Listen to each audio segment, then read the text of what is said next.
"Came from Washington to meet your people and make peace," Howard replied, "and will stay as long as necessary."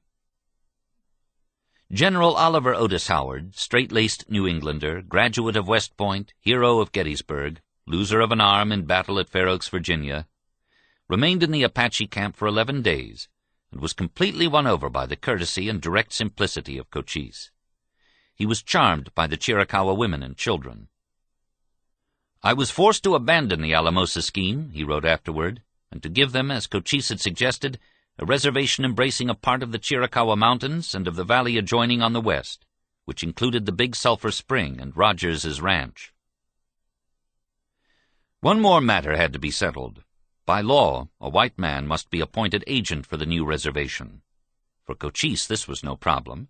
There was only one white man that all the Chiricahuas trusted, Taglito, the red-bearded Tom Jeffords. At first, Jeffords objected. He had no experience in that line, and besides, the pay was poor. Cochise insisted, until at last Jeffords gave in. After all, he owed the Chiricahuas his life and prosperity. Less fortunate were Delche's Tonto Apaches and Escamizon's Aravaipas. After Delche's offer to the big Capitan at Camp McDowell to make a treaty if a Tonto agency was established in Sunflower Valley, the chief received no reply. Delche accepted this as a refusal. "God made the white man and God made the Apache," he had said, "and the Apache has just as much right to the country as the white man." He had made no treaty and received no piece of paper so that he could travel over the country as a white man. Therefore he and his warriors traveled over the country as Apaches. The white men did not like this, and late in 1872 the Gray Wolf sent soldiers hunting through the Tonto Basin for Delche and his warrior band. Not until the time of the Big Leaves, April 1873, did the soldiers come in sufficient numbers to entrap Delche and the Tontos. They were surrounded, with bullets flying among their women and children, and there was nothing to do but raise a white flag. The black-bearded soldier chief, Major George M. Randall, took the Tontos to Fort Apache on the White Mountain Reservation. In those days, the Gray Wolf preferred to use his soldier chiefs instead of civilians as reservation agents. They made the Apaches wear metal tags like dogs, and these tags had numbers on them, so that it was impossible for anyone to slip away to the Tonto Basin, even for a few days. Delche and the others grew homesick for their timbered, snowy-topped mountains. On the reservation there was never enough of anything, food or tools to work with, and they did not get along well with the Coyoteros, who looked upon them as intruders on their reservation.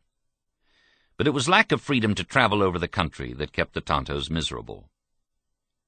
At last, in the time of ripeness, July 1873, Delche decided he could no longer bear confinement at White Mountain, and one night he led his people in flight. To keep the Bluecoats from hunting them down again, he decided to go to the reservation on Rio Verde. A civilian agent was in charge there, and he promised Delche that the Tontos could live at Rio Verde if they made no trouble for him. If they ran away again, they would be hunted down and killed. And so Delche and his people went to work building a rancheria on the river near Camp Verde. That summer there was an uprising at San Carlos Agency, in which a little soldier chief, Lieutenant Jacob Almy, was killed. The Apache leaders fled, some of them toward the Rio Verde, and they camped near Delche's rancheria. When the Gray Wolf heard of this, he accused Delche of aiding the fugitives, and sent an order to Camp Verde to have the Tonto chief arrested. Forewarned, Delche decided he would have to flee once again. He did not want to lose what little freedom he had left, to be locked in irons and shut into the 16-foot hole that the soldiers had dug out of the canyon side for Indian prisoners. With a few loyal followers, he ran away to the Tonto Basin. He knew that the hunt would soon begin. The Gray Wolf would not rest until he had tracked Delche down. For months Delche and his men eluded the hunters. At last General Crook decided that he could not keep troops forever prowling through the Tonto Basin. Only another Apache could find Delche. And so the general announced that he would pay a reward for Delche's head. In July 1874, 2 mercenary Apaches reported separately to Crook's headquarters. Each presented a severed head, identified as Delche's. Being satisfied that both parties were earnest in their beliefs, Crook said, and the bringing in of an extra head was not amiss, I paid both parties. The heads, with those of other slain Apaches, were mounted on the parade grounds at Rio Verde and San Carlos. Escamindson and the Aravaipas also found it difficult to live in peace. After Commissioner Collier's visit in 1871, Escamindson and his people started life anew at Camp Grant. They rebuilt their Wickiup village and replanted their grain fields. Just as everything seemed to be going well, however, the government decided to move Camp Grant 60 miles to the southeast. Using this move as an excuse to clear the San Pedro Valley of Indians, the Army transferred the Aravaipas to San Carlos, a new agency on the Gila River. The move was made in February 1873, and the Aravaipas were beginning to build a new rancheria and to plant new fields at San Carlos when the uprising occurred in which Lieutenant Almy was killed. Neither Escamindson nor any of the other Aravaipas had anything to do with the killing, but because Escamindson was a chief, the Grey Wolf ordered him arrested and confined as a military precaution. He remained a prisoner until the night of January 4, 1874, when he escaped and led his people away from the reservation. For 4 cold months they roamed the unfamiliar mountains in search of food and shelter. By April most of the Aravaipas were sick and hungry. To keep them from dying, Escamindson returned to San Carlos and sought out the agent. "We have done nothing wrong," he said, "but we are afraid. That is why we ran away. Now we come back. If we stay in the mountains, we will die of hunger and cold sickness. If American soldiers kill us here, it will be just the same. We will not run away again." As soon as the agent reported the return of the Aravaipas, an order came from the army to arrest Escamindson and his subchiefs, hobble them with chains so they could not escape, and transport them as prisoners of war to the new site of Camp Grant. "What have I done?" Escamindson asked the soldier chief who came to arrest him. The soldier chief did not know. The arrest was a military precaution. At the new Camp Grant, Escamindson and his subchiefs were kept chained together while they made adobe bricks for the new buildings at the post. At night they slept in their chains on the ground, and they ate food discarded by the soldiers. One day in that summer a young white man came to see Escamindson and told him that he was the new agent at San Carlos. He was John Clum. He said the Aravaipas at San Carlos needed their chief to lead them. "Why are you a prisoner?" Clum asked. "I have done nothing," Escamindson replied. "White men tell lies about me, maybe. I always try to do right." Clum said he would arrange his release if Escamindson would promise to help him improve conditions at San Carlos. 2 months later, Escamindson rejoined his people. Once again the future looked bright, but the Aravaipa chief was wise enough not to hope for too much. Since the coming of the white men, he was never sure of a place where he could spread his blanket. The future for any Apache was very uncertain. In the spring of 1874, Cochise became very ill from a debilitating disease. Tom Jeffords, the Chiricahua agent, brought the army surgeon from Fort Bowie to examine his old friend, but the surgeon could not determine the ailment. His prescriptions brought no improvement, and the muscular body of the great Apache leader began wasting away. During this time, the government decided that money could be saved by consolidating the Chiricahua Agency with the new Hot Springs Agency in New Mexico. When officials came to discuss the matter with Cochise, he told them the transfer was a matter of indifference to him, that he would be dead before he could be moved. His sub-chiefs and his sons objected strongly, however, declaring that if the agency was moved, they would not go. Not even the United States had enough troops to move them, they said, because they would rather die in their mountains than live at the hot springs. After the government officials departed, Cochise grew so weak and was suffering from such intense internal pain that Jeffords decided to ride to Fort Bowie for the surgeon. As he was preparing to leave, Cochise asked, "Do you think you will see me alive again?" Jeffords replied with the frankness of a brother, "No, I do not think I will. I think I will die about 10 o'clock tomorrow morning. Do you think we will see each other again?" Jeffords was silent for a moment. "I don't know. What do you think about it?" "I don't know," Cochise answered. "It is not clear to my mind, but I think we will, somewhere up there." Cochise was dead before Jeffords returned from Fort Bowie. After a few days, the agent announced to the Chiricahuas that he felt it was time for him to leave. They would not hear of it. Cochise's sons, Tasa and Nechi, were especially insistent that he remain.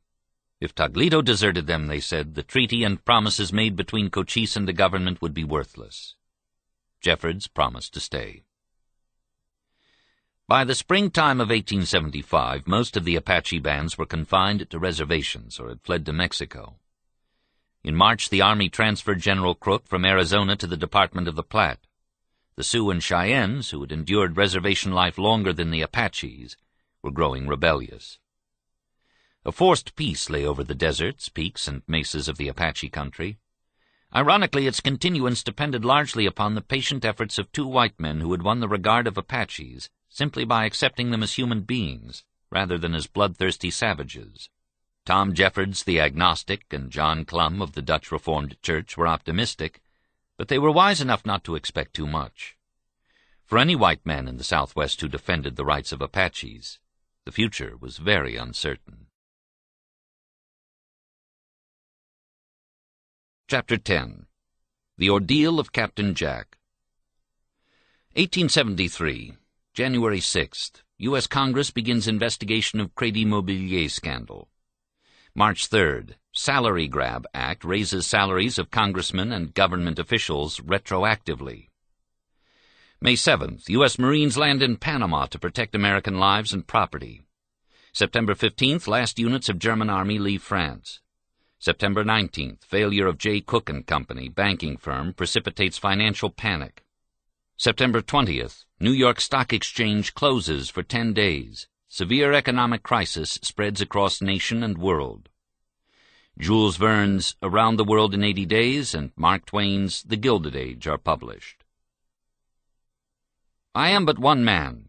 I am the voice of my people. Whatever their hearts are, that I talk. I want no more war. I want to be a man. You deny me the right of a white man. My skin is red. My heart is a white man's heart. But I am a Modoc. I am not afraid to die. I will not fall on the rocks. When I die, my enemies will be under me. Your soldiers began on me when I was asleep on Lost River. They drove us to these rocks like a wounded deer. I have always told the white man heretofore to come and settle in my country, that it was his country and Captain Jack's country, that they could come and live there with me, and that I was not mad with them. I have never received anything from anybody, only what I bought and paid for myself.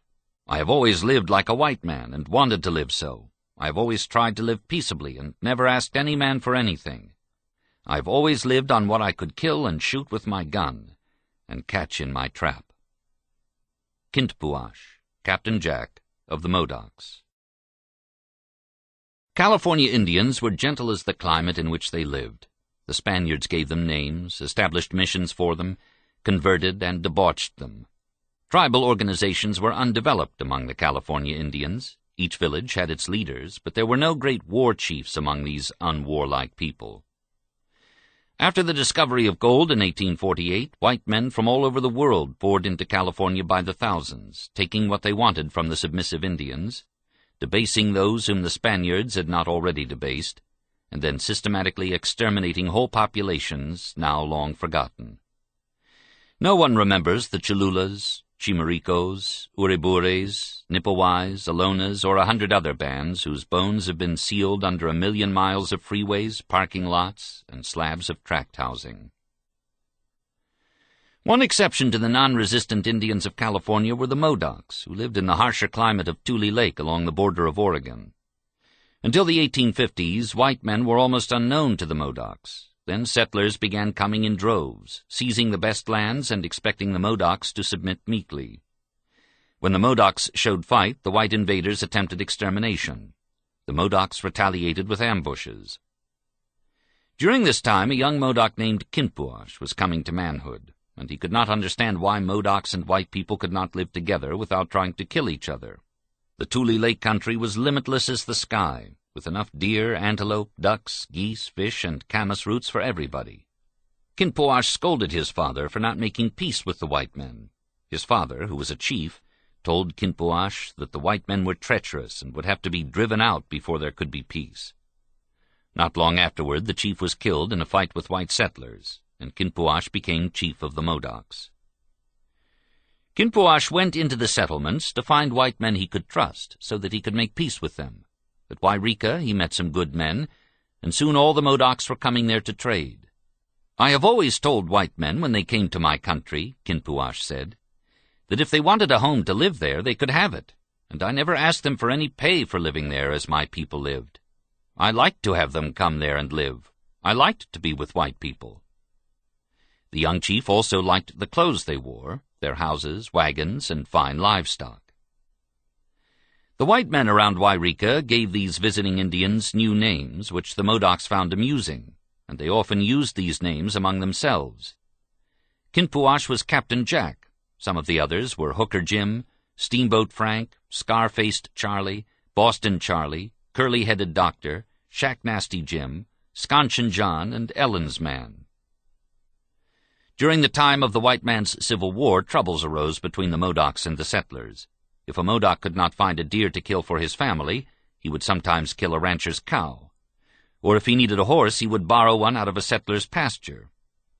The Modocs' white friends excused this as a tax the Indians were levying on the settlers for use of their lands, but most settlers did not like this, and through their politicians arranged for a treaty to remove the Modocs from the Tule Lake country. The treaty commissioners promised Captain Jack and the other headmen that if they would move north to a reservation in Oregon, every family would have its own land, teams of horses, wagons, farming implements, tools, clothing, and food, all provided by the government. Captain Jack wanted to have his land near Tule Lake, but the commissioners would not agree to this. Somewhat reluctantly, Jack signed the treaty, and the Modocs went north to the Klamath Reservation. From the very beginning there was trouble. The reservation was on territory that had belonged to Klamath Indians, and the Klamaths treated the Modocs as intruders. When the Modocs cut rails to fence their assigned farmlands, the Klamaths would come and steal the rails. Supplies promised by the government never arrived. The reservation agent issued food and clothing to the Klamaths, but there never seemed to be any for the Modocs. The Great Council in Washington did not vote any money to buy supplies for the Modocs. When Captain Jack saw his people growing hungry, he led them off the reservation. They went down into Lost River Valley, where they had once lived, in search of game and fish and camas roots. White ranchers who lived in the valley did not want the Modocs to be there, however, and they complained frequently to government authorities. Captain Jack cautioned his people to stay clear of white men, but it was not easy for 300 Indians to remain invisible. During the summer of 1872, the Indian Bureau warned Captain Jack to return to the Klamath Reservation. Jack replied that his people could not live with the Klamaths. He requested a Modoc reservation somewhere on Lost River, which had always been Modoc country. The Indian Bureau considered the request a reasonable one, but the ranchers opposed granting any part of the rich grazing lands to Indians. In the autumn of 1872, the government ordered the Modocs to move back to the Klamath Reservation. Jack refused to go. The Army was assigned the duty of transferring the Modocs by force. On November 28, 1872, in a freezing rain, Major James Jackson and a company of 38 troopers of the 1st Cavalry marched out of Fort Klamath, bound south for Lost River. Just before daylight, the cavalrymen arrived at the Modoc camp. They dismounted and, with carbines at the ready, surrounded the lodges. Scar-Faced Charlie and several other men came outside with their weapons. Major Jackson asked to see the chief, and when Jack appeared, the major told him he had orders from the Great Father to take the Modocs back to the Klamath Reservation.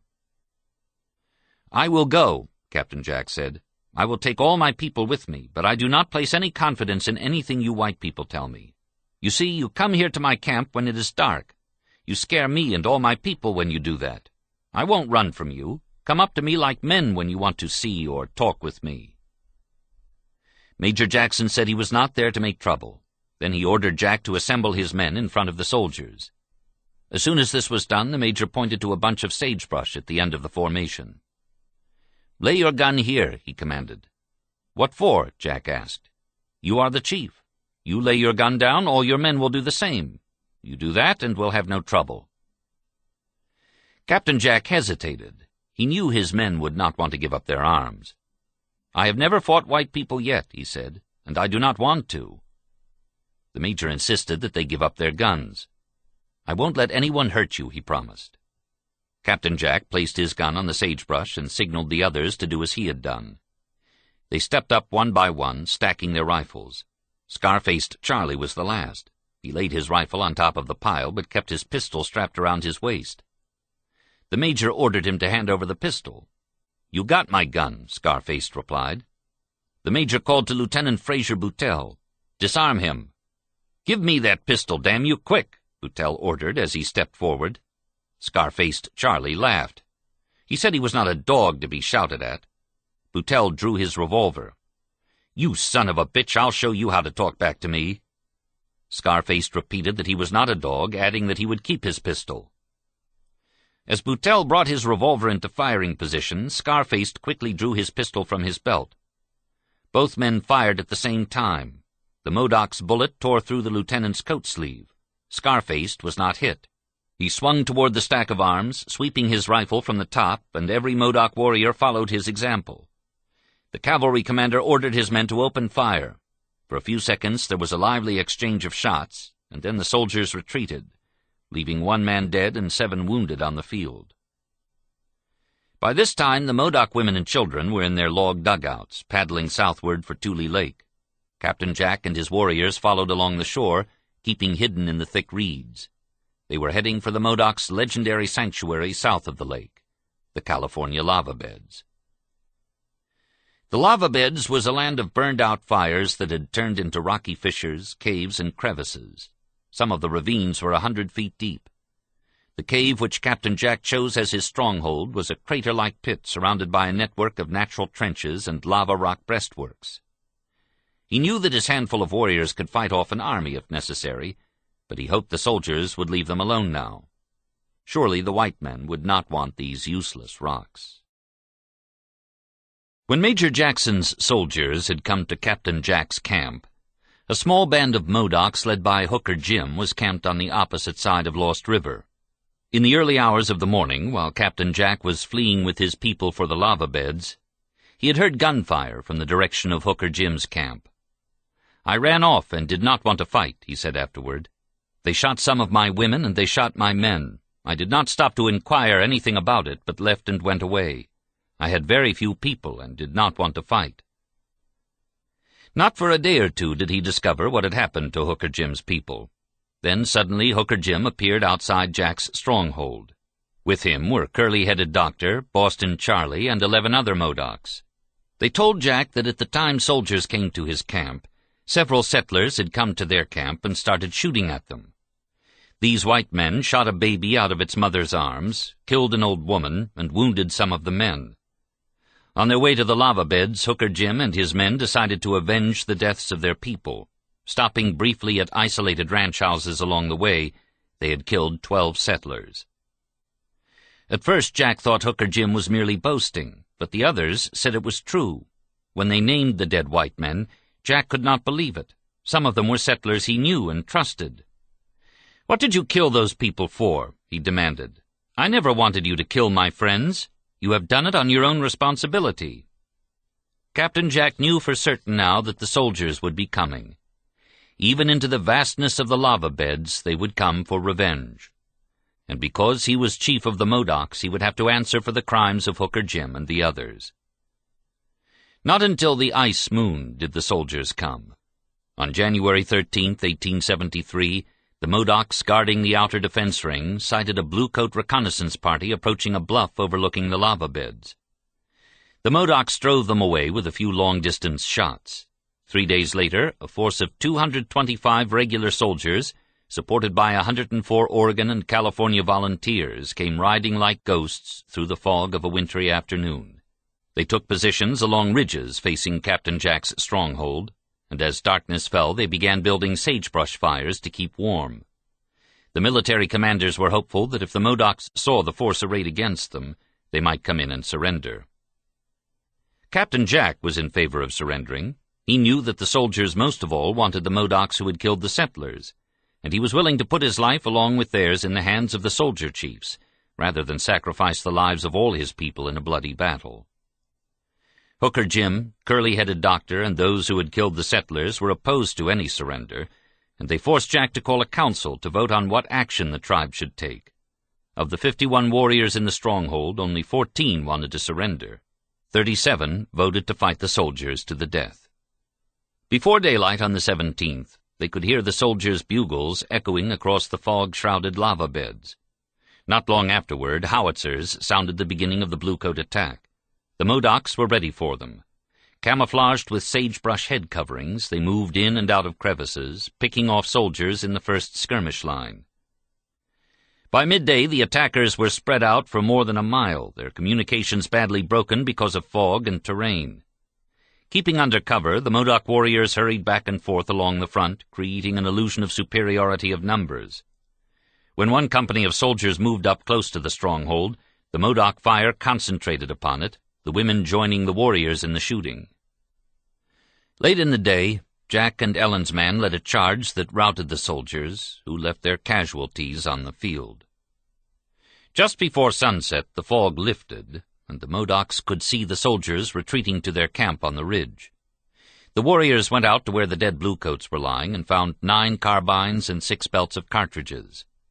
Farther on were more ammunition and some army rations that had been thrown away by the fleeing soldiers. When darkness came, the Modocs built a big fire and celebrated. None had been killed in the fighting, and none was seriously wounded. They had captured enough rifles and ammunition to fight another day. Next morning they were ready for the soldiers, but when the soldiers came there were only a few of them, and they were carrying a white flag. They wanted to recover their dead. Before the end of that day, all the soldiers were gone from the ridge. Believing that the bluecoats would return, Captain Jack kept scouts far out to watch for them. But the days passed one after the other, and the soldiers stayed far away. "We fought the Indians through the lava beds to their stronghold," the commander of the attacking force reported, "which is the center of miles of rocky fissures, caves, crevices, gorges, and ravines. 1,000 men would be required to dislodge them from their almost impregnable position, and it must be done deliberately, with a free use of mortar batteries. Please send me 300 foot troops at the earliest date." On February 28th, Captain Jack's cousin Winema came to the lava beds. Winema was married to a white man named Frank Riddle, and he and 3 other white men accompanied her. These men had been friendly to the Modocs in the time when they visited freely in Wairika. Winema was a cheerful, energetic, round-faced young woman who now called herself Toby Riddle. She had adopted the ways of her husband, but Jack trusted her. She told him that she had brought the white men to have a talk with him, and that they intended to spend the night in the stronghold to prove their friendship. Jack assured her that they were welcome and that no harm would come to any of them. In the council which followed, the white men explained that the Great Father in Washington had sent out some commissioners who wanted to talk peace. The Great Father hoped to avoid a war with the Modocs, and he wanted the Modocs to come and talk with the commissioners so that they could find a way to peace. The commissioners were waiting at Fairchild's Ranch, not far from the lava beds. When the Modocs raised the question of what would happen to Hooker Jim's band for killing the Oregon settlers, they were told that if they surrendered as prisoners of war, they would not be subject to trial by Oregon law. Instead, they would be taken far away and placed on a reservation in one of the warm places, Indian Territory or Arizona. "Go back and tell the commissioners," Jack replied, "that I am willing to hear them in council and see what they have got to offer me and my people. Tell them to come see me or send for me. I will go and see them if they will protect me from my enemies while I am holding these peace councils." Next morning the visitors departed, Winema promising that she would inform Jack when the time and place for the council was decided. On that same day Hooker Jim and his followers slipped away to Fairchild's Ranch, sought out the commissioners, and declared that they wanted to surrender as prisoners of war. The members of the Peace Commission were Alfred B. Meacham, who had once been the Modocs' agent in Oregon, Eleazar Thomas, a California clergyman, and L.S. Dyer, a subagent from the Klamath Reservation. Overseeing their activities was the commander of the troops gathered outside the lava beds, General Edward R.S. Canby, the same Canby who, as an Eagle chief, had fought and made peace with Manuelito's Navajos 12 years earlier in New Mexico. When Hooker Jim's Modocs came into Canby's headquarters with their startling announcement of surrender, the general was so delighted that he dispatched a hasty telegram to the great warrior Sherman in Washington, informing him that the Modoc War was ended, and requesting instruction as to when and where he should transport his prisoners of war. In his excitement, Canby failed to put Hooker Jim and his 8 followers under arrest. The Modocs wandered out into the military camp to have a closer look at the soldiers who were now supposed to protect them from the citizens of Oregon. During their rounds, they happened to meet an Oregon citizen who recognized them and threatened to have them arrested for murdering settlers on Lost River. The governor of Oregon had demanded their blood, he said, and as soon as the governor got his hands on them, the law would hang them. At the first opportunity, Hooker Jim and his band mounted their horses and rode as fast as they could back to the lava beds. They warned Captain Jack not to go to Fairchild's ranch to meet the commissioners. The proposed council was a trap to catch the Modocs and send them back to Oregon to be hanged. During the next few days, as Winema and Frank Riddle came and went with messages, the suspicions of Hooker Jim's Modocs proved to be true insofar as they were concerned. Political pressure from Oregon forced General Canby and the commissioners to withdraw their offer of amnesty to Hooker Jim's band. Captain Jack and the remainder of the Modocs, however, were free to come in and surrender with a guarantee of protection. Captain Jack was now caught in a classic dilemma. If he abandoned Hooker Jim's people, he could save his own. But Hooker Jim had come to him for protection under the chieftainship of the Modocs. On March 6th, with the help of his sister Mary, Jack wrote a letter to the commissioners, and she delivered it to Fairchild's ranch. "Let everything be wiped out, washed out, and let there be no more blood," he wrote. "I have got a bad heart about those murderers. I have got but a few men, and I don't see how I can give them up. Will they give up their people who murdered my people while they were asleep? I never asked for the people who murdered my people. I can see how I could give up my horse to be hanged, but I can't see how I could give up my men to be hanged. I could give up my horse to be hanged and wouldn't cry about it, but if I gave up my men, I would have to cry about it." Canby and the commissioners, however, still wanted to meet Captain Jack and persuade him that war for his people would be worse than surrendering the killers. Even though the great warrior Sherman advised Canby to use his soldiers against the Modocs so that no other reservation for them will be necessary except graves among their chosen lava beds, the general kept his patience. On March 21st, Captain Jack and Scar-faced Charlie sighted Canby and a small cavalry escort riding down from the ridge overlooking their stronghold. Jack did not know what to make of this bold approach. He deployed his warriors among the rocks and watched a lone figure ride forward from the escort. The man was an army surgeon, and he proposed an informal meeting between Captain Jack and General Canby. A few minutes later they were conversing. Canby assured Jack that if he would lead his people out of the lava beds, they would be well treated. They would be given food, clothing, and many presents. Jack replied by asking Canby why he had not brought some of these things with him, if he had so much to give the Modocs. He also asked Canby why he did not take the soldiers away. All that the Modocs wanted was to be left alone, he said. During this short meeting, neither Jack nor Canby made any mention of Hooker Jim's band and the killing of the settlers. Jack promised nothing. He wanted to wait and see what Canby would do next. What Canby did next was to bring in additional troops and dispose them on opposite sides of the Modoc stronghold.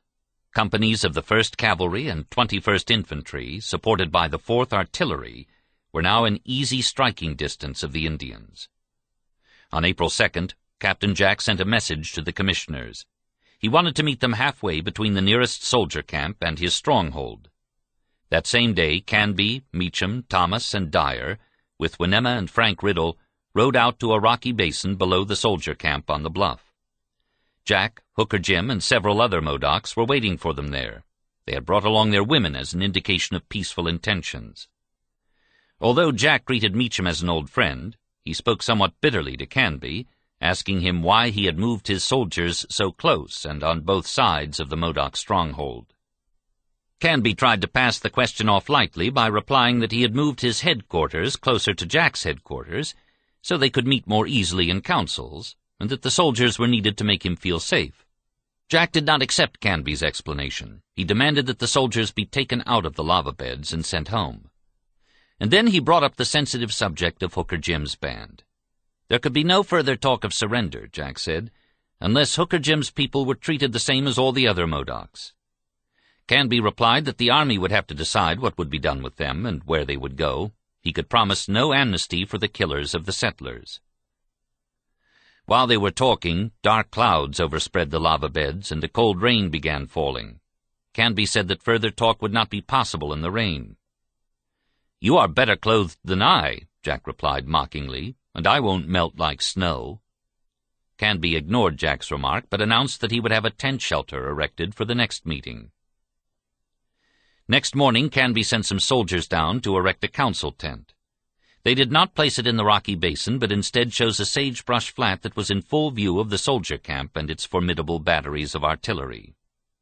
2 days later, Jack sent a message to Alfred Meacham, stating that he wanted to meet him and his old friend John Fairchild, who owned the nearby ranch. Jack stipulated that they were not to bring General Canby or Reverend Thomas. Meacham and Fairchild were puzzled by the request, but they went out to the council tent with Winema and Frank Riddle. The Modocs were waiting, and Jack greeted the white men warmly. He explained that he did not trust Canby because he wore a blue uniform and talked too much about his friendship for Indians. His talk did not ring with truth because he kept bringing his soldiers closer to the lava beds. As for Reverend Thomas, he was a Sunday doctor, and his holy medicine was opposed to the Modocs' beliefs. "Now we can talk," Jack said. "I know you and Fairchild. I know your hearts." He went on to explain how the soldiers had forced them to flee Lost River and take shelter in the lava beds. "Give me a home on Lost River," he pleaded. "I can take care of my people. I do not ask anybody to help me. We can make a living for ourselves. Let us have the same chance that other men have." Meacham pointed out that Lost River was in Oregon, where the Modocs had shed the blood of white settlers. "The blood would always come up between you and the white men," the commissioner declared.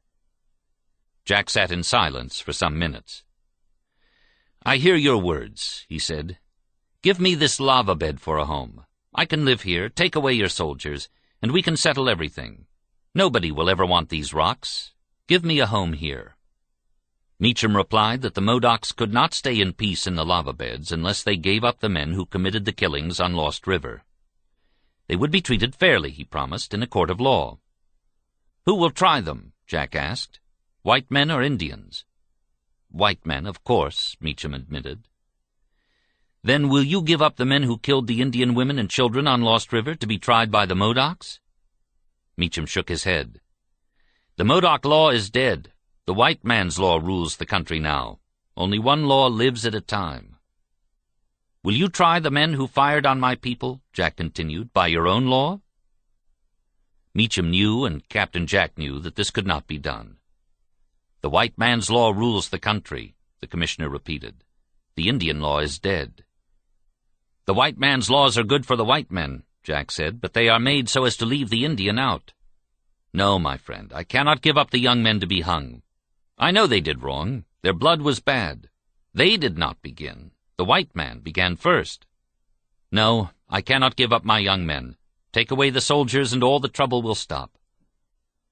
"The soldiers cannot be taken away," Meacham replied, "while you stay in the lava beds." Grasping Meacham's arm, Jack asked imploringly, "Tell me, my friend, what am I to do? I do not want to fight." "The only way now to peace is to come out of the rocks," Meacham told him bluntly. "No peace can be made while you stay in the lava beds." "You ask me to come out and put myself in your power," Jack cried. "I cannot do it. I am afraid. No, I am not afraid, but my people are. I am the voice of my people. I am a Modoc. I am not afraid to die. I can show him, Canby, how a Modoc can die." Both men knew there was nothing more to be said. Meacham invited Jack to return with him to the soldier camp and continue their discussions with General Canby and the other commissioners. But Jack refused. He said he must first counsel with his people, and that he would let the commissioners know if there was to be any more talk. When Meacham reported to General Canby that Captain Jack would never give up Hooker Jim's band and therefore would not surrender the lava bed's stronghold without a fight, Canby decided to give any Modocs who wished to leave one more opportunity to do so. Next day he sent Winema to inform Jack that any of his people who wanted to surrender could return with her. While Winema waited, Captain Jack called a council. Only 11 Modocs voted to accept Canby's offer. Hooker Jim, Sconchin John, and Curly-Headed Doctor all spoke strongly against surrender, accusing Canby and the commissioners of plotting treachery. The meeting ended with a threat from Hooker Jim's followers to kill any Modocs who tried to surrender. That evening, as Winema was riding back to Canby's headquarters, a young Modoc named Weyuim, who was related to Winema, halted her a short distance along the trail. He warned her not to come to the Modoc stronghold again, and to tell her white friends not to meet his people in council again. Hooker Jim's followers were planning to kill everyone who was against them, Weyuim said. Winema rode back to the army camp, but she was afraid to pass the warning on to anybody other than her husband. Frank Riddle, however, went immediately to headquarters and informed the commissioners of the warning. None of them believed it was anything more than angry talk. In the lava beds, however, the angry talk against the white peacemakers grew stronger. On the night of April 7th, Hooker Jim and his followers decided to have a showdown with their chief. Some of them suspected Jack of being on the verge of betraying them. Scanchin John opened the council with a bitter speech. "I have been trapped and fooled by the white people many times. I do not intend to be fooled again." He accused the peace commissioners of trickery, of playing for time while the army brought in more soldiers and guns. "When they think there is enough men here, they will jump on us and kill the last soul of us." Black Jim spoke next. "I, for one, am not going to be decoyed and shot like a dog by the soldiers. I am going to kill my man before they get me." He then spoke for killing the peace commissioners at the next council with them. When Captain Jack saw how far the talk was going, he tried to convince the speakers they were wrong. He asked for time in which to bargain with the commissioners, to try to save Hooker Jim's band as well as to obtain a good piece of land for a reservation. "All I ask you to do is behave yourselves and wait." Black Jim accused Jack of being blind. "Can't you see soldiers arriving every 2 or 3 days? Don't you know the last soldiers that came brought big guns with them that shoot bullets as big as your head? The commissioners intend to make peace with you by blowing your head off with one of the big guns." Other speakers supported Black Jim's argument, and when Jack again tried to reason with them, they shouted him down. "Your talk is not good. We are doomed. Let us fight so we die sooner. We have to die anyway." Believing it was useless to say more, Jack turned to leave the council, but Black Jim stopped him. "If you are our chief, promise us that you will kill Canby next time you meet him." "I cannot do it, and I will not do it." Hooker Jim, who had been watching silently, now stepped up to his chief. "You will kill Canby or be killed yourself. You will kill or be killed by your own men." Jack knew this was a challenge to his chieftaincy, but he held in his anger. "Why do you want to force me to do a coward's act?" "It is not a coward's act," Hooker Jim retorted. "It will be brave to kill Canby in the presence of all those soldiers." Refusing to promise anything, Jack again started to leave the council. Some of Hooker Jim's men threw a woman's shawl and headdress over his shoulders, taunting him. "You're a woman, a fish-hearted woman. You are not a Modoc. We disown you." To save his power, to gain time, Jack knew he had to speak. "I will kill Canby," he said. He pushed the men aside and walked on alone to the cave. Winema did not come with any messages the next day or the next, and so Boston Charlie, who could speak and understand English, was sent to tell General Canby that the Modocs wanted to counsel with him and the commissioners on Friday morning, April 11th. The Modocs would come unarmed to the council tent, Boston Charlie told Canby, and they expected the commissioners to come unarmed. On the morning of April 10th, Jack called his men together outside the cave. The day was spring-like, the sun quickly burning away the night fog. "My heart tells me I had just as well talk to the clouds and wind," he said. "But I want to say that life is sweet, love is strong. Man fights to save his life. Man also kills to win his heart's desire. That is love. Death is mighty bad. Death will come to us soon enough." He told his listeners that if they started fighting again, all would die, including their women and children. If they had to fight, let the soldiers start it. He reminded them that he had promised the commissioners to commit no acts of war as long as the peace councils continued. "Let me show the world that Captain Jack is a man of his word," he pleaded. Then he came to the promise he had made to kill General Canby. "Do not hold me to it. If you hold me to what I said in anger, we are doomed. Hooker Jim, you know that as well as I do." "We hold you to the promise," Hooker Jim replied. "You have to kill Canby. Your talk is good, but now it is too late to put up such talk." Jack looked at the 50 men seated around him on the rocks. The sunlight was bright on their dark faces. "All who want me to kill Canby," he said, "raise to your feet." Only about a dozen of his loyal followers remained seated. "I see you do not love life nor anything else." His voice was somber as he grasped for an alternative. In the council with Canby, he said he would tell the general what the Modocs wanted. "I will ask him many times. If he comes to my terms, I shall not kill him. Do you hear?" "Yes," they all said. "Will that do?" "Yes," they agreed. Now, only the words of Canby could stop the killing. Good Friday, 1873, dawned clear, with a chill breeze fluttering the canvas of the council tent, which still stood between the soldier camp and the lava bed's stronghold. Captain Jack, Hooker Jim, Sconchin John, Ellen's Man, Black Jim, and Shack Nasty Jim reached the council ground early, and one of them built a fire of sagebrush to keep warm by while they waited for the commissioners to arrive. They had not brought their women this time. None had brought a rifle either, but all had pistols concealed beneath their coats. The commissioners were late in arriving. Winnemma kept warning them not to go, but soon after 11 o'clock General Canby and Reverend Thomas appeared on foot, and behind them on horseback were L.S. Dyer, Alfred Meacham, Winnemma, and Frank Riddle. Accompanying the commissioners and the interpreters were Boston Charlie and Bogus Charlie, who had gone into camp to meet them. Both Charlies carried rifles carelessly slung.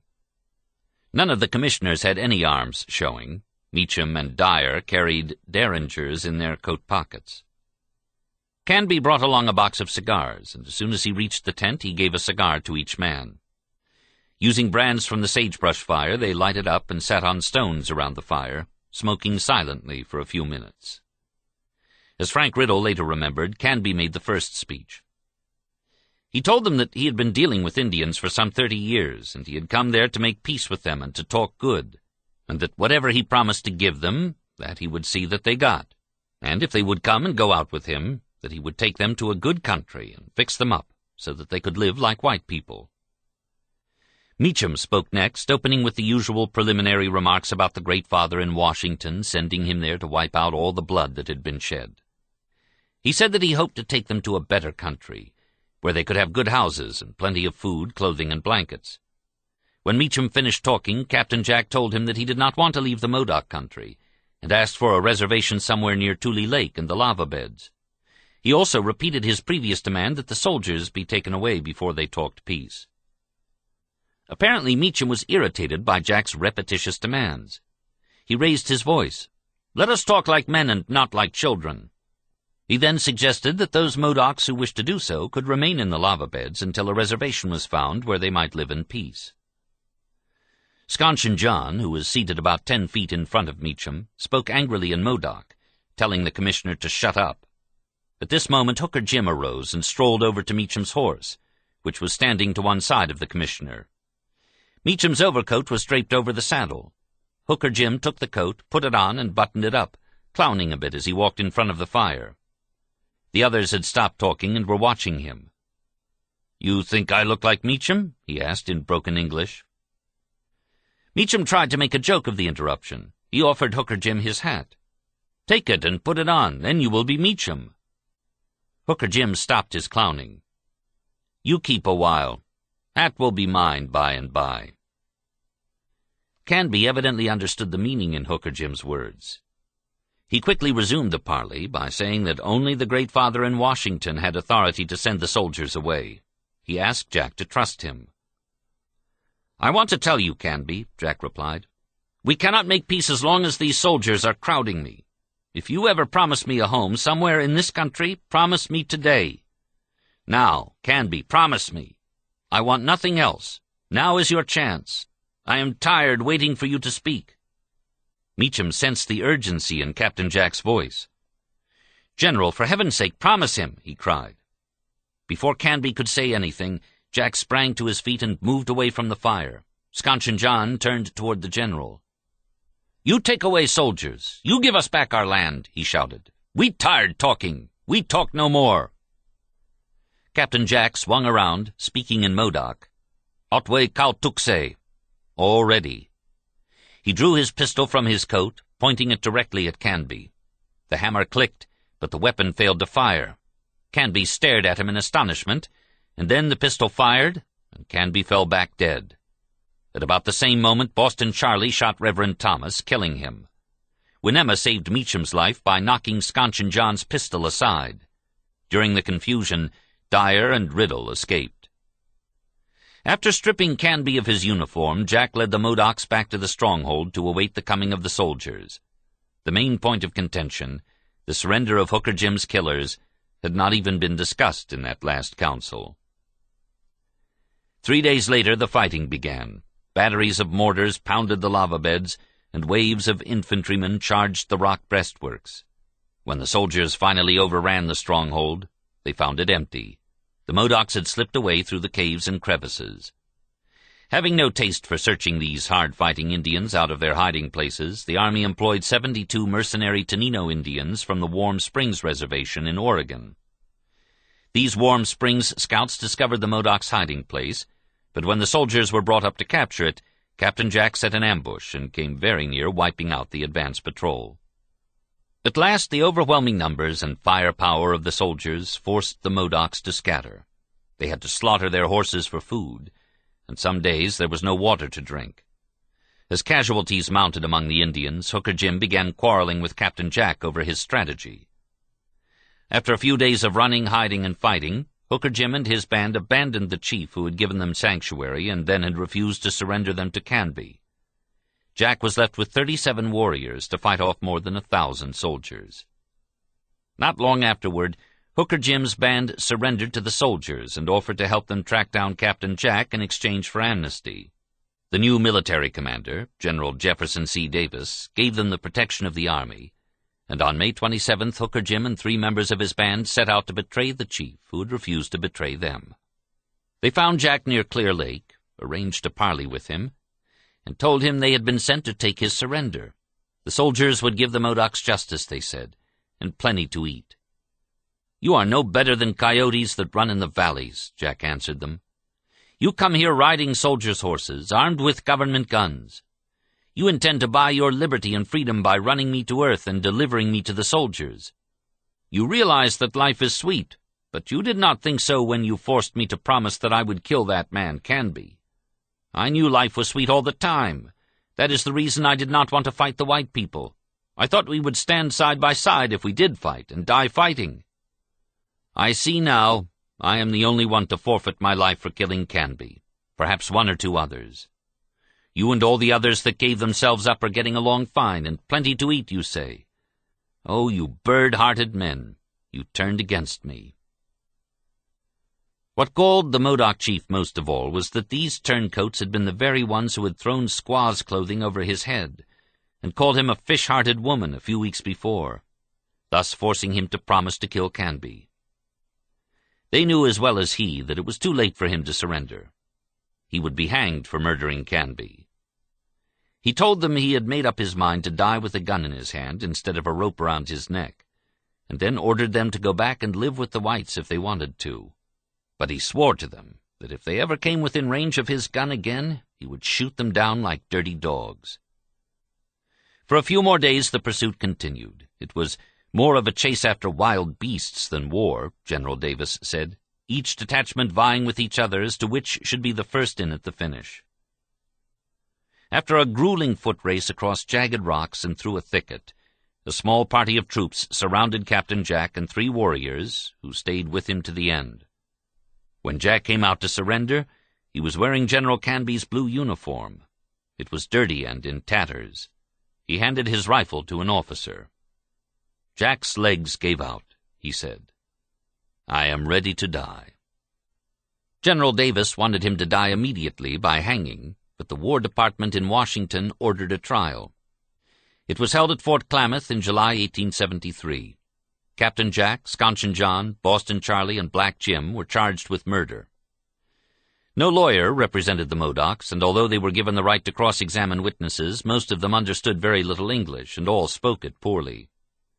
While the trial was in progress, soldiers were constructing a gallows outside the prisoners' stockade, so there was no doubt as to what the verdict would be. Among the witnesses against the doomed men were Hooker Jim and his followers. The Army had given them their freedom for betraying their own people. After Hooker Jim was questioned by the prosecution, Captain Jack did not cross-examine him, but in his final courtroom speech, translated by Frank Riddle, Jack said, "Hooker Jim is the one that always wanted to fight and commenced killing and murdering. Life is mine only for a short time. You white people conquered me not. My own men did." Captain Jack was hanged on October 3rd. On the night following the execution, his body was secretly disinterred, carried off to Wairika, and embalmed. A short time later it appeared in eastern cities as a carnival attraction, admission price 10 cents. As for the surviving 153 men, women, and children, including Hooker Jim and his band, they were exiled to Indian Territory. 6 years later, Hooker Jim was dead, and most of the others died also before 1909, when the government decided to permit the remaining 51 Modocs to return to an Oregon reservation. Chapter 11. The War to Save the Buffalo. 1874, January 13th. Unemployed workmen battle police in New York City. Hundreds injured. February 13th, U.S. troops land at Honolulu to protect the king. February 21st, Benjamin Disraeli becomes English Prime Minister, replacing William E. Gladstone. March 15th, France assumes protectorate over Annam, Vietnam. May 29th, Germany dissolves Social Democratic Party. July, Alexander Graham Bell demonstrates his new invention, the electric telephone. July 7th, Theodore Tilton accuses the Reverend Henry Ward Beecher of adultery. November 4th, Samuel J. Tilden elected governor of New York after overthrow of Tweed Ring. December, the Whiskey Ring, involving distillers and U.S. government officials, is exposed. I have heard that you intend to settle us on a reservation near the mountains. I don't want to settle. I love to roam over the prairies. There I feel free and happy. But when we settle down we grow pale and die. I have laid aside my lance, bow, and shield, and yet I feel safe in your presence. I have told you the truth. I have no little lies hid about me, but I don't know how it is with the commissioners. Are they as clear as I am? A long time ago this land belonged to our fathers, but when I go up to the river I see camps of soldiers on its banks. These soldiers cut down my timber, they kill my buffalo, and when I see that, my heart feels like bursting. I feel sorry. Has the white man become a child that he should recklessly kill and not eat? When the red men slay game, they do so that they may live and not starve. Satanta, chief of the Kiowas. My people have never first drawn a bow or fired a gun against the whites. There has been trouble on the line between us, and my young men have danced the war dance, but it was not begun by us. It was you who sent out the first soldier, and we who sent out the second. 2 years ago I came upon this road, following the buffalo, that my wives and children might have their cheeks plump and their bodies warm. But the soldiers fired on us, and since that time there has been a noise like that of a thunderstorm, and we have not known which way to go. So it was upon the Canadian. Nor have we been made to cry once alone. The blue-dressed soldiers and the Utes came from out of the night when it was dark and still, and for campfires they lit our lodges. Instead of hunting game, they killed my braves, and the warriors of the tribe cut short their hair for the dead. So it was in Texas. They made sorrow come in our camps, and we went out like buffalo bulls when their cows are attacked. When we found them, we killed them, and their scalps hang in our lodges. The Comanches are not weak and blind like the pups of a dog when 7 sleeps old. They are strong and far-sighted like grown horses. We took their road and we went on it. The white women cried and our women laughed. But there are things which you have said to me which I do not like. They are not sweet like sugar, but bitter like gourds. You said that you wanted to put us upon a reservation, to build us houses and make us medicine lodges. I do not want them. I was born upon the prairie, where the wind blew free and there was nothing to break the light of the sun. I was born where there were no enclosures and where everything drew a free breath. I want to die there and not within walls. I know every stream and every wood between the Rio Grande and the Arkansas. I have hunted and lived over that country. I lived like my fathers before me, and like them, I lived happily. When I was at Washington, the great white father told me that all the Comanche land was ours and that no one should hinder us in living upon it. So why do you ask us to leave the rivers and the sun and the wind and live in houses? Do not ask us to give up the buffalo for the sheep. The young men have heard talk of this, and it has made them sad and angry. Do not speak of it more. If the Texans had kept out of my country, there might have been peace. But that which you now say we must live on is too small. The Texans have taken away the places where the grass grew the thickest and the timber was the best. Had we kept that, we might have done the things you ask. But it is too late. The white man has the country which we loved, and we only wish to wander on the prairie until we die. Parawasaman, 10 Bears, of the Yamparica Comanches. After the Battle of the Washita, in December 1868, General Sheridan ordered all Cheyennes, Arapahoes, Kiowas, and Comanches to come into Fort Cobb and surrender, or face extinction by being hunted down and killed by his blue-coat soldiers. Little Robe, who succeeded the dead Black Kettle as chief, brought in the Cheyennes. Yellow Bear brought in the Arapahoes. A few Comanche leaders, notably Tossawi, who was told by Sheridan that the only good Indian was a dead Indian, also came to surrender. The proud and free Kiowas, however, gave no sign of cooperating, and Sheridan sent Hard Backsides Custer to force them to surrender or to destroy them. The Kiowas could see no reason for going to Fort Cobb, giving up their arms and living on the white man's handouts. The Treaty of Medicine Lodge, which the chiefs had signed in 1867, gave them their own territory in which to live and the right to hunt on any lands south of the Arkansas, so long as the buffalo may range thereon in such numbers as to justify the chase. Between the Arkansas and the western tributaries of the Red River, the plains were black with thousands of buffalo driven down from the north by the white man's advancing civilization. The Kiowas were rich in fast-footed ponies, and when ammunition was scarce, they could use their arrows to kill enough animals to supply all their needs for food, clothing, and shelter. Nevertheless, long columns of blue-coat pony soldiers came riding to the Kiowa winter camp on Rainy Mountain Creek. Not wanting a fight, Satanta and Lone Wolf, with an escort of warriors, went out to parley with Custer. Satanta was a burly giant, with jet-black hair reaching to his enormous shoulders. His arms and legs were thickly muscled, his open face revealing strong confidence in his power. He wore brilliant red paint on his face and body, and carried red streamers on his lance. He liked to ride hard and fight hard. He was a hearty eater and drinker, and laughed with gusto. He enjoyed even his enemies. When he rode up to greet Custer, he was grinning with pleasure. He offered his hand, but Custer disdained to touch it. Having been around the Kansas forts enough to know the prejudices of white men, Satanta held his temper. He did not want his people destroyed as Black Kettles had been. The parley began coldly, with 2 interpreters attempting to translate the exchange of conversation. Realizing the interpreters knew fewer words of Kiowa than he knew of English, Satanta called up one of his warriors, Walking Bird, who had acquired a considerable vocabulary from white teamsters. Walking Bird spoke proudly to Custer, but the soldier chief shook his head. He could not understand the Kiowa's accent. Determined to make himself understood, Walking Bird went closer to Custer and began stroking his arm as he had seen soldiers stroke their ponies. "Heap big nice son of bitch," he said. "Heap son of bitch." Nobody laughed. The interpreters finally made Satanta and Lone Wolf understand that they must bring their Kiowa bands into Fort Cobb, or face destruction by Custer's soldiers.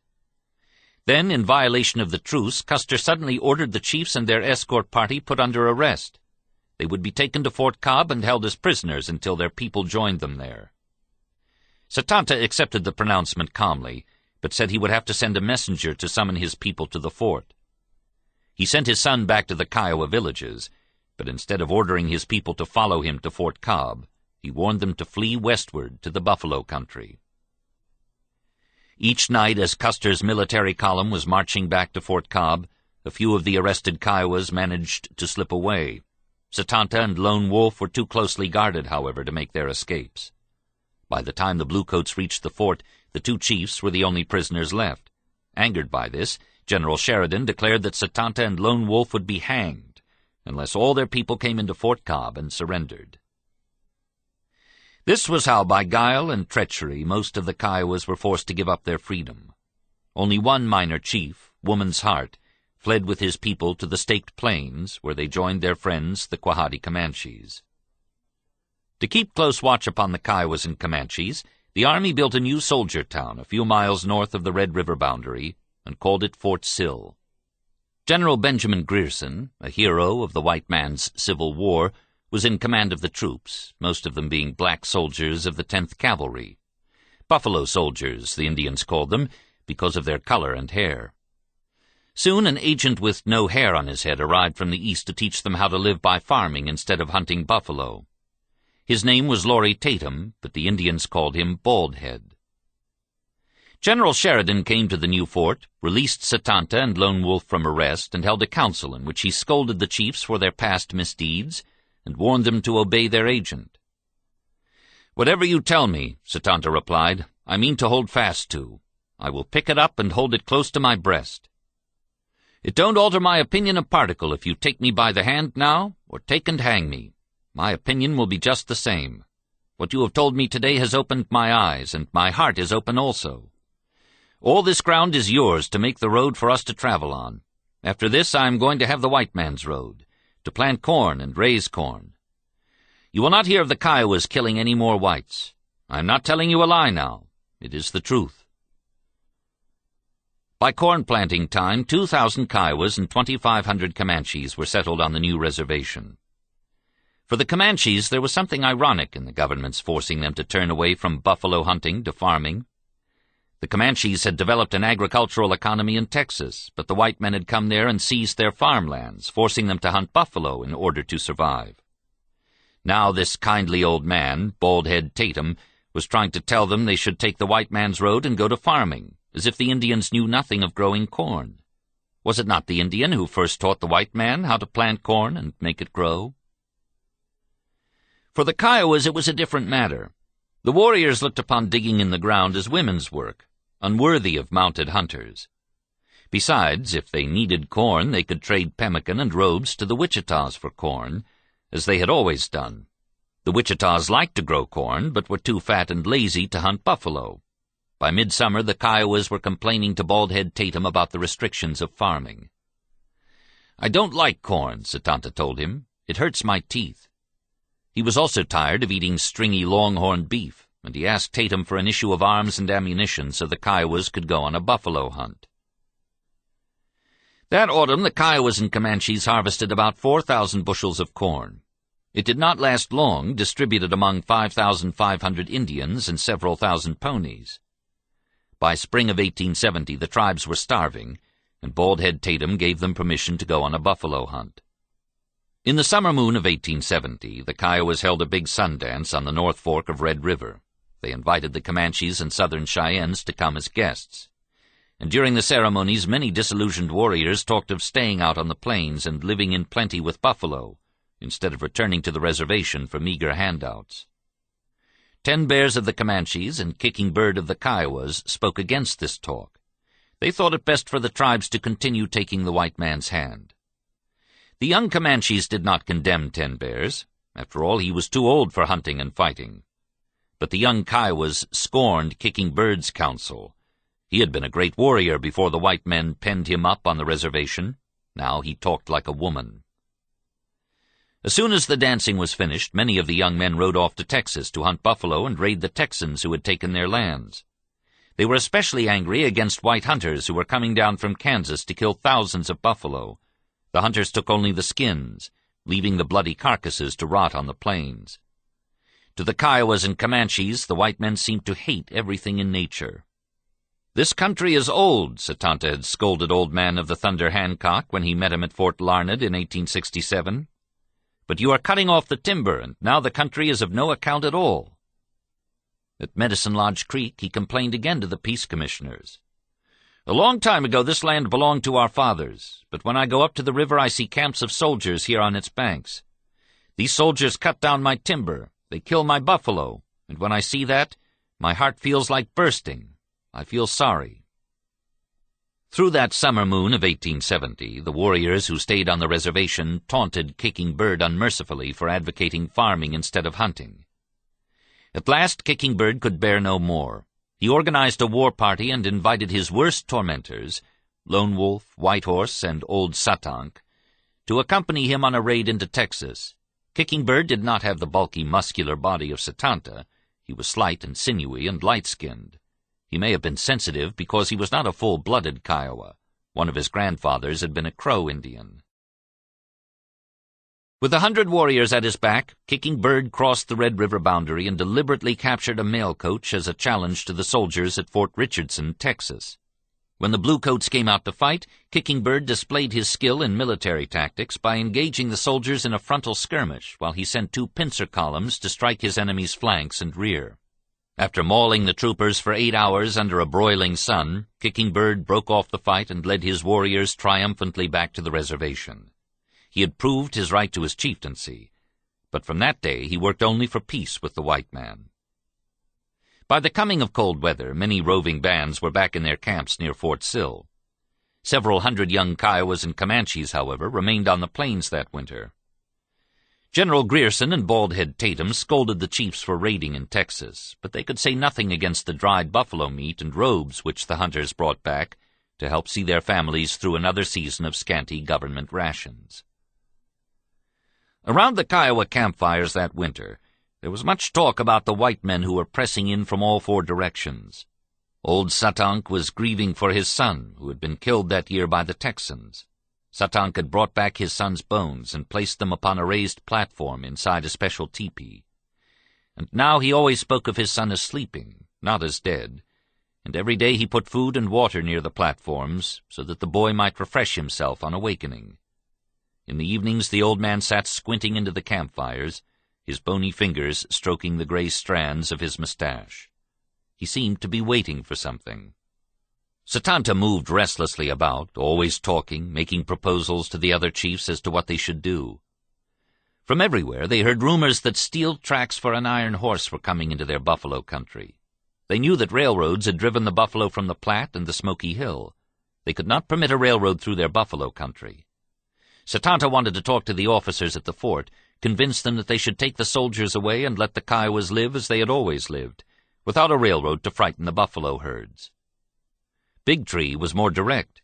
He wanted to go to the fort some night, set the buildings on fire, and then kill all the soldiers as they ran out. Old Satank spoke against such talk. It would be a waste of words to talk to the officers, he said, and even if they killed all the soldiers at the fort, more would come to take their places. The white men were like coyotes. There were always more of them, no matter how many were killed.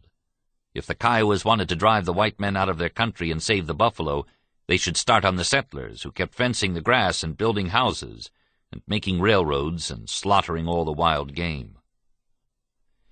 When spring came in 1871, General Grierson sent out patrols of his black soldiers to guard the fords along Red River, but the warriors were eager to see the buffalo again, and they slipped past the soldiers. Everywhere they went that summer on the Texas plains, they found more fences, more ranches, and more white buffalo hunters with deadly long-range rifles slaughtering the diminishing herds. In the leaf moon of that spring, some Kiowa and Comanche chiefs took a large hunting party up the North Fork of Red River, hoping to find buffalo without leaving the reservation. They found only a few, most of the herds being far out in Texas. Around the evening campfires, they began talking again of how the white men, especially the Texans, were trying to drive all the Indians into the ground. Soon they would have an iron horse running across the prairie, and all the buffalo would disappear. Mamonte the Skywalker, a great medicine man, suggested that it was time for them to go down to Texas and start driving the Texans into the ground. They made preparations, and in mid-May the war party eluded Grierson's patrols and splashed across Red River into Texas. Satanta, Satank, Big Tree, and many other war leaders were in the party, but the raid had been a vision of Mamonte, and therefore he was the leader. On May 17th, Mamonte brought the warriors to a halt on a hill overlooking the Butterfield Trail between Forts Richardson and Belknap. There they waited through the night, and until noon of the following day, when they saw an army ambulance escorted by mounted soldiers heading east along the trail. Some of the warriors wanted to attack, but Mamonte refused to give the signal. He assured them a much richer prize would soon follow, perhaps a wagon train filled with rifles and ammunition. Unknown to the Indians, the passenger in the army vehicle was none other than the great warrior Sherman on an inspection tour of southwestern military posts. As Mamonte had predicted, a train of 10 freight wagons rolled into view a few hours later. At the proper moment he motioned to Satanta, who was holding a bugle ready. Satanta blasted a call on the instrument, and the warriors swarmed down the slope. The teamsters formed a corral and made a desperate stand, but the onrush of Kiowas and Comanches was too much for them.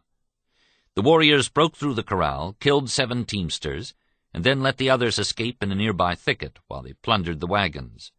They found no rifles or ammunition, nothing but corn. They took the mules from the wagons, fastened their wounded to horses, and rode north for Red River. 5 days later, the great warrior Sherman arrived at Fort Sill.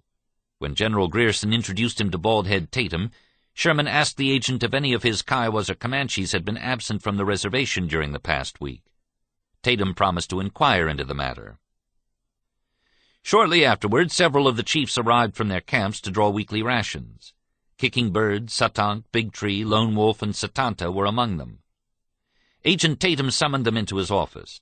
With his usual kindly solemnity, Tatum asked the chiefs if they had heard of an attack on a wagon train in Texas.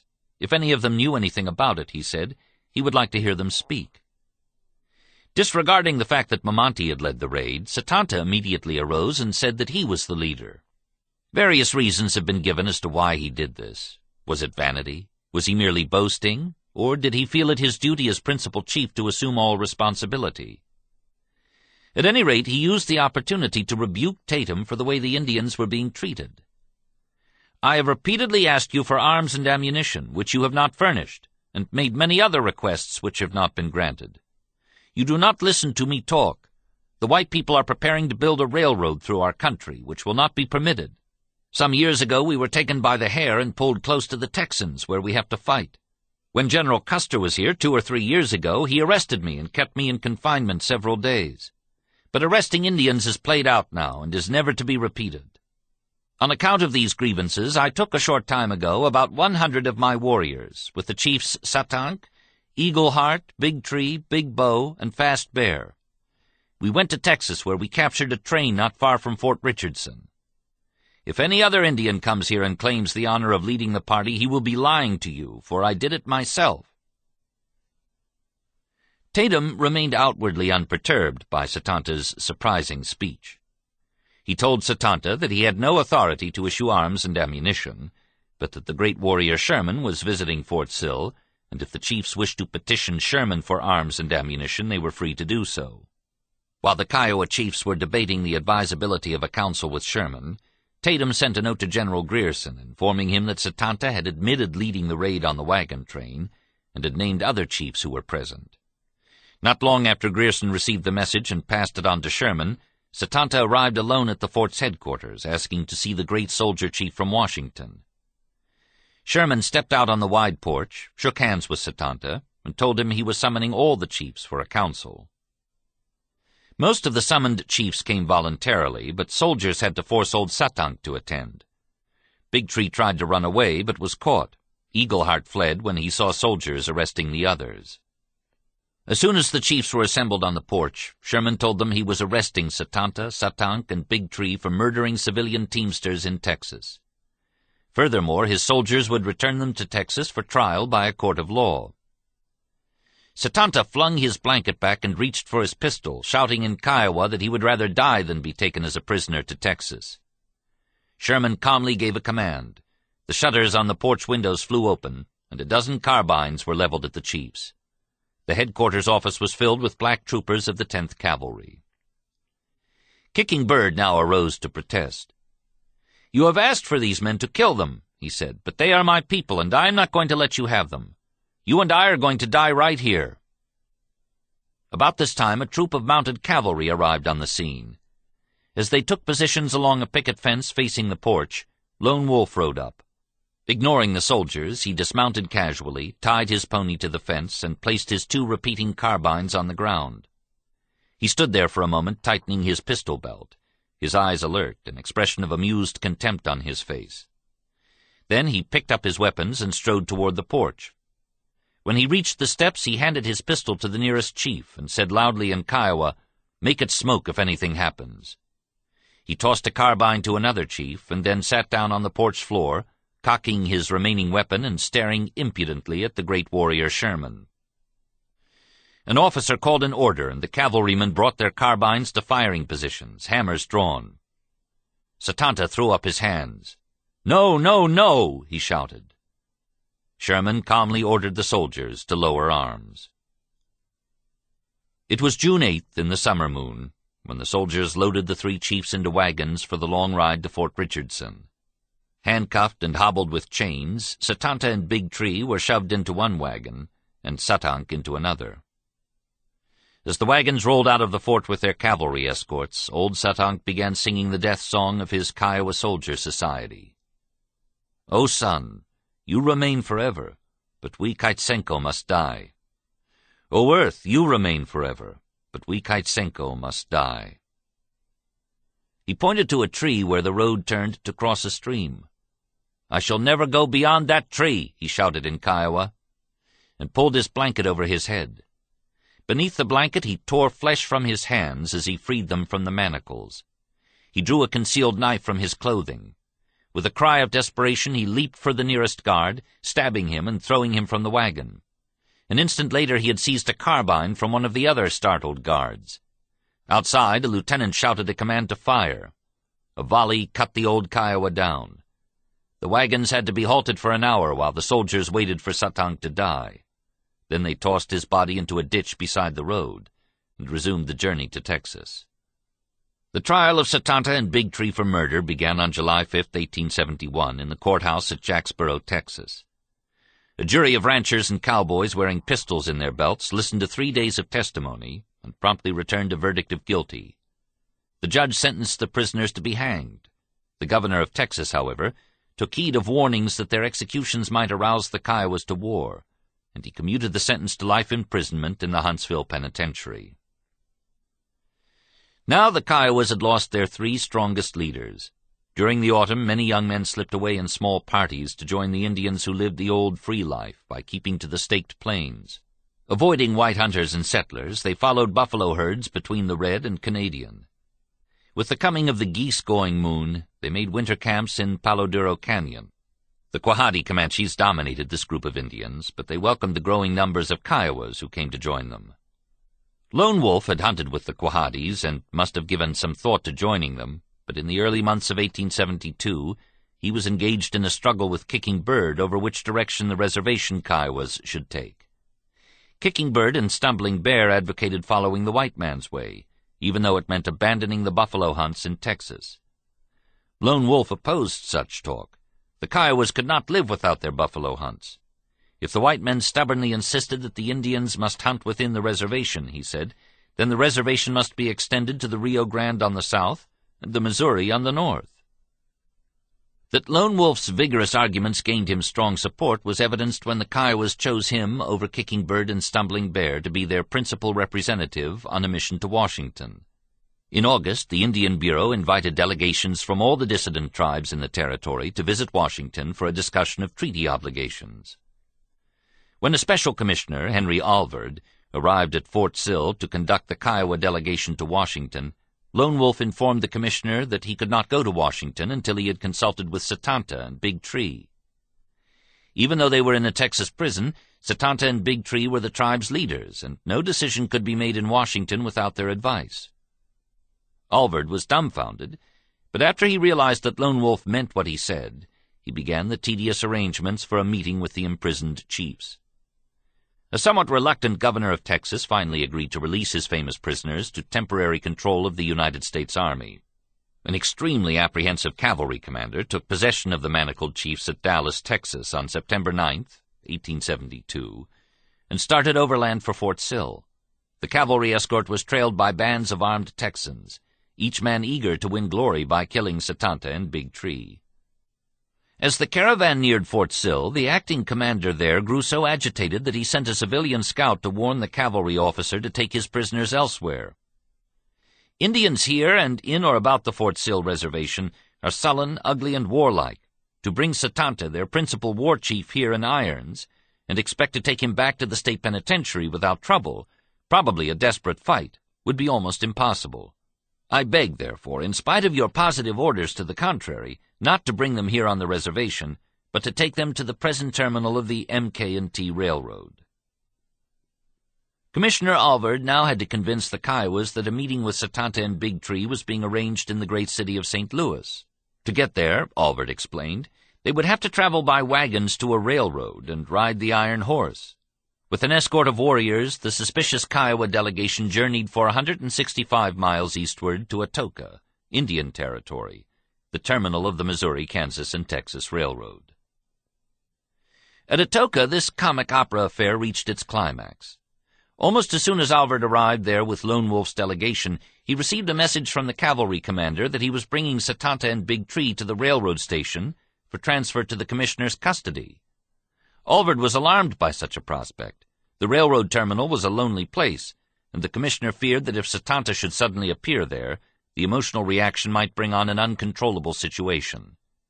He rushed the messenger back to the cavalry commander, begging him to keep his prisoners hidden somewhere in the blackjack thickets until he could get the Kiowa delegation started to St. Louis. At last, on September 29th, in special rooms at the Everett House in St. Louis, Satanta and Big Tree celebrated their temporary freedom with Lone Wolf, who had made it all possible. Commissioner Alvord described the reunion as a most impressive and affecting occasion. But he apparently did not realize that the Kiowa chiefs were conducting important business. Before Satanta and Big Tree were started back to prison, Lone Wolf knew exactly what he must accomplish on his mission to Washington. Several other Indian delegations arrived in Washington at the same time as the Kiowas. Some minor Apache chiefs, a group of Arapahoes, and a few Comanches. The Quahati Comanches, who were the real power in the tribe, would not send anybody. 10 Bears represented the Yamparica Band, and Tassawi the Penatecas. Washington officials gave the Indians a grand tour, a display of the government's military might, a Sunday sermon complete with interpreters supplied by the Methodist Church, and a reception by Great Father Ulysses Grant in the East Room of the White House. After everyone had exchanged flowery speeches filled with the usual blandishments, the Commissioner of Indian Affairs, Francis Walker, arranged to address the Kiowas and Comanches together. He delivered a surprising ultimatum. First, the Kiowas and Comanches here represented must, before the 15th of December next, camp every chief, headman, brave, and family complete within 10 miles of Fort Sill and the agency. They must remain there until spring without giving any trouble, and shall not then leave unless with the consent of their agent. He went on to say that the Quahati Comanches and other bands who had declined to send representatives to Washington would soon hear that United States troops had been directed to operate against them. Furthermore, every Indian not camped within 10 miles of Fort Sill by December 15th would be considered an enemy of the United States government, and soldiers would kill them wherever they were found. 10 Bears and Tassawi replied that their Comanche bands would do what the Great Father wanted them to do, but Lone Wolf expressed doubt that he could enforce such an ultimatum on all the Kiowas. Satanta and Big Tree, he explained, were the war chiefs of the tribe, and as long as the Texans kept them in prison, many of the young warriors would be bound to carry on a war with the Texans. Peace could be obtained only if Satanta and Big Tree were given their freedom and returned to the reservation, where they could keep the young men from raiding in Texas. This condition, of course, was what had been decided upon in that most impressive and affecting occasion of the Kiowa chieftains' reunion in St. Louis. Lone Wolf's maneuver was worthy of a trained diplomat, and although Commissioner Walker had no authority to order the governor of Texas to release Satanta and Big Tree, he finally had to promise to free the chiefs before Lone Wolf would agree to obey his ultimatum. Furthermore, Lone Wolf set a deadline for the release, no later than the end of the next bud moon and the beginning of the leaf moon, or about the end of March 1873. One effect of the Washington visit was the complete alienation of 10 Bears from the Comanches. While Lone Wolf returned to the reservation as a hero, 10 Bears was virtually ignored. Ailing and exhausted, the old poet of the plains gave up and died on November 23, 1872. With the exception of his son, said the agency schoolmaster Thomas Batty, his people had all left him. Meanwhile, on the Staked Plains, as Commissioner Walker had warned, the army began searching out the free Quahati Comanches. From Fort Richardson, the 4th Cavalry prowled through the upper forks of Red River. These pony soldiers were led by Ranald Mackenzie, a wiry, irascible, mutton-chopped Eagle chief. The Comanches called him Mongowete, 3 fingers. He had lost his index finger in the Civil War. On September 29th, along McClellan's Creek, Three Fingers scouts discovered a large Comanche village, Bull Bear's people. The Indians were busily drying meat in preparation for winter. Charging in at a gallop, the troopers overran the village, killed 23 Comanches, captured 120 women and children, and took almost the entire herd, more than 1,000 ponies. After burning the 262 lodges, Mackenzie moved back downstream and made a night camp. In the meantime, the hundreds of warriors who had escaped the attack had walked to a neighboring Comanche village. With borrowed ponies and fresh reinforcements, they made a surprise night attack on the cavalrymen. "We got all our horses back, and some of the soldiers, too," one of the warriors said afterward. But they could not rescue the captive women and children, and after Mackenzie took them to Fort Sill, Bull Bear and a number of other Quahatis came to the reservation in order to be with their families. The main force of Quahatis, however, still roamed free with the buffalo, continued to gain recruits from other southwestern tribes, and under the leadership of a 27-year-old half-breed, Quanah Parker, was more implacable than ever. With the first signs of spring in 1873, the Kiowas began preparing for a big celebration to welcome back Satanta and Big Tree. All winter long, Bald Head Tatum had used his influence to block release of the chiefs, but the Commissioner of Indian Affairs overruled him. Tatum resigned, and James Hayworth came to replace him. When the bud moon passed and the calendar was well into the leaf moon, Lone Wolf began to talk of a war with the Texans if they refused to free the chiefs. Kicking Bird urged the warriors to be patient. The governor of Texas was having trouble with the Indian-hating settlers. At last, in the moon of deer horns dropping off, August, officials from Washington arranged for Satanta and Big Tree to be transferred to Fort Sill as prisoners. Not long afterward, the governor of Texas himself arrived for a grand council. On the day of the council, Satanta and Big Tree were allowed to be present under a soldier guard. The governor opened the proceedings by telling the Kiowas they must settle down on farms near the agency. They must draw their rations and answer to a roll call every 3 days. They must stop their young men from raiding in Texas. They must give up their arms and ponies and raise corn like civilized Indians. In the meantime, he continued, Satanta and Big Tree are to remain in the guardhouse until the commanding officer at Fort Sill is satisfied that these conditions are carried out. Lone Wolf was the first to speak.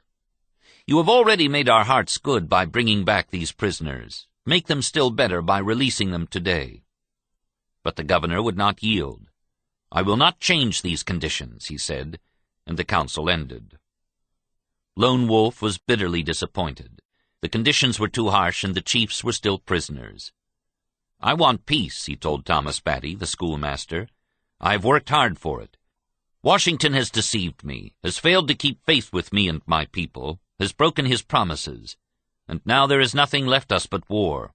I know that war with Washington means the extinction of my people, but we are driven to it. We had rather die than live."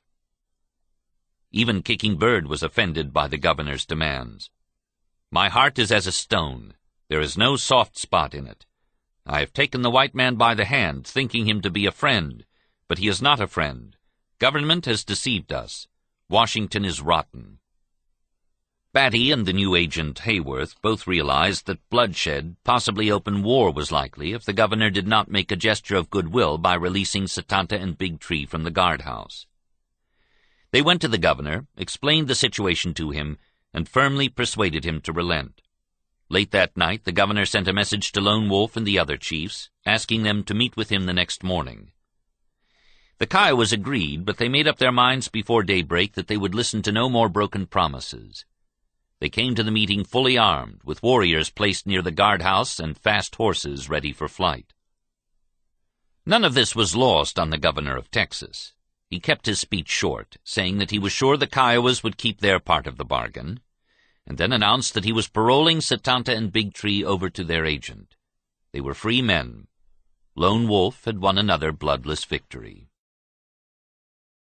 In the moon when the leaves fall off, Satanta moved into his red-painted tepee with its red streamers waving from the ends of the poles above the smoke holes.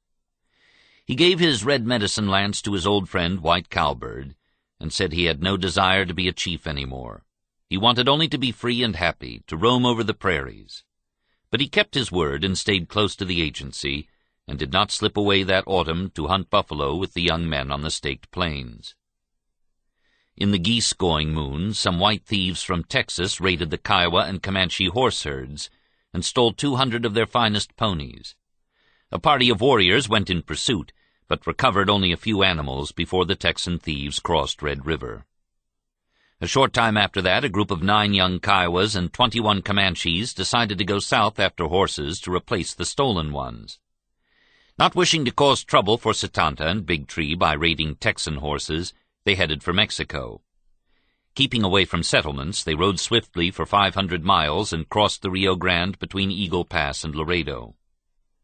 In Mexico, they raided ranches until they collected about the same number of horses the Texans had stolen from them. But they had to kill some Mexicans in order to take the horses, and on the way back they killed 2 Texans who tried to stop them. Then the Bluecoats came in hot pursuit, and during a running fight not far from Fort Clark, 9 of the young Indians were killed. Among them were Tawankia and Quitan, the son and nephew of Lone Wolf. It was midwinter when the survivors returned to Fort Sill. The Kiowas and Comanches went into mourning over the loss of their bravest young men. In his grief for his son, Lone Wolf cut off his hair, burned his tepee, slew his horses, and swore revenge upon the Texans. As soon as the grass greened on the prairies in the spring of 1874, Lone Wolf organized a party to go deep into Texas to recover the bodies of Tawankia and Quitan. Because they were watched so closely on the reservation, the Kiowas could not keep the expedition a secret, and they had scarcely crossed Red River before columns of Bluecoats were riding to intercept them, from Forts Concho, McCavitt, and Clark. Somehow Lone Wolf managed to elude all his pursuers. His party reached the burial place, recovered the bodies of his son and nephew, and swung northward toward the Staked Plains. A troop of cavalry, however, came so close upon them that Lone Wolf was forced to rebury the bodies on the side of a mountain. Breaking up into small parties, the Kiowas took flight across the Staked Plains. Most of them reached Red River in time to hear about a very special sun dance that was being held on Elk Creek. For many years the Kiowas had been inviting their Comanche friends to attend their sun dances, but the Comanches had always come as spectators, and had never held such a ceremony of their own. In that spring of 1874, they invited the Kiowas to come to their first sun dance and help them decide what should be done about the white buffalo hunters who were destroying the herds out on the Staked Plains. Kicking Bird refused to accept the invitation. He had heard that the Quahatis had organized the sun dance, and as they were considered hostile to the government, Kicking Bird convinced his followers to stay in their camps and wait until July for their own sun dance. Lone Wolf, however, still grieving over the death of his son and angry at the white men for refusing to even let him bring the boy's bones back for a proper burial, decided to lead his followers to the Comanche sun dance. Setanta went along with him. The paroled chief could see no harm in attending a Comanche ceremony within the reservation boundary. It was the courteous thing to do. The Quahatis arrived on Elk Creek in force, riding in from the Staked Plains with bad news about the buffalo herds. White hunters and skinners were everywhere. The stench of rotting carcasses fouled the very winds of the plains. Like the Indians, the great herds were being driven into the ground. Of the 3,700,000 buffalo destroyed from 1872 through 1874, only 150,000 were killed by Indians. When a group of concerned Texans asked General Sheridan if something should not be done to stop the white hunters' wholesale slaughter, he replied, "Let them kill, skin, and sell until the buffalo is exterminated, as it is the only way to bring lasting peace and allow civilization to advance." The free Quahatis wanted no part of a civilization that advanced by exterminating useful animals. At the Comanche sun dance, a Quahati prophet named Isatai spoke for a war to save the buffalo. Isatai was a man of great magic. It was said that he could vomit wagon loads of ammunition from his belly, and that he had the power to stop the white men's bullets in mid-flight. Quanah Parker, the young war chief of the Quahatis, also spoke for a war to drive the white hunters from the grazing grounds. He suggested that they strike first at the Hunters' Base, a trading post near the Canadian River known as Adobe Walls. Before the sun dance ended, a party of Cheyennes and Arapahoes arrived from their reservation in the north. They were very angry because some white horse thieves had stolen 50 of their best mustangs. They suspected the thieves might be buffalo hunters. When they heard about Quanah's plan to attack the white hunters at Adobe Walls, they decided to join the Quahadis. Lone Wolf and Satanta and their Kiowa warriors also volunteered to fight. To their minds, the urgency to save the buffalo from extermination was a much more important matter than obeying petty reservation rules. After all, were not the hunters intruding upon buffalo ranges reserved by treaty for exclusive use of Indians? If the soldiers would not drive the hunters away as they were supposed to do, then the Indians must do it. Altogether, 700 warriors rode westward from Elk Creek in the waning summer moon. Along the way, Issatai made medicine and reassured the warriors. "Those white men can't shoot you," he said. "With my medicine I will stop all their guns. When you charge, you will wipe them all out." Before sunrise on June 27th, the warriors rode up close to Adobe Walls and made preparations for one mighty charge that would wipe out every buffalo hunter in the supply base. "We charged pretty fast on our horses, throwing up dust high," Quanah Parker said afterward. Prairie dog holes dotted the ground, and some of the ponies caught their hooves in them, falling and rolling with their painted riders. The Indians found 2 hunters trying to escape in a wagon, and they killed and scalped both of them. The gunfire and thundering hooves alerted the white men inside the adobes, and they opened up with their long-range buffalo rifles. The Indians pulled away, and then began their traditional circling attack, individual warriors darting in to hurl lances or to fire through windows. "I got up to the adobe houses with another Comanche," Quanah said. "We poked holes through roofs to shoot. Several times the Indians withdrew to make new charges, hoping to force the hunters to expend all their ammunition. In one of these charges, Quanah's horse was shot from under him, and as he tried to take cover, a bullet creased his shoulder. He crawled into a plum thicket and was later rescued. "The buffalo hunters were too much for us," one of the Comanche warriors admitted. "They stood behind adobe walls. They had telescopes on their guns. One of our men was knocked off his horse by a spent bullet fired at a range of about a mile. It stunned, but did not kill him."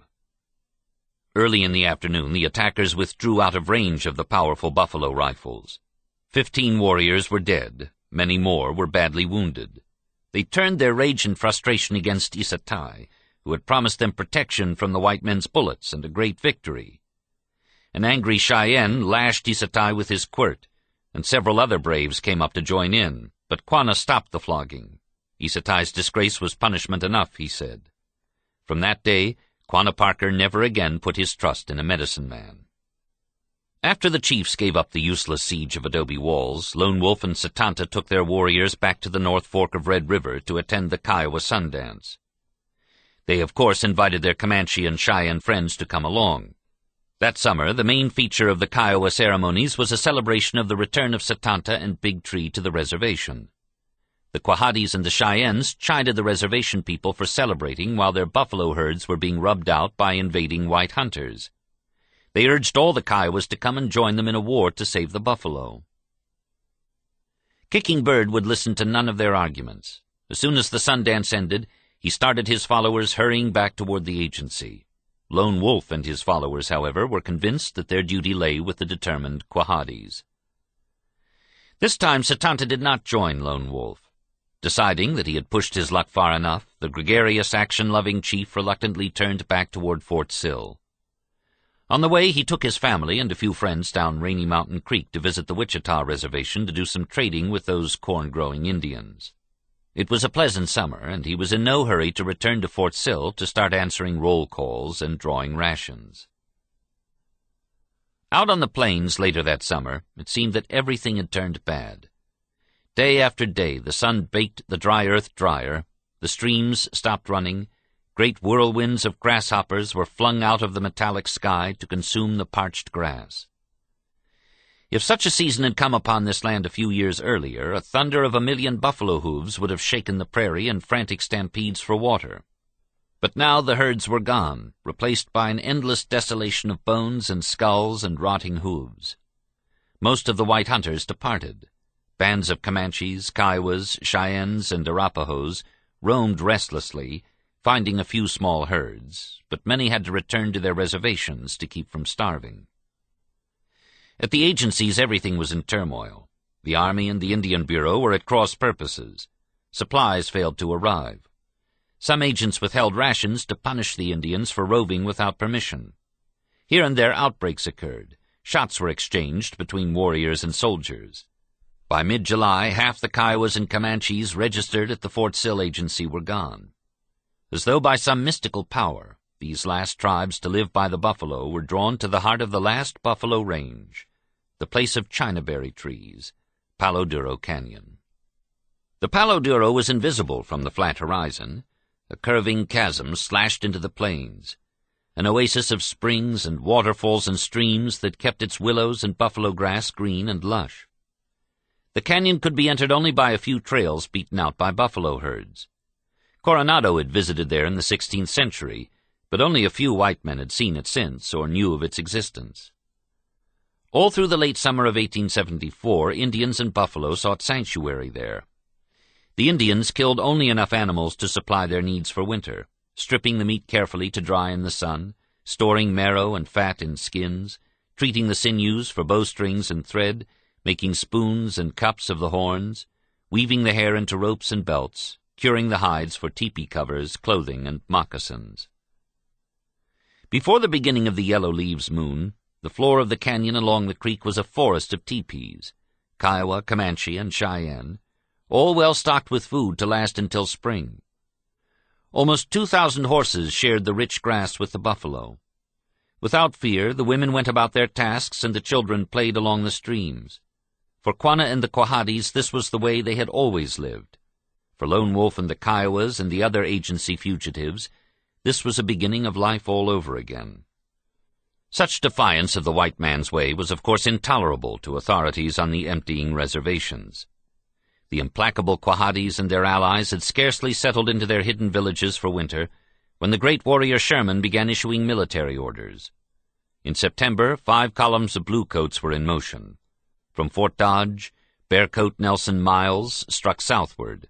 From Fort Concho, Three Fingers Mackenzie marched northward. From Fort Bascom, New Mexico, Major William Price moved eastward. From Forts Sill and Richardson came Colonels John Davidson and George Buell.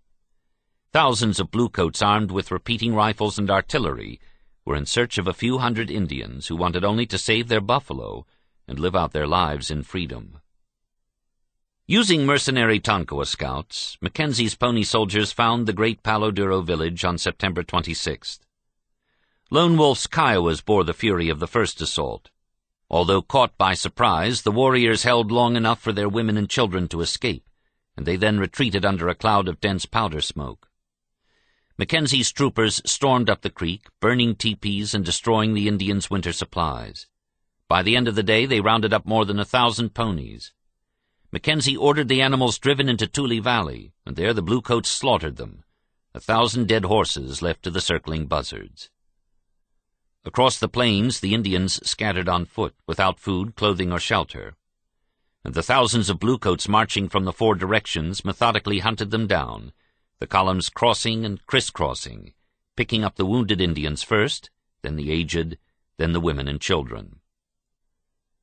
Lone Wolf and 252 Kiowas managed to avoid capture, but at last they could run no more. On February 25, 1875, they came into Fort Sill and surrendered. 3 months later, Quanah brought in the Quahatis. In this turmoil of military action, the paroled chiefs, Satanta and Big Tree, fled the reservation. When they reached the Cheyenne agency, they surrendered voluntarily, but were shackled in irons and placed in the guardhouse. At Fort Sill, each surrendering band of Indians was herded into a corral, where soldiers disarmed them. What little property they carried was piled into a heap and burned. Their horses and mules were driven out upon the prairie and shot. Chiefs and warriors, suspected of responsibility for leaving the reservation, were locked in cells or were confined behind the high walls of an unroofed ice house. Each day their captors threw chunks of raw meat to them as if they were animals in a cage. From Washington, the great warrior Sherman ordered trials and punishments for the captives. Agent Hayworth requested leniency for Satanta and Big Tree. Sherman had nothing in his heart against Big Tree, but he remembered the defiance of Satanta, and it was Satanta who had to return alone to the Texas penitentiary. Because the military authorities could not decide which of their many prisoners to punish, they ordered Kicking Bird to select 26 Kiowas for exile to the dungeons of Fort Marion, Florida. Repugnant as the task was, Kicking Bird obeyed. He knew that Lone Wolf would have to go, Woman's Heart and White Horse, and Mamonte the Skywalker, because of their fighting in Texas. For the remainder of the quota, he chose obscure warriors and a few Mexican captives who had grown up with the tribe. Even so, Kicking Bird's part in the judgment of his tribesmen lost him the support of his followers. "I am as a stone, broken and thrown away," he told Thomas Batty sadly. "One part thrown this way, and one part thrown that way." On the day the chained prisoners were being loaded into wagons for the start of their long journey to Florida, Kicking Bird rode out to say goodbye to them. "I am sorry for you," he said, "but because of your stubbornness I have failed to keep you out of trouble. You will have to be punished by the government. Take your medicine. It will not be for long. I love you and will work for your release." Mamonte the Skywalker answered him scornfully, "You remain free, a big man with the whites, but you will not live long, Kicking Bird. I will see to that." 2 days later, after drinking a cup of coffee in his lodge near the post, Kicking Bird died mysteriously. 3 months later, at Fort Marion, after learning of the death of Kicking Bird, Mamonte also died suddenly, and the Kiowas said the medicine man had willed his own death, because he had used his power to destroy a fellow tribesman. 3 years later, wasting away in a prison hospital in Texas, Setanta threw himself from a high window to find release in death. That same year, Lone Wolf, racked by malarial fever, was permitted to return to Fort Sill, but he also was dead within a year. The great leaders were gone. The mighty power of the Kiowas and Comanches was broken. The buffalo they had tried to save had vanished. It had all happened in less than 10 years. Chapter 12. The War for the Black Hills. 1875. May 1st. Indictments brought against 238 members of Whiskey Ring, charged with defrauding Treasury of internal revenue taxes.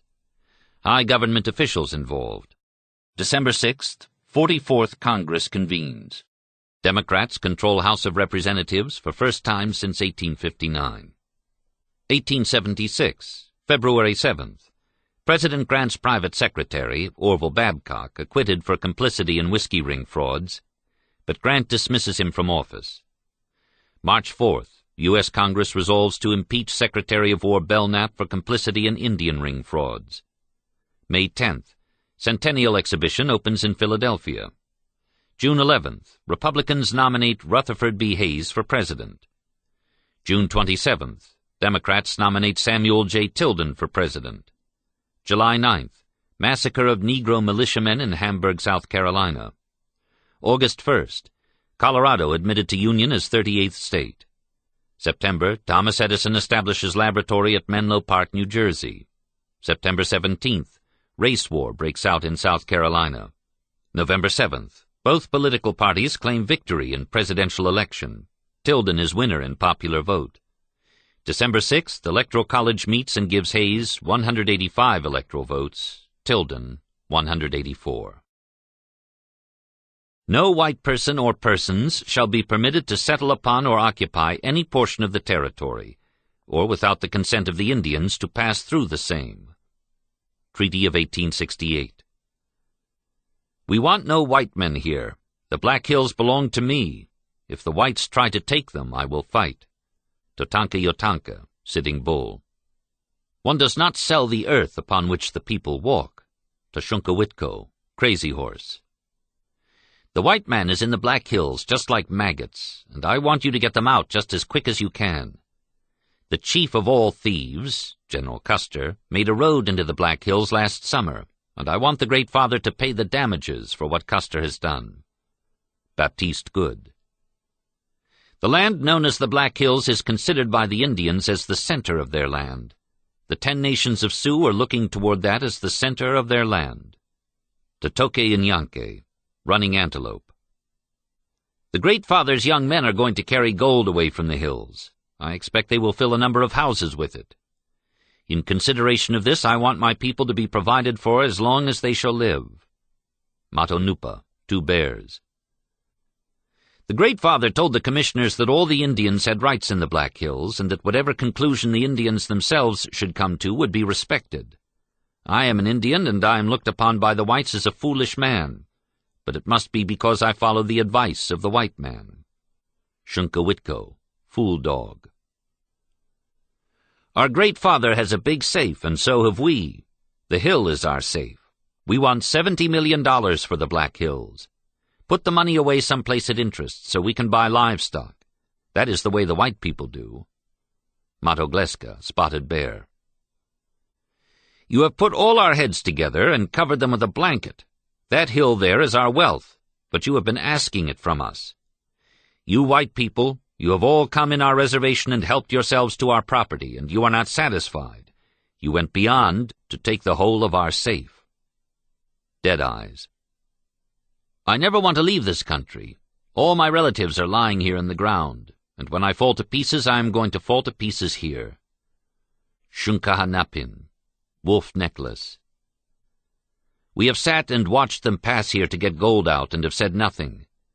My friends, when I went to Washington, I went into your money house, and I had some young men with me, but none of them took any money out of that house while I was with them. At the same time, when your Great Father's people come into my country, they go into my money house, the Black Hills, and take money out. Mawatani Hanska, Long Mandan. My friends, for many years we have been in this country. We never go to the Great Father's country and bother him about anything. It is his people who come to our country and bother us, do many bad things, and teach our people to be bad. Before you people ever crossed the ocean to come to this country, and from that time to this, you have never proposed to buy a country that was equal to this in riches. My friends, this country that you have come to buy is the best country that we have. This country is mine.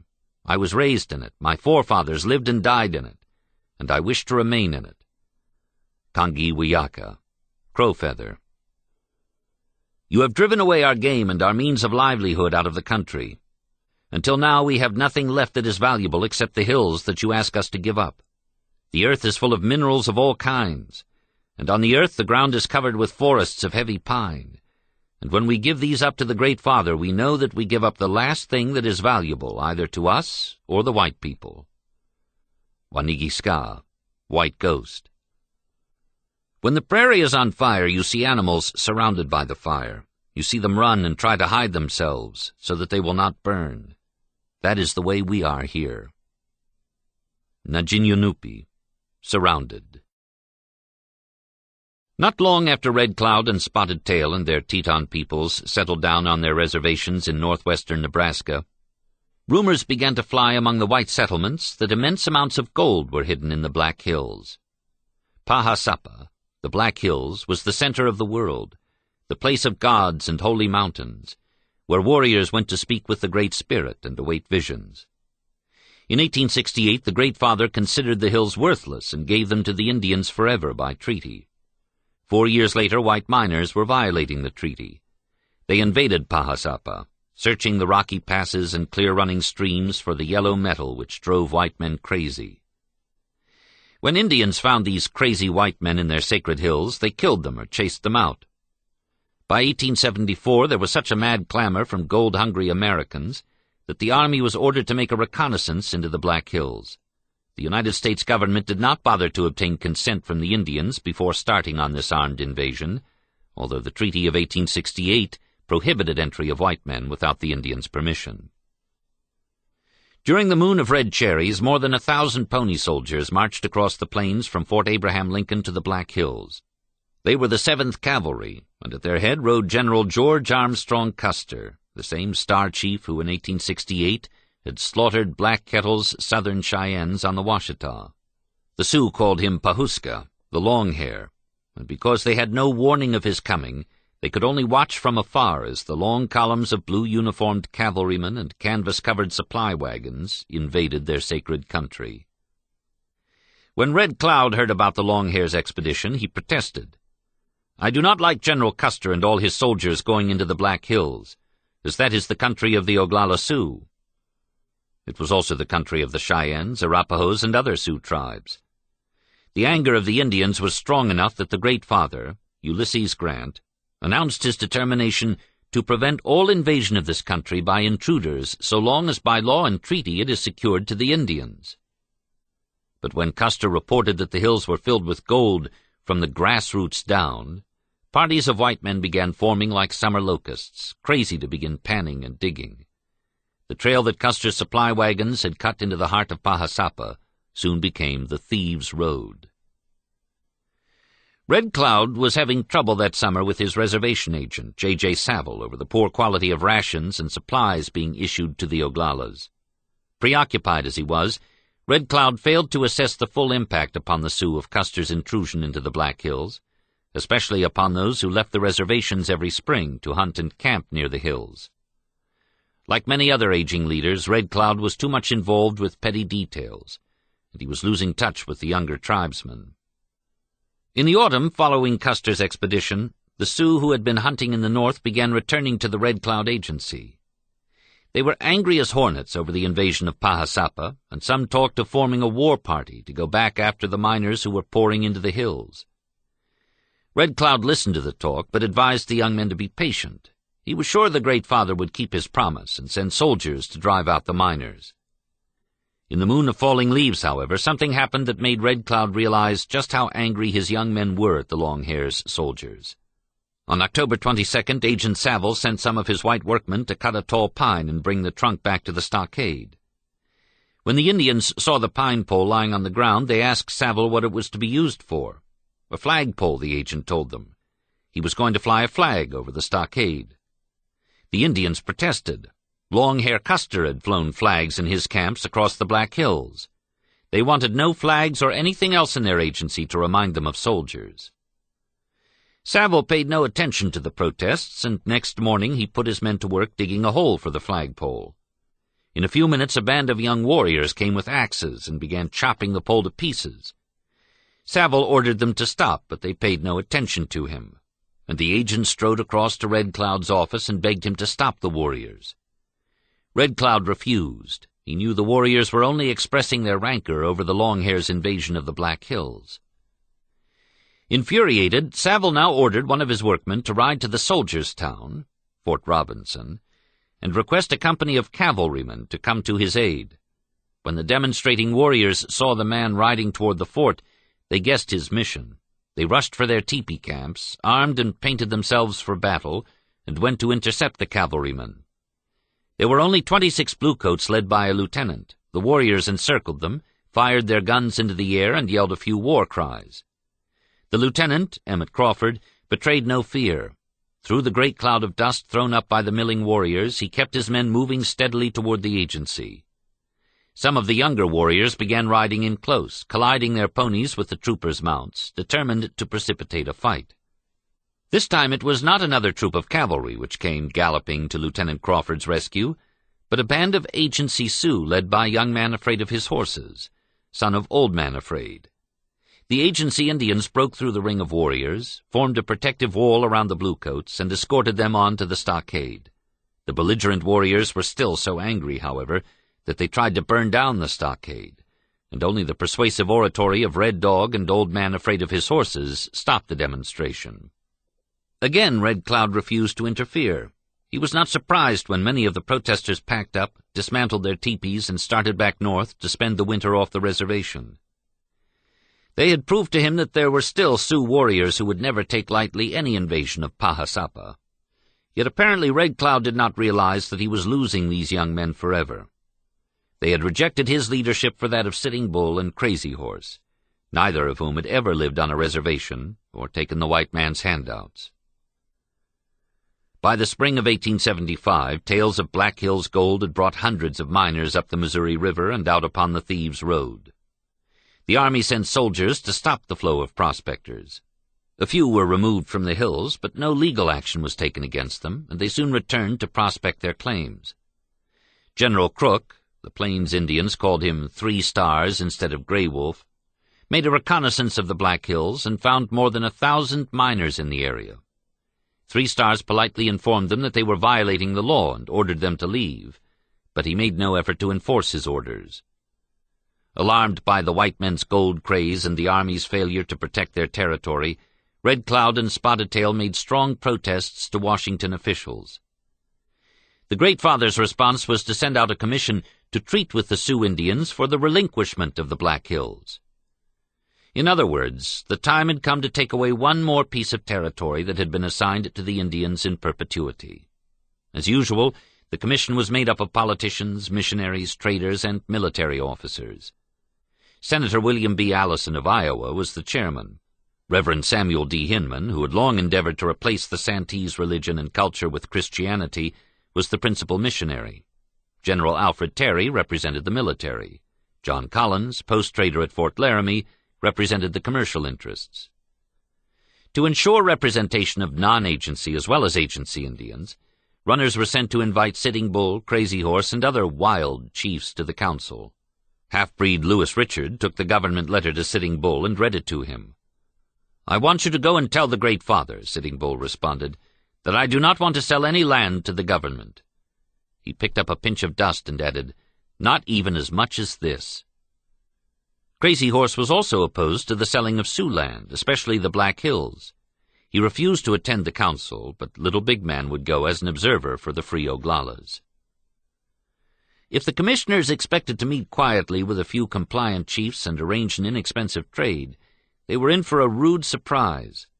When they arrived at the meeting place, on White River between the Red Cloud and Spotted Tail agencies, the plains for miles around were covered with Sioux camps and immense herds of grazing ponies. From the Missouri River on the east to the Bighorn country on the west, all the nations of the Sioux and many of their Cheyenne and Arapaho friends had gathered there. More than 20,000 Indians. Few of them had ever seen a copy of the Treaty of 1868, but a goodly number knew the meaning of a certain clause in that sacred document. "No treaty for the cession of any part of the reservation herein described shall be of any validity or force unless executed and signed by at least 3/4 of all the adult male Indians occupying or interested in the same."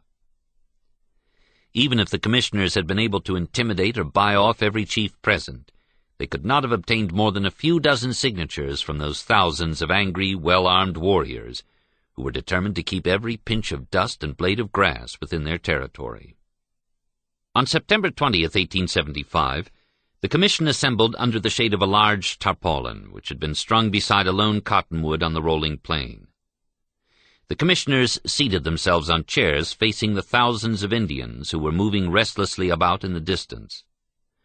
A troop of 120 cavalrymen on white horses filed in from Fort Robinson and drew up in a line behind the canvas shelter.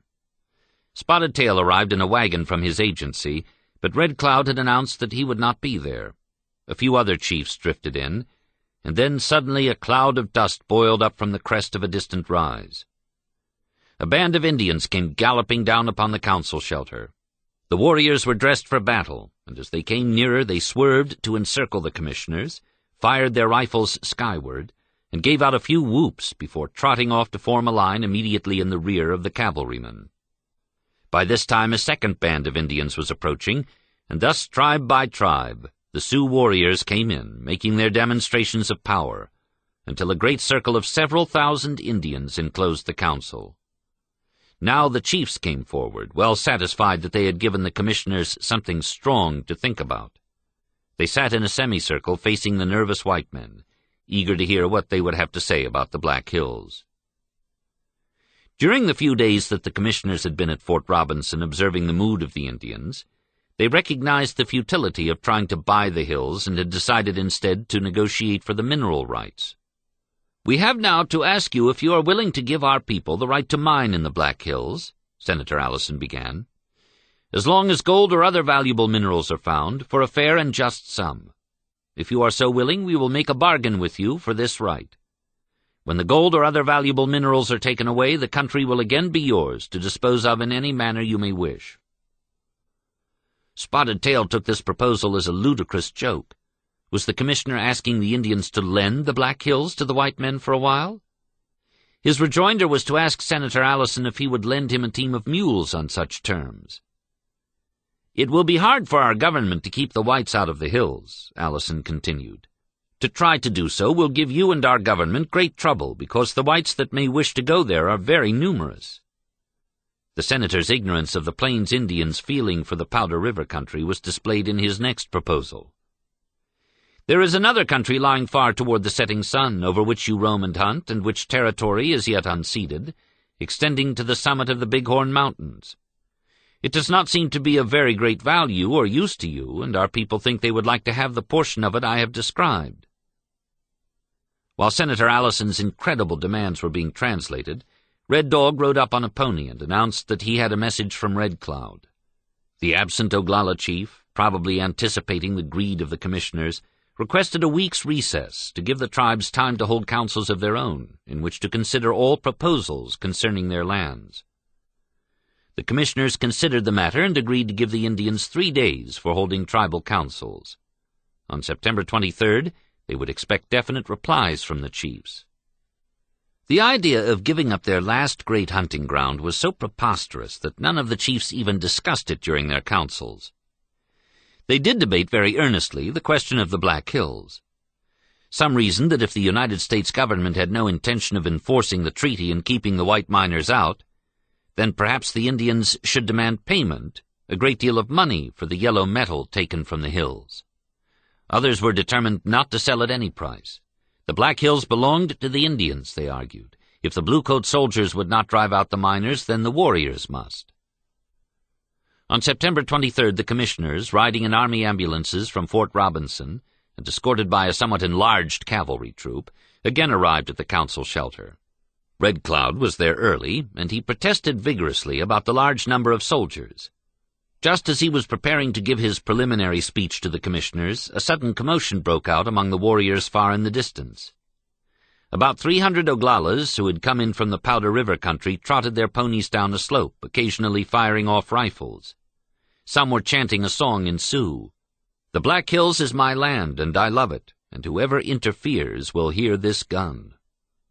An Indian mounted on a gray horse forced his way through the ranks of warriors gathered around the canvas shelter.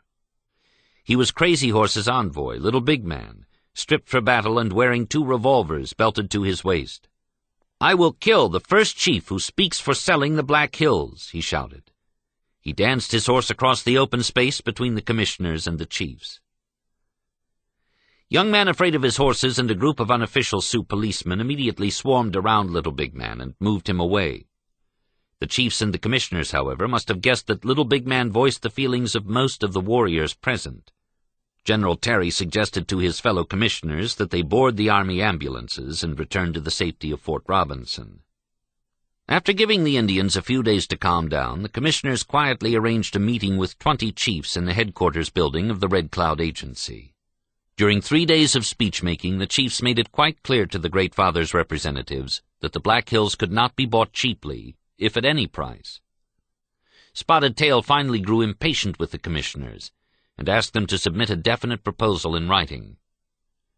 The offer was $400,000 a year for the mineral rights, or, if the Sioux wished to sell the hills outright, the price would be $6 million, payable in 15 annual installments. This was a markdown price indeed, considering that one Black Hills mine alone yielded more than $500 million in gold. Red Cloud did not even appear for the final meeting, letting Spotted Tail speak for all the Sioux. Spotted Tail rejected both offers firmly. The Black Hills were not for lease or for sale. The commissioners packed up, returned to Washington, reported their failure to persuade the Sioux to relinquish the Black Hills, and recommended that Congress disregard the wishes of the Indians and appropriate a sum fixed as a fair equivalent of the value of the hills. This forced purchase of the Black Hills should be presented to the Indians as a finality, they said. Thus was set in motion a chain of actions which would bring the greatest defeat ever suffered by the United States Army in its wars with the Indians, and ultimately would destroy forever the freedom of the Northern Plains Indians. November 9th, 1875. E.C. Watkins, Special Inspector for the Indian Bureau, reported to the Commissioner of Indian Affairs that Plains Indians living outside reservations were fed and well armed, were lofted and independent in their attitudes, and were therefore a threat to the reservation system. Inspector Watkins recommended that troops be sent against these uncivilized Indians in the winter, the sooner the better, and whip them into subjection. November 22, 1875. Secretary of War W. W. Belknap warned of trouble in the Black Hills, unless something is done to obtain possession of that section for the white miners who have been strongly attracted there by reports of rich deposits of the precious metal. December 3, 1875. Commissioner of Indian Affairs Edward P. Smith ordered Sioux and Cheyenne agents to notify all Indians off reservations to come in and report to their agencies by January 31, 1876, or a military force would be sent to compel them. February 1, 1876. The Secretary of the Interior notified the Secretary of War that the time given the hostile Indians to come into their reservations had expired, and that he was turning them over to the military authorities for such action as the Army might deem proper under the circumstances. February 7, 1876. The War Department authorized General Sheridan, commanding the Military Division of the Missouri, to commence operations against the hostile Sioux, including the bands under Sitting Bull and Crazy Horse. February 8, 1876. General Sheridan ordered Generals Crook and Terry to begin preparations for military operations in the direction of the headwaters of the Powder, Tongue, Rosebud, and Bighorn Rivers, where Crazy Horse and his allies frequented. Once this machinery of government began moving, it became an inexorable force, mindless and uncontrollable. When runners went out from the agencies late in December to warn the non-agency chiefs to come in, heavy snows blanketed the northern plains. Blizzards and severe cold made it impossible for some couriers to return until weeks after the January 31st deadline. It would have been impossible to move women and children by ponies and travois. Had a few thousand hostiles somehow managed to reach the agencies, they would have starved there. On the reservations during the late winter, food supplies were so short that hundreds of Indians left in March to go north in search of game to supplement their meager government rations. In January, a courier found Sitting Bull camped near the mouth of the Powder. The Hunkpapa chief sent the messenger back to the agent, informing him that he would consider the order to come in, but could not do so until the moon when the green grass is up. Crazy Horse's Oglalas were in winter camp near Bear Butte, where the Thieves' Road came into the Black Hills from the north. During the spring it would be a good place to make up raiding parties to go against the miners violating Pahasapa. When agency couriers made their way through the snow to Crazy Horse, he told them politely that he could not come until the cold went away. It was very cold, the young Oglala remembered afterward, and many of our people and ponies would have died in the snow. Also, we were in our own country and were doing no harm. The January 31st ultimatum was little short of a declaration of war against the independent Indians, and many of them accepted it as that. But they did not expect the Bluecoats to strike so soon. In the moon of the snowblind, 3 Stars Crook came marching north from Fort Fetterman along the old Bozeman Road, where 10 years before Red Cloud had begun his stubborn fight to keep the Powder River country inviolate. About this same time, a mixed band of northern Cheyennes and Oglala Sioux left Red Cloud Agency to go to the Powder River country, where they hoped to find a few buffalo and antelope. About the middle of March, they joined some non-agency Indians camped a few miles from where the Little Powder runs into the Powder. Two Moon, Little Wolf, Old Bear, Maple Tree, and White Bull were the Cheyenne leaders. Low Dog was the Oglala chief, and some of the warriors with him were from Crazy Horse's village farther north. Without warning, at dawn on March 17th, Crook's advance column under Colonel Joseph J. Reynolds attacked this peaceful camp. Fearing nothing in their own country, the Indians were asleep when Captain James Egan's White Horse Troop, formed in a company front, dashed into the teepee village, firing pistols and carbines. At the same time, a second troop of cavalry came in on the left flank, and a third swept away the Indians' horse herd. The first reaction from the warriors was to get as many women and children as possible out of the way of the soldiers, who were firing recklessly in all directions. Old people tottered and hobbled away to get out of reach of the bullets singing among the lodges, Woodenleg said afterward. Braves seized whatever weapons they had and tried to meet the attack. As soon as the non-combatants were started up a rugged mountain slope, the warriors took positions on ledges or behind huge rocks. From these places they held the soldiers at bay until the women and children could escape across the powder. "From a distance we saw the destruction of our village," Woodenleg said. "Our teepees were burned with everything in them. I had nothing left but the clothing I had on." The Bluecoats destroyed all the pemmican and saddles in the camp and drove away almost every pony the Indians owned, between 12 and 1,500 head. As soon as darkness fell, the warriors went back to where the Bluecoats were camped, determined to recover their stolen horses. Two Moon succinctly described what happened. "That night the soldiers slept, leaving the horses to one side, so we crept up and stole them back again, and then we went away." Three Stars Crook was so angry at Colonel Reynolds for allowing the Indians to escape from their village and recover their horses that he ordered him court-martialed. The army reported this foray as the attack on Crazy Horse's village, but Crazy Horse was camped miles away to the northeast. That was where Two Moon and the other chiefs led their homeless people in hopes of finding food and shelter. They were more than 3 days making the journey. The temperature was below zero at night. Only a few had buffalo robes, and there was very little food. Crazy Horse received the fugitives hospitably, gave them food and robes, and found room for them in the Oglala teepees. "I'm glad you are come," he said to Two Moon after listening to accounts of the Bluecoats plundering the village. "We are going to fight the white man again." "All right," Two Moon replied. "I am ready to fight. I have fought already. My people have been killed, my horses stolen. I am satisfied to fight." In the geese-laying moon, when the grass was tall and the horses strong, Crazy Horse broke camp and led the Oglalas and Cheyennes north to the mouth of Tongue River, where Sitting Bull and the Hunkpapas had been living through the winter. Not long after that, Lame Deer arrived with a band of Miniconjous and asked permission to camp nearby. They had heard about all the Bluecoats marching through the Sioux hunting grounds and wanted to be near Sitting Bull's powerful band of Hunkpapas should there be any trouble. As the weather warmed, the tribes began moving northward in search of wild game and fresh grass.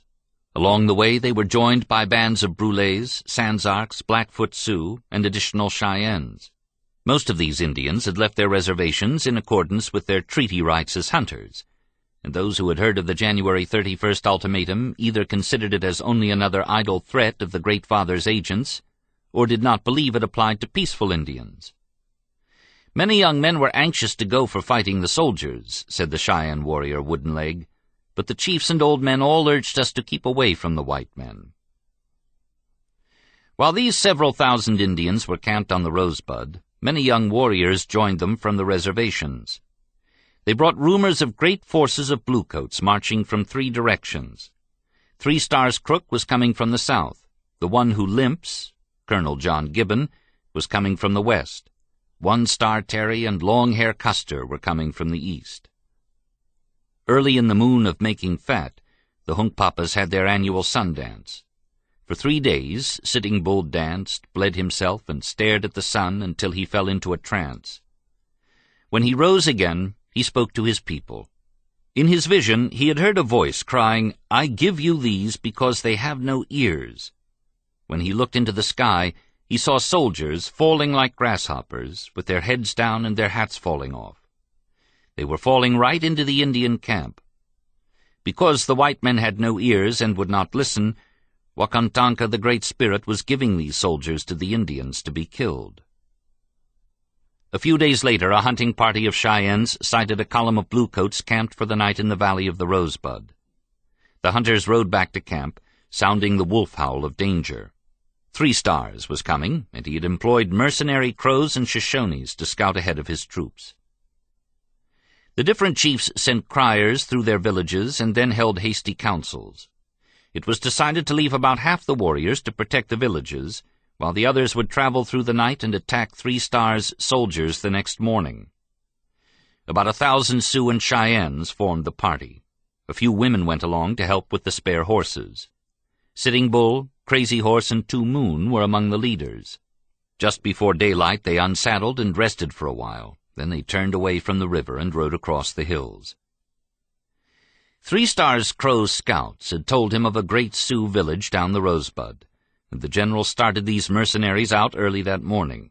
As the Crows rode over the crest of a hill and started down, they ran into the Sioux and Cheyenne warriors. At first the Sioux and Cheyennes chased the Crows in all directions, but Bluecoats began coming up fast, and the warriors pulled back. For a long time, Crazy Horse had been waiting for a chance to test himself in battle with the Bluecoats. In all the years since the Fetterman fight at Fort Phil Kearny, he had studied the soldiers and their ways of fighting. Each time he went into the Black Hills to seek visions, he had asked Wakantanka to give him secret powers so that he would know how to lead the Oglalas to victory if the white men ever came again to make war upon his people. Since the time of his youth, Crazy Horse had known that the world men lived in was only a shadow of the real world. To get into the real world, he had to dream, and when he was in the real world, everything seemed to float or dance. In this real world, his horse danced as if it were wild or crazy, and this was why he called himself Crazy Horse. He had learned that if he dreamed himself into the real world before going into a fight, he could endure anything. On this day, June 17th, 1876, Crazy Horse dreamed himself into the real world, and he showed the Sioux how to do many things they had never done before while fighting the white man's soldiers. When Crook sent his pony soldiers in mounted charges, instead of rushing forward into the fire of their carbines, the Sioux faded off to their flanks and struck weak places in their lines. Crazy Horse kept his warriors mounted and always moving from one place to another. By the time the sun was in the top of the sky, he had the soldiers all mixed up in 3 separate fights. The Bluecoats were accustomed to forming skirmish lines and strong fronts, and when Crazy Horse prevented them from fighting like that, they were thrown into confusion. By making many darting charges on their swift ponies, the Sioux kept the soldiers apart and always on the defensive. When the Bluecoats' fire grew too hot, the Sioux would draw away, tantalize a few soldiers into pursuit, and then turn on them with a fury. The Cheyennes also distinguished themselves that day, especially in the dangerous charges. Chief Comes in Sight was the bravest of all, but as he was swinging his horse about after a charge into the soldier's flank, the animal was shot down in front of a Bluecoat infantry line. Suddenly another horse and rider galloped out from the Cheyennes' position and swerved to shield Chief Comes in Sight from the soldier's fire. In a moment, Chief Comes in Sight was up behind the rider. The rescuer was his sister, Buffalo Calf Road woman, who had come along to help with the horse herds. That was why the Cheyennes always remembered this fight as the battle where the girl saved her brother. The white men called it the Battle of the Rosebud. When the sun went down, the fighting ended. The Indians knew they had given 3 Stars a good fight, but they did not know until the next morning that they had whipped him. At first daylight, Sioux and Cheyenne scouts went out along the ridges, and they could see the Bluecoat column retreating far away to the south. General Crook was returning to his base camp on Goose Creek to await reinforcements or a message from Gibbon, Terry, or Custer. The Indians on the Rosebud were too strong for one column of soldiers. After the fight on the Rosebud, the chiefs decided to move west to the valley of the Greasy Grass, Little Bighorn. Scouts had come in with reports of great herds of antelope west of there, and they said grass for the horses was plentiful on the nearby benchlands. Soon the camp circles were spread along the west bank of the twisting Greasy Grass for almost 3 miles. No one knew for certain how many Indians were there, but the number could not have been smaller than 10,000 people, including 3,000 or 4,000 warriors. It was a very big village, and you could hardly count the teepees, Black Elk said. Farthest upstream toward the south was the Hunkpapa camp, with the Blackfoot Sioux nearby. The Hunkpapas always camped at the entrance, or at the head end of the circle, which was the meaning of their name. Below them were the Sanzarks, Miniconjous, Oglalas, and Brulés. At the north end were the Cheyennes. The time was early in the moon when the choke cherries are ripe, with days hot enough for boys to swim in the melted snow water of the Greasy Grass. Hunting parties were coming and going in the direction of the Bighorns, where they had found a few buffalo as well as antelope. The women were digging wild turnips out on the prairies. Every night 1 or more of the tribal circles held dances, and some nights the chiefs met in councils. The chiefs of the different tribes met together as equals, Woodenleg said. There was only one who was considered as being above all the others. This was Sitting Bull. He was recognized as the one old man chief of all the camps combined. Sitting Bull did not believe the victory on the Rosebud had fulfilled his prophecy of soldiers falling into the Indian camp. Since the retreat of 3 Stars, however, no hunting parties had sighted any bluecoats between the Powder and the Bighorn. They did not know until the morning of June 24th that Longhair Custer was prowling along the Rosebud. Next morning, scouts reported that the soldiers had crossed the last high ridge between the Rosebud and the Indian camp and were marching toward the Little Bighorn. The news of Custer's approach came to the Indians in various ways. I and 4 women were a short distance from the camp, digging wild turnips, said Red Horse, one of the Sioux council chiefs. Suddenly, one of the women attracted my attention to a cloud of dust rising a short distance from camp. I soon saw that the soldiers were charging the camp. To the camp I and the women ran. When I arrived, a person told me to hurry to the council lodge. The soldiers charged so quickly that we could not talk. We came out of the council lodge and talked in all directions. The Sioux mount horses, take guns, and go fight the soldiers. Women and children mount horses and go, meaning to get out of the way. Patay-san Wastewind, a cousin of Sitting Bull, was one of the young women digging turnips that morning. She said the soldiers were 6 to 8 miles distant when first sighted. We could see the flashing of their sabers and saw that there were very many soldiers in the party. The soldiers first seen by Patay-san Wastewind and other Indians in the middle of the camp were those in Custer's battalion. These Indians were not aware of Major Marcus Reno's surprise attack against the south end of camp until they heard rifle fire from the direction of the Blackfoot Sioux lodges. Like that, the soldiers were upon us. Through the teepee poles their bullets rattled. The women and children cried, fearing they would be killed. But the men, the Hunkpapa and Blackfeet, the Oglala and Minneconjou, mounted their horses and raced to the Blackfoot teepees. We could still see the soldiers of Longhair marching along in the distance, and our men, taken by surprise and from a point whence they had not expected to be attacked, went singing the song of battle into the fight behind the Blackfoot village. Black Elk, a 13-year-old Oglala boy, was swimming with his companions in the Little Bighorn. The sun was straight above and was getting very hot when he heard a crier shouting in the Hunkpapa camp. "The chargers are coming! They are charging! The chargers are coming!" The warning was repeated by an Oglala crier, and Black Elk could hear the cry going from camp to camp northward to the Cheyennes. Low Dog, an Oglala chief, heard this same warning cry. I did not believe it. I thought it was a false alarm. I did not think it possible that any white man would attack us, so strong as we were. Although I did not believe it was a true alarm, I lost no time getting ready. When I got my gun and came out of my lodge, the attack had begun at the end of the camp where Sitting Bull and the Hunkpapas were. Iron Thunder was in the Minneconjou camp. I did not know anything about Reno's attack until his men were so close that the bullets went through the camp and everything was in confusion. The horses were so frightened we could not catch them. Crow King, who was in the Hunkpapa camp, said that Reno's pony soldiers commenced firing at about 400 yards distance. The Hunkpapas and Blackfoot Sioux retreated slowly on foot to give the women and children time to go to a place of safety. Other Indians got our horses. By that time we had warriors enough to turn upon the whites.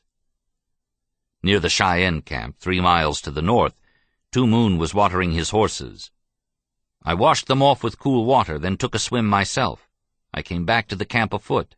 When I got near my lodge, I looked up the Little Bighorn toward Sitting Bull's camp. I saw a great dust rising. It looked like a whirlwind. Soon a Sioux horseman came rushing into camp shouting, "Soldiers come! Plenty white soldiers!"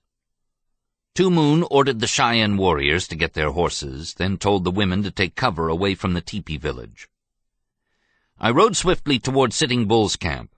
Then I saw the white soldiers fighting in a line. Reno's men. Indians covered the flat. They began to drive the soldiers all mixed up. Sioux, then soldiers, then more Sioux, and all shooting. The air was full of smoke and dust. I saw the soldiers fall back and drop into the riverbed like buffalo fleeing. The war chief who rallied the Indians and turned back Reno's attack was a muscular, full-chested, 36-year-old Hunkpapa named Peasy, or Gall. Gall had grown up in the tribe as an orphan. While still a young man, he distinguished himself as a hunter and warrior, and Sitting Bull adopted him as a younger brother.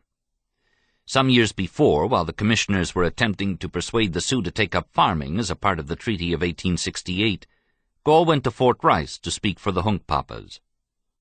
"We were born naked," he said, "and have been taught to hunt and live on the game. You tell us that we must learn to farm, live in one house, and take on your ways. Suppose the people living beyond the great sea should come and tell you that you must stop farming and kill your cattle and take your houses and lands. What would you do? Would you not fight them?" In the decade following that speech, nothing changed Gall's opinion of the white man's self-righteous arrogance, and by the summer of 1876 he was generally accepted by the Hunkpapas as Sitting Bull's lieutenant, the war chief of the tribe. Reno's first onrush caught several women and children in the open, and the cavalry's flying bullets virtually wiped out Gall's family. "It made my heart bad," he told a newspaperman some years later. "After that I killed all my enemies with the hatchet." His description of the tactics used to block Reno was equally terse. "Sitting Bull and I were at the point where Reno attacked. Sitting Bull was big medicine. The women and children were hastily moved downstream. The women and children caught the horses for the bucks to mount them. The bucks mounted and charged back Reno and checked him, and drove him into the timber." In military terms, Gall turned Reno's flank and forced him into the woods. He then frightened Reno into making a hasty retreat, which the Indians quickly turned into a rout. The result made it possible for Gall to divert hundreds of warriors for a frontal attack against Custer's column, while Crazy Horse and Two Moons struck the flank and rear. Meanwhile, Pataysan Waist Wind and the other women had been anxiously watching the Longhair's soldiers across the river. "I could hear the music of the bugle and could see the column of soldiers turn to the left to march down to the river where the attack was to be made. Soon I saw a number of Cheyennes ride into the river, then some young men of my band, then others, until there were hundreds of warriors in the river and running up into the ravine. When some hundreds had passed the river and gone into the ravine, the others who were left, still a very great number, moved back from the river and waited for the attack. And I knew that the fighting men of the Sioux, many hundreds in number, were hidden in the ravine behind the hill upon which Longhair was marching, and he would be attacked from both sides." Kill Eagle, a Blackfoot Sioux chief, later said that the movement of Indians toward Custer's column was like a hurricane, like bees swarming out of a hive. Hump, the Miniconjou comrade of Gall and Crazy Horse during the old Powder River days, said the first massive charge by the Indians caused the long-haired chief and his men to become confused. "The first dash the Indians made, my horse was shot from under me, and I was wounded, shot above the knee, and the ball came out at the hip, and I fell and lay right there." Crow King, who was with the Hunkpapas, said, "The greater portion of our warriors came together in their front, and we rushed our horses on them. At the same time, warriors rode out on each side of them and circled around them until they were surrounded." 13-year-old Black Elk, watching from across the river, could see a big dust whirling on the hill, and then horses began coming out of it with empty saddles. "The smoke of the shooting and the dust of the horses shut out the hill," Pataysan Waist Wind said, "and the soldiers fired many shots. But the Sioux shot straight, and the soldiers fell dead. The women crossed the river after the men of our village, and when we came to the hill there were no soldiers living, and Longhair lay dead among the rest. The blood of the people was hot, and their hearts bad, and they took no prisoners that day." Crow King said that all the soldiers dismounted when the Indians surrounded them. "They tried to hold on to their horses, but as we pressed closer, they let go their horses. We crowded them toward our main camp, and killed them all. They kept in order and fought like brave warriors as long as they had a man left." According to Red Horse, toward the end of the fighting with Custer, "These soldiers became foolish, many throwing away their guns and raising their hands, saying, 'Sioux, pity us, take us prisoners.' The Sioux did not take a single soldier prisoner, but killed all of them. None were alive for even a few minutes." Long after the battle, White Bull of the Miniconjous drew 4 pictographs showing himself grappling with and killing a soldier identified as Custer. Among others who claimed to have killed Custer were Rain in the Face, Flat Hip, and Brave Bear.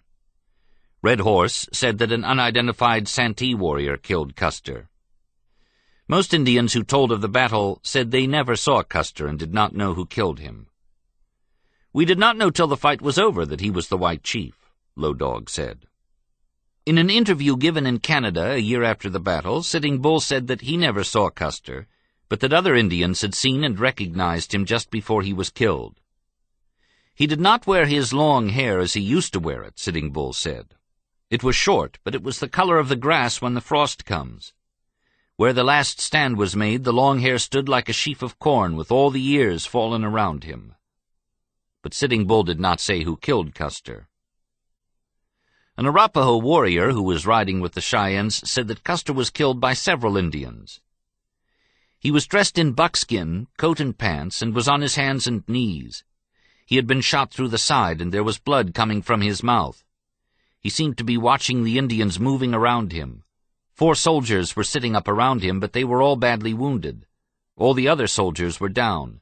Then the Indians closed in around him, and I did not see any more. Regardless of who had killed him, the long-hair who made the thieves' road into the Black Hills was dead with all his men. Reno's soldiers, however, reinforced by those of Major Frederick Benteen, were dug in on a hill farther down the river. The Indians surrounded the hill completely and watched the soldiers through the night, and next morning started fighting them again. During the day, scouts sent out by the chiefs came back with warnings of many more soldiers marching in the direction of the Little Bighorn. After a council, it was decided to break camp. The warriors had expended most of their ammunition, and they knew it would be foolish to try to fight so many soldiers with bows and arrows. The women were told to begin packing, and before sunset they started up the valley toward the Bighorn Mountains, the tribes separating along the way and taking different directions. When the white men in the east heard of the Longhair's defeat, they called it a massacre and went crazy with anger. They wanted to punish all the Indians in the west. Because they could not punish Sitting Bull and the war chiefs, the Great Council in Washington decided to punish the Indians they could find, those who remained on the reservations and had taken no part in the fighting. On July 22nd, the great warrior Sherman received authority to assume military control of all reservations in the Sioux country and to treat the Indians there as prisoners of war.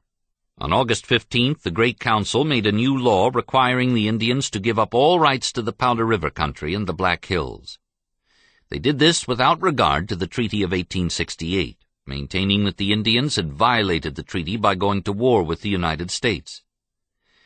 This was difficult for the reservation Indians to understand, because they had not attacked United States soldiers, nor had Sitting Bull's followers attacked them until Custer sent Reno charging through the Sioux villages. To keep the reservation Indians peaceful, the Great Father sent out a new commission in September to cajole and threaten the chiefs and secure their signatures to legal documents, transferring the immeasurable wealth of the Black Hills to white ownership. Several members of this commission were old hands at stealing Indian lands, notably Newton Edmonds, Bishop Henry Whipple, and the Reverend Samuel D. Hinman. At the Red Cloud Agency, Bishop Whipple opened the proceedings with a prayer, and then Chairman George Manypenny read the conditions laid down by Congress. Because these conditions were stated in the usual obfuscated language of lawmakers, Bishop Whipple attempted to explain them in phrases which could be used by the interpreters. My heart has for many years been very warm toward the red man. We came here to bring a message to you from your great father, and there are certain things we have given to you in his exact words. We cannot alter them even to the scratch of a pen. When the Great Council made the appropriation this year to continue your supplies, they made certain provisions, 3 in number, and unless they were complied with, no more appropriations would be made by Congress. Those 3 provisions are, first, that you shall give up the Black Hills country and the country to the north. Second, that you shall receive your rations on the Missouri River. And third, that the Great Father shall be permitted to locate 3 roads from the Missouri River across the reservation to that new country where the Black Hills are. The Great Father said that his heart was full of tenderness for his red children, and he selected this commission of Friends of the Indians that they might devise a plan, as he directed them, in order that the Indian nations might be saved, and that instead of growing smaller and smaller until the last Indian looks upon his own grave, they might become as the white man has become, a great and powerful people.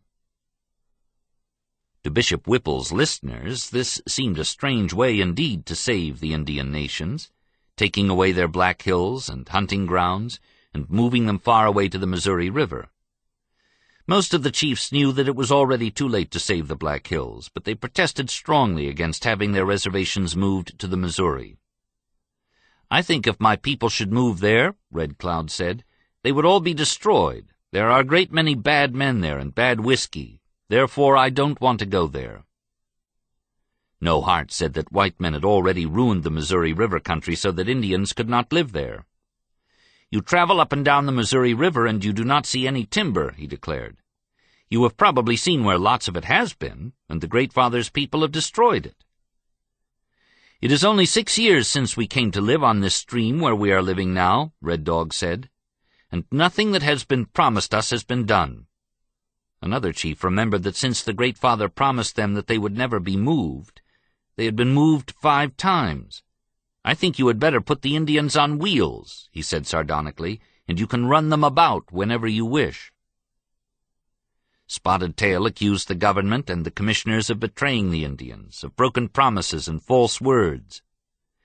"This war did not spring up here in our land. This war was brought upon us by the children of the Great Father who came to take our land from us without price, and who in our land do a great many evil things. This war has come from robbery, from the stealing of our land." As for moving to the Missouri, Spotted Tail was utterly opposed, and he told the commissioners he would not sign away the Black Hills until he could go to Washington and talk to the Great Father.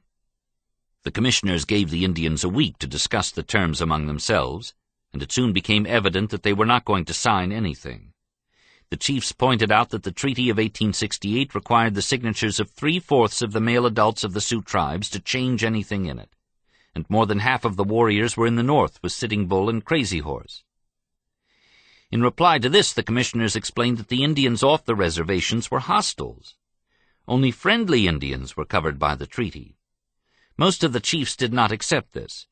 To break down their opposition, the commissioners dropped strong hints that unless they signed, the Great Council in its anger would cut off all rations immediately, would remove them to the Indian Territory in the South, and the army would take all their guns and horses.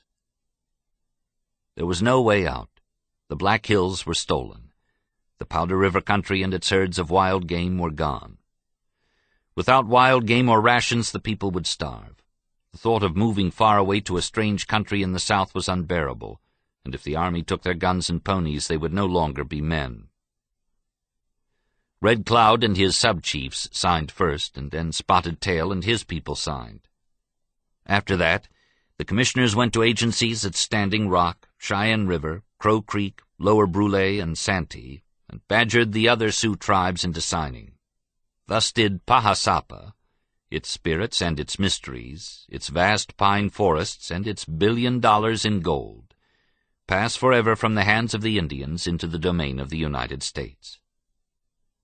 4 weeks after Red Cloud and Spotted Tail touched pens to the paper, 8 companies of United States cavalry under Three Fingers Mackenzie, the Eagle chief who destroyed the Kiowas and Comanches in Palo Duro Canyon, marched out of Fort Robinson into the agency camps.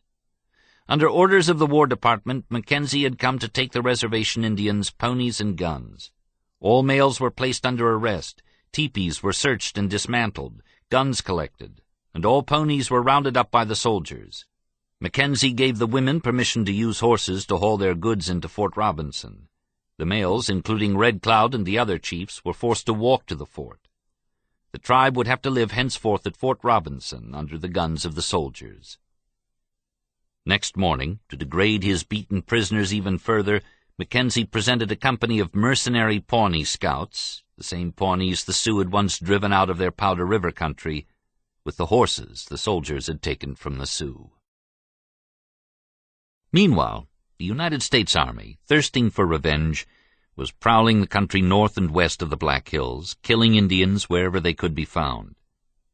In late summer of 1876, Three Stars Crook's reinforced column ran out of rations in the Heart River country of Dakota and started a forced march southward to obtain supplies in the Black Hills mining camps. On September 9th, near Slim Buttes, a forward detachment under Captain Anson Mills stumbled upon American Horse's village of Oglalas and Miniconjous. These Indians had left Crazy Horse's camp on Grand River a few days before, and were moving south to spend the winter on their reservation. Captain Mills attacked, but the Sioux drove him back, and while he was waiting for Three Stars to arrive, all the Indians escaped except American Horse, 4 warriors, and 15 women and children, who were trapped in a cave at the end of a small canyon. When Crook came up with the main column, he ordered soldiers to positions from which they could fire volleys into the mouth of the cave. American Horse and his 4 warriors returned the fire, and after some hours of continuous dueling, 2 bluecoats were dead and 9 wounded. Crook then sent a scout, Frank Gruard, to ask the Indians to surrender. Gruard, who had lived with the Sioux, spoke to them in their language. They told me they would come out if we would not kill them, and upon receiving this promise they came out.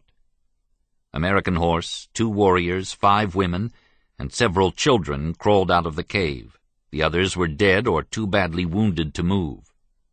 American Horse's groin had been ripped open by buckshot. He was holding his entrails in his hands as he came out, Gruard said. Holding out one of his blood-stained hands, he shook hands with me. Captain Mills had found a little girl, 3 or 4 years old, hiding in the village. "She sprang up and ran away like a young partridge," he said. "The soldiers caught her and brought her to me." Mills comforted her and gave her some food, and then he asked his orderly to bring her along when he went down to the cave where the soldiers were dragging out the Indian casualties. 2 of the dead were women, bloody with many wounds. The little girl began to scream and fought the orderly until he placed her on the ground, when she ran and embraced one of these squaws, who was her mother. I told Adjutant Lemley I intended to adopt this little girl, as I had slain her mother. A surgeon came to examine American Horse's wound. He pronounced it fatal, and the chief sat down before a fire, holding a blanket over his bullet-torn abdomen, until he lost consciousness and died. Crook ordered Captain Mills to ready his men for a resumption of the march to the Black Hills. "Before starting," Mills said, "Adjutant Lemley asked me if I really intended to take the little girl. I told him I did, when he remarked, 'Well, how do you think Mrs. Mills will like it?' It was the first time I had given that side of the matter a thought, and I decided to leave the child where I found her." While 3 Stars was destroying American Horse's village, some of the Sioux who had escaped made their way to Sitting Bull's camp and told him about the attack. Sitting Bull and Gall, with about 600 warriors, immediately went to help American Horse, but they arrived too late. Although Sitting Bull launched an attack on Crook's soldiers, his warriors had so little ammunition that the Bluecoats held them off with rearguard actions while the main column marched on to the Black Hills. When the soldiers were all gone, Sitting Bull and his warriors went into American Horse's devastated village, rescued the helpless survivors, and buried the dead. "What have we done that the white people want us to stop?" Sitting Bull asked. "We have been running up and down this country, but they follow us from one place to another." In an effort to get as far away from the soldiers as possible, Sitting Bull took his people north along the Yellowstone, where buffalo could be found. In the moon of falling leaves, Gall went out with a hunting party and came upon an army wagon train traveling through the Yellowstone country. The soldiers were taking supplies to a new fort they were building, where Tongue River flowed into the Yellowstone, Fort Keogh, named for Captain Miles Keogh, who was killed at the Little Bighorn. Gall's warriors ambushed the train near Glendive Creek and captured 60 mules. As soon as Sitting Bull heard about the wagon train and the new fort, he sent for Johnny Bruguiere, a half-breed who had joined his camp. Bruguiere knew how to write, and Sitting Bull told him to put down on a piece of paper some words he had to say to the commander of the soldiers. "I want to know what you are doing on this road. You scare all the buffalo away. I want to hunt in this place. I want you to turn back from here. If you don't, I will fight you again. I want you to leave what you have got here and turn back from here. I am your friend. Sitting Bull." When Lieutenant Colonel Elwell Otis, commanding the wagon train, received the message, he sent a scout with a reply to Sitting Bull. The soldiers were going to Fort Keogh, Otis said, and many more soldiers were coming to join them. If Sitting Bull wanted a fight, the soldiers would give him one. Sitting Bull did not want a fight. He wanted only to be left alone to hunt buffalo. He sent a warrior out with a white flag, asking for a talk with the soldier chief. By this time, Colonel Nelson Miles and more soldiers had overtaken the train. As Miles had been searching for Sitting Bull since the end of summer, he immediately agreed to a parley. They met on October 22nd between a line of soldiers and a line of warriors. Miles was escorted by an officer and 5 men, Sitting Bull by a sub-chief and 5 warriors. The day was very cold, and Miles was wearing a long coat trimmed with bear fur. From the first moment of his appearance, he was Bearcoat to the Indians. There were no preliminary speeches, no friendly smokes of the pipe. With Johnny Bruguiere interpreting, Bearcoat began the parley by accusing Sitting Bull of always being against the white man and his ways. Sitting Bull admitted that he was not for the whites, but neither was he an enemy to them as long as they left him alone. Bearcoat wanted to know what Sitting Bull was doing in the Yellowstone country. The question was a foolish one, but the Hunkpapa answered it politely. He was hunting buffalo to feed and clothe his people. Bearcoat then made passing mention of a reservation for the Hunkpapas, but Sitting Bull brushed it aside. He would spend the winter in the Black Hills, he said. The parley ended with nothing resolved, but the two men agreed to meet again the next day. The second meeting quickly became a succession of disagreements. Sitting Bull began by saying that he had not fought the soldiers until they came to fight him, and promised that there would be no more fighting if the white men would take their soldiers and forts out of the Indians' country. Bearcoat replied that there could be no peace for the Sioux until they were all on reservations. At this, Sitting Bull became angry. He declared that the Great Spirit had made him an Indian, but not an agency Indian, and he did not intend to become one. He ended the conference abruptly and returned to his warriors, ordering them to scatter because he suspected that Bearcoat's soldiers would try to attack them. The soldiers did open fire, and once again the Hunkpapas had to start running up and down the country. By springtime of 1877, Sitting Bull was tired of running. He decided there was no longer room enough for white men and the Sioux to live together in the Great Father's country. He would take his people to Canada, to the land of the grandmother, Queen Victoria. Before he started, he searched for Crazy Horse, hoping to persuade him to bring the Oglalas to the grandmother's land. But Crazy Horse's people were running up and down the country trying to escape the soldiers, and Sitting Bull could not find them. In those same cold moons, General Crook was also looking for Crazy Horse. This time, Crook had assembled an enormous army of infantry, cavalry, and artillery. This time he took along enough rations to fill 168 wagons, and enough powder and ammunition to burden the backs of 400 pack mules. 3 Star's mighty column swept through the Powder River country like a swarm of grizzly bears, mauling and crushing all Indians in its path. The soldiers were looking for Crazy Horse, but they found a Cheyenne village first, Dull Knife's village. Most of these Cheyennes had not been in the Little Bighorn battle, but had slipped away from Red Cloud Agency in search of food after the army took possession there and stopped their rations. General Crook sent Three Fingers Mackenzie against this village of 150 lodges. It was in the deer-rutting moon, and very cold, with deep snow in the shaded places and ice-crusted snow in the open places. Mackenzie brought his troopers up to attacking positions during the night and struck the Cheyennes at first daylight. The Pawnee mercenaries went in first, charging on the fast ponies Mackenzie had taken from the reservation Sioux. They caught the Cheyennes in their lodges, killing many of them as they came awake.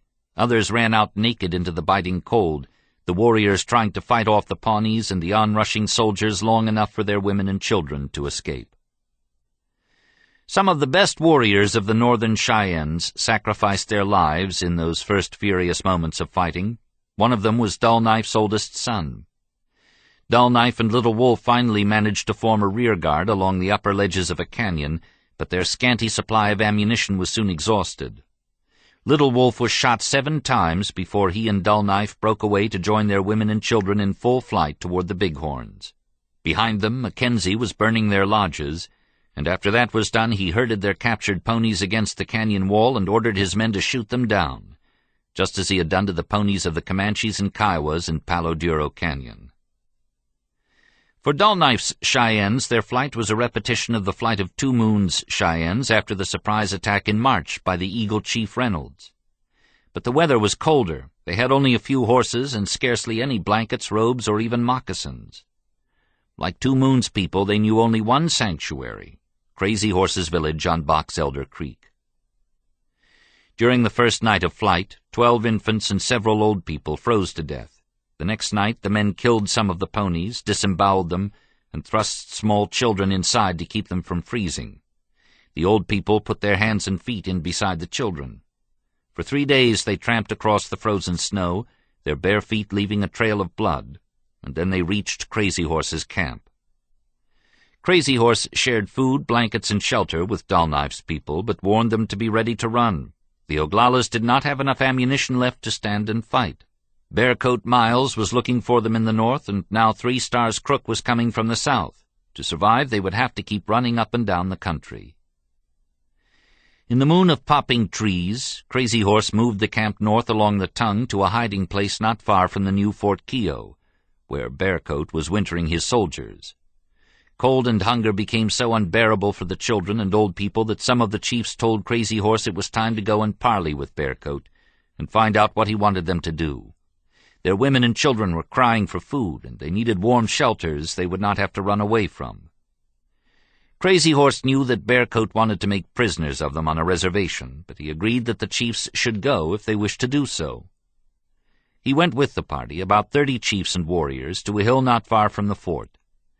8 chiefs and warriors volunteered to ride down to the fort, one of them carrying a large white cloth on a lance. As they neared the fort, some of Bearcoat's mercenary Crows came charging out. Ignoring the truce flag, the Crows fired point-blank into the Sioux. Only 3 of the 8 escaped alive. Some of the Sioux watching from the hill wanted to ride out and seek revenge on the Crows, but Crazy Horse insisted that they hurry back to camp. They would have to pack up and run again. Now that Bearcoat knew there were Sioux nearby, he would come searching through the snow for them. Bearcoat caught up with them on the morning of January 8th, 1877, at Battle Butte, and sent his soldiers charging through foot-deep snow. Crazy Horse had but little ammunition left to defend his people, but he had some good warrior chiefs who knew enough tricks to mislead and punish the soldiers while the main body of Indians escaped through the Wolf Mountains toward the Bighorns. Working in concert, Little Big Man, Two Moon, and Hump decoyed the troops into a canyon. For 4 hours they kept the soldiers, who were encumbered with bulky winter uniforms, stumbling and falling over ice-covered cliffs. Snow began sifting down during the engagement, and by early afternoon a blizzard was raging. This was enough for Bearcoat. He took his men back to the warmth of Fort Keogh. Through the screen of sleety snow, Crazy Horse and his people made their way to the familiar country of the Little Powder. They were camped there in February, living off what game they could find, when runners brought news that Spotted Tail and a party of Brulés were coming from the south. Some of the Indians in the camp thought that perhaps Spotted Tail at last had tired of being told what to do on his reservation and was running away from the soldiers. But Crazy Horse knew better. During the cold moons, Three Stars Crook had taken his men out of the snow into Fort Fetterman. While he was waiting for spring, he paid a visit to Spotted Tail and promised him that the reservation Sioux would not have to move to the Missouri River if the Brulé chief would go as a peace emissary to Crazy Horse and persuade him to surrender. That was the purpose of Spotted Tail's visit to Crazy Horse's camp. Just before Spotted Tail arrived, Crazy Horse told his father that he was going away. He asked his father to shake hands with Spotted Tail and tell him the Oglalas would come in as soon as the weather made it possible for women and children to travel. Then he went off to the Bighorns alone. Crazy Horse had not made up his mind yet whether he would surrender. Perhaps he would let his people go while he stayed in the Powder River country alone, like an old buffalo bull cast out of the herd. When Spotted Tail arrived, he guessed that Crazy Horse was avoiding him. He sent messengers out to find the Oglala leader, but Crazy Horse had vanished in the deep snows. Before Spotted Tail returned to Nebraska, however, he convinced Bigfoot that he should surrender his Minneconjous, and he received promises from Touch the Clouds and 3 other chiefs that they would bring their people to the agency early in the spring. On April 14th, Touch the Clouds, with a large number of Minneconjous and Sans-Arcs from Crazy Horse's village, arrived at the Spotted Tail agency and surrendered. A few days before this happened, Three Stars Crook had sent Red Cloud out to find Crazy Horse and promise him that if he surrendered he could have a reservation in the Powder River country. On April 27th, Red Cloud met Crazy Horse and told him of Three Stars' promise. Crazy Horse's 900 Oglalas were starving, the warriors had no ammunition, and their horses were thin and bony. The promise of a reservation in the Powder River country was all the Crazy Horse needed to bring him into Fort Robinson to surrender. The last of the Sioux war chiefs now became a reservation Indian, disarmed, dismounted, with no authority over his people, a prisoner of the army which had never defeated him in battle. Yet he was still a hero to the young men, and then adulation caused jealousies to arise among the older agency chiefs. Crazy Horse remained aloof, he and his followers living only for the day when Three Stars would make good his promise of a reservation for them in the Powder River country. Late in the summer, Crazy Horse heard that Three Stars wanted him to go to Washington for a council with the Great Father. Crazy Horse refused to go.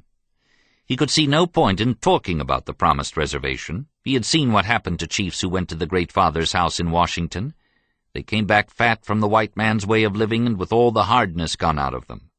He could see the changes in Red Cloud and Spotted Tail, and they knew he saw, and they did not like him for it. In August, news came that the Nez Perces, who lived beyond the Shining Mountains, were at war with the Bluecoats. At the agencies, soldier chiefs began enlisting warriors to do their scouting for them against the Nez Perces. Crazy Horse told the young men not to go against those other Indians far away, but some would not listen and allowed themselves to be bought by the soldiers. On August 31st, the day these former Sioux warriors put on their bluecoat uniforms to march away, Crazy Horse was so sick with disgust that he said he was going to take his people and go back north to the Powder River country. When Three Stars heard of this from his spies, he ordered 8 companies of pony soldiers to march to Crazy Horse's camp outside Fort Robinson and arrest him. Before the soldiers arrived, however, Crazy Horse's friends warned him they were coming. Not knowing what the soldiers' purpose was, Crazy Horse told his people to scatter, and then he set out alone to Spotted Tail Agency to seek refuge with his old friend Touch the Clouds. The soldiers found him there, placed him under arrest, and informed him they were taking him back to Fort Robinson to see Three Stars. Upon arriving at the fort, Crazy Horse was told that it was too late to talk with Three Stars that day. He was turned over to Captain James Kennington and one of the agency policemen. Crazy Horse stared hard at the agency policeman. He was Little Big Man, who not so long ago had defied the commissioners who came to steal Pahasapa. The same Little Big Man who had threatened to kill the first chief who spoke for selling the Black Hills. The brave Little Big Man who had last fought beside Crazy Horse on the icy slopes of the Wolf Mountains against Bearcoat Miles. Now the white men had bought Little Big Man and made him into an agency policeman. As Crazy Horse walked between them, letting the soldier chief and Little Big Man lead him to wherever they were taking him, he must have tried to dream himself into the real world, to escape the darkness of the shadow world in which all was madness. They walked past a soldier with a bayoneted rifle on his shoulder, and then they were standing in the doorway of a building. The windows were barred with iron, and he could see men behind the bars with chains on their legs. It was a trap for an animal, and Crazy Horse lunged away like a trapped animal, with Little Big Man holding on to his arm. The scuffling went on for only a few seconds. Someone shouted a command, and then the soldier guard, Private William Gentles, thrust his bayonet deep into Crazy Horse's abdomen. Crazy Horse died that night, September 5, 1877, at the age of 35. At dawn the next day the soldiers presented the dead chief to his father and mother. They put the body of Crazy Horse into a wooden box, fastened it to a pony-drawn travois, and carried it to Spotted Tail Agency, where they mounted it on a scaffold. All through the drying grass moon, mourners watched beside the burial place. And then, in the moon of falling leaves, came the heartbreaking news. The reservation Sioux must leave Nebraska and go to a new reservation on the Missouri River. Through the crisp, dry autumn of 1877, long lines of exiled Indians, driven by soldiers, marched northeastward toward the barren land. Along the way, several bands slipped away from the column and turned northwestward, determined to escape to Canada and join Sitting Bull. With them went the father and mother of Crazy Horse, carrying the heart and bones of their son. At a place known only to them, they buried Crazy Horse somewhere near Chankpe-Opiwakpala, the creek called Wounded Knee. Chapter 13. The Flight of the Nez Perces. 1877. January 1st. Queen Victoria proclaimed Empress of India. January 25th. U.S. Congress passes Electoral Commission bill requiring recount of electoral votes. Hayes-Tilden contest still in doubt. February 12th. Railroad workers begin strikes in protest over wage cuts. February 26th, Southern Democrats meet secretly with Hayes's Republican representatives and conclude the Compromise of 1877. in which Southern Democrats agreed to support Republicans in exchange for withdrawal of federal troops from the South and ending of Reconstruction. February 27th, Electoral Commission declares recount in favor of Hayes. March 2nd, Congress confirms election of Hayes. March 5th, Hayes inaugurated as president. April 10th, President Hayes begins withdrawal of federal troops from southern states, signaling end of Reconstruction era.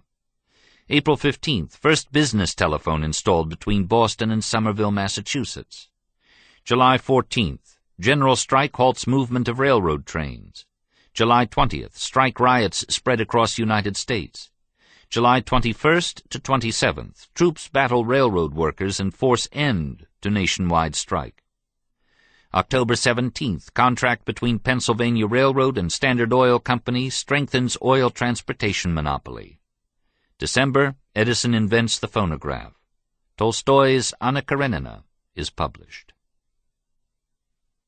The whites told only one side, told it to please themselves, told much that is not true. Only his own best deeds, only the worst deeds of the Indians, has the white man told. Yellow Wolf of the Nez Perces. The earth was created by the assistance of the sun, and it should be left as it was. The country was made without lines of demarcation, and it is no man's business to divide it. I see the whites all over the country gaining wealth, and see their desire to give us lands which are worthless. The earth and myself are of one mind. The measure of the land and the measure of our bodies are the same. Say to us, if you can say it, that you were sent by the creative power to talk to us. Perhaps you think the Creator sent you here to dispose of us as you see fit. If I thought you were sent by the Creator, I might be induced to think you had a right to dispose of me.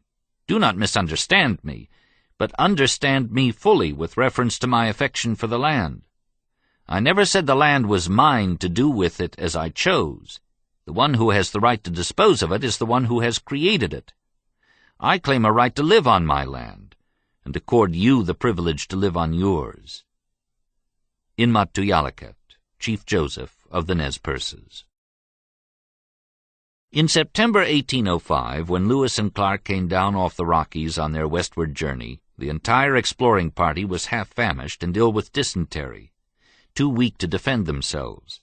They were in the country of the Nez Perces, or Nez Perces, so named by French trappers who observed some of these Indians wearing dentalium shells in their noses. Had the Nez Perces chosen to do so, they could have put an end to the Lewis and Clark expedition there on the banks of Clearwater River and seized their wealth of horses. Instead, the Nez Perces welcomed the white Americans, supplied them with food, and looked after the explorers' horses for several months while they continued by canoe to the Pacific shore. Thus began a long friendship between the Nez Perces and white Americans. For 70 years, the tribe boasted that no Nez Perce had ever killed a white man, but white men's greed for land and gold finally broke the friendship.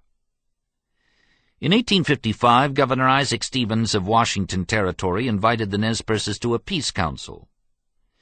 He said there were a great many white people in the country, and many more would come, that he wanted the land marked out so that the Indians and white men could be separated. If they were to live in peace, it was necessary, he said, that the Indians should have a country set apart for them, and in that country they must stay. Tuekakas, a chief known as Old Joseph by the white men, told Governor Stevens that no man owned any part of the earth, and a man could not sell what he did not own. The governor could not comprehend such an attitude.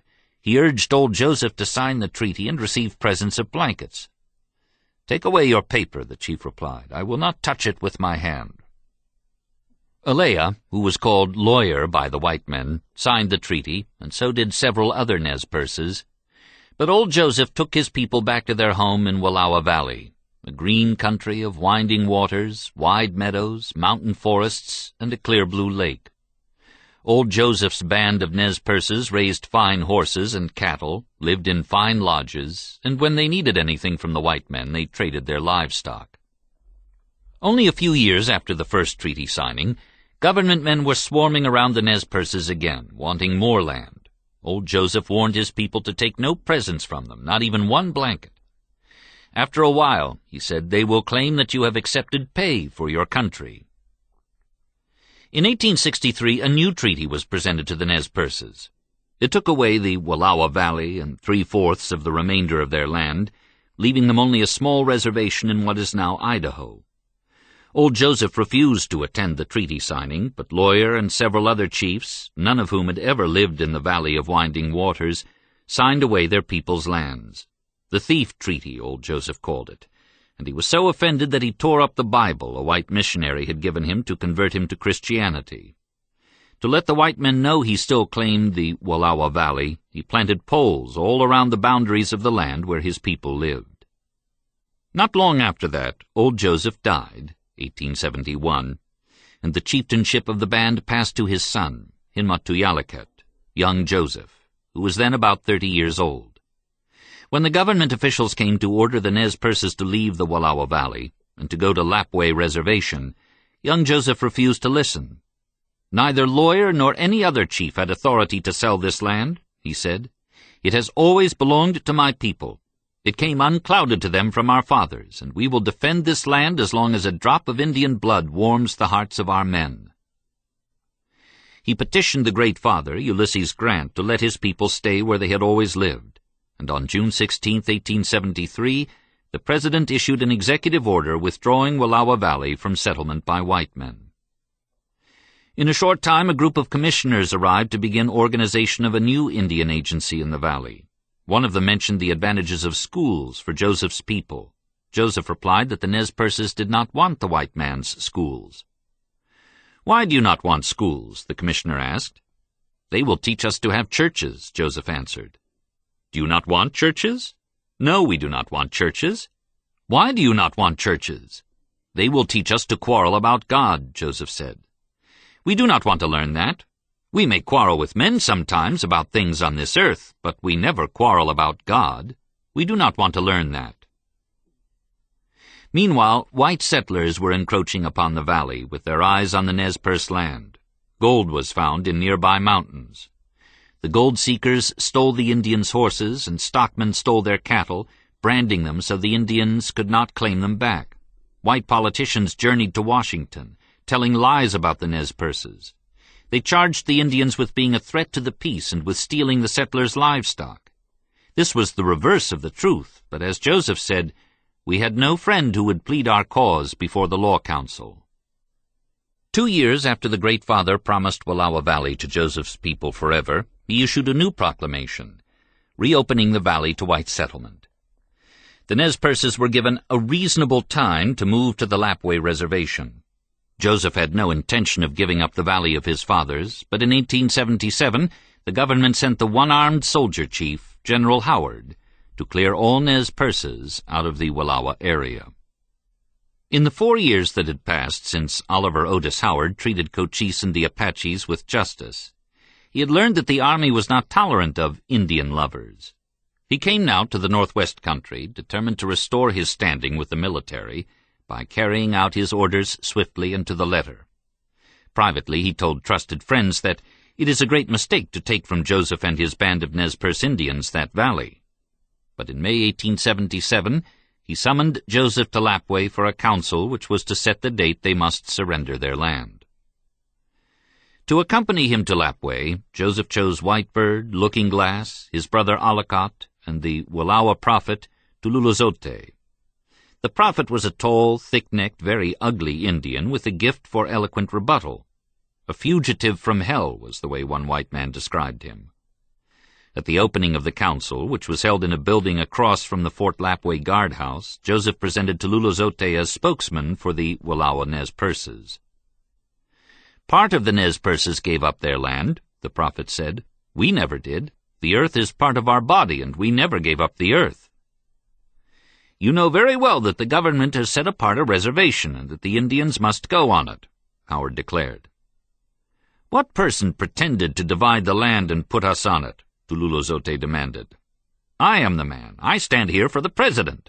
Howard was beginning to lose his temper. "My orders are plain and will be executed." The prophet continued prodding the one-armed soldier chief, asking him how the land could belong to white men if it had come down to the Nez Perces from their fathers. "We came from the earth, and our bodies must go back to the earth, our mother," he said. "I don't want to offend your religion," Howard replied testily, "but you must talk about practicable things. 20 times over I hear that the earth is your mother, and about chieftainship from the earth. I want to hear it no more, but come to business at once." "Who can tell me what I must do in my own country?" Tululuzote retorted. The argument continued until Howard felt he must demonstrate his power. He ordered the prophet arrested and taken to the guardhouse. And then he bluntly informed Joseph that the Nez Perces had 30 days in which to move from the Wallowa Valley to the Lapwai Reservation. "My people have always been the friends of white men," Joseph said. "Why are you in such a hurry? I cannot get ready to move in 30 days. Our stock is scattered and Snake River is very high. Let us wait until fall. Then the river will be low." "If you let the time run over 1 day," Howard replied harshly, "the soldiers will be there to drive you onto the reservation, and all your cattle and horses outside of the reservation at that time will fall into the hands of the white men." Joseph knew now that he had no alternative. To defend the valley with less than 100 warriors was impossible. When he and his sub-chiefs returned home, they found soldiers already there. They held a council and decided to gather their stock immediately for the move to Lapwai. The white men were many, and we could not hold our own with them. We were like deer. They were like grizzly bears. We had a small country. Their country was large. We were contented to let things remain as the Great Spirit made them. They were not, and would change the rivers and mountains if they did not suit them. Even before they started the long march, some of the warriors began talking of war rather than be driven like dogs from the land where they were born. Tululuzote, released from prison, declared that blood alone would wash out the disgrace the one-armed soldier chief had put upon him. Joseph, however, continued to counsel peace. To meet General Howard's deadline, they had to leave much of their livestock in the valley, and when they came to Snake River, the stream was swirling with melted snow from the mountains. Miraculously, they got their women and children across on buffalo hide rafts without serious accident. But while they were engaged in this task, a party of white men came and stole some of their cattle from the waiting herd. Then, when they hurriedly tried to swim their livestock across the river, many animals were lost to the swift-flowing current. More embittered than ever, the chiefs demanded that Joseph halt the march in Rocky Canyon and hold a council. Tululuzote, Whitebird, and Ollicott spoke for war. Joseph told them it was better to live at peace than to begin a war and lie dead. The others called him a coward, but he refused to back down. While they were camped in the canyon, a small band of warriors slipped away one night, and when they returned, the Nez Perces could no longer claim that they had never killed a white man. The warriors had killed 11, in revenge for the theft of their stock and for being driven from their valley. Like many another peace-loving Indian chief, Joseph was now trapped between the pressures of the white men and the fury of his desperate people. He chose to stay with his people. "I would have given my own life," he said, "if I could have undone the killing of white men by my people. I blame my young men, and I blame the white men. I would have taken my people to the buffalo country, Montana, without fighting if possible.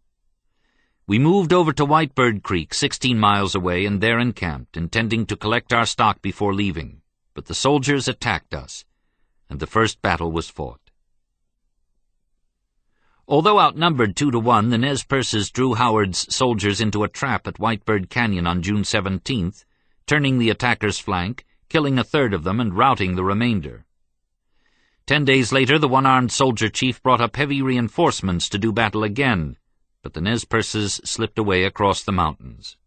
In a succession of shrewd military actions, Joseph outmaneuvered the pursuing soldiers, severely punished an advanced detachment, and then raced to the Clearwater, where Chief Looking-Glass was waiting with more warriors. The combined force of Nez Perces now numbered 250 warriors, with 450 non-combatants, their baggage, and 2,000 horses. At Whitebird Canyon they had captured several rifles and a good supply of ammunition.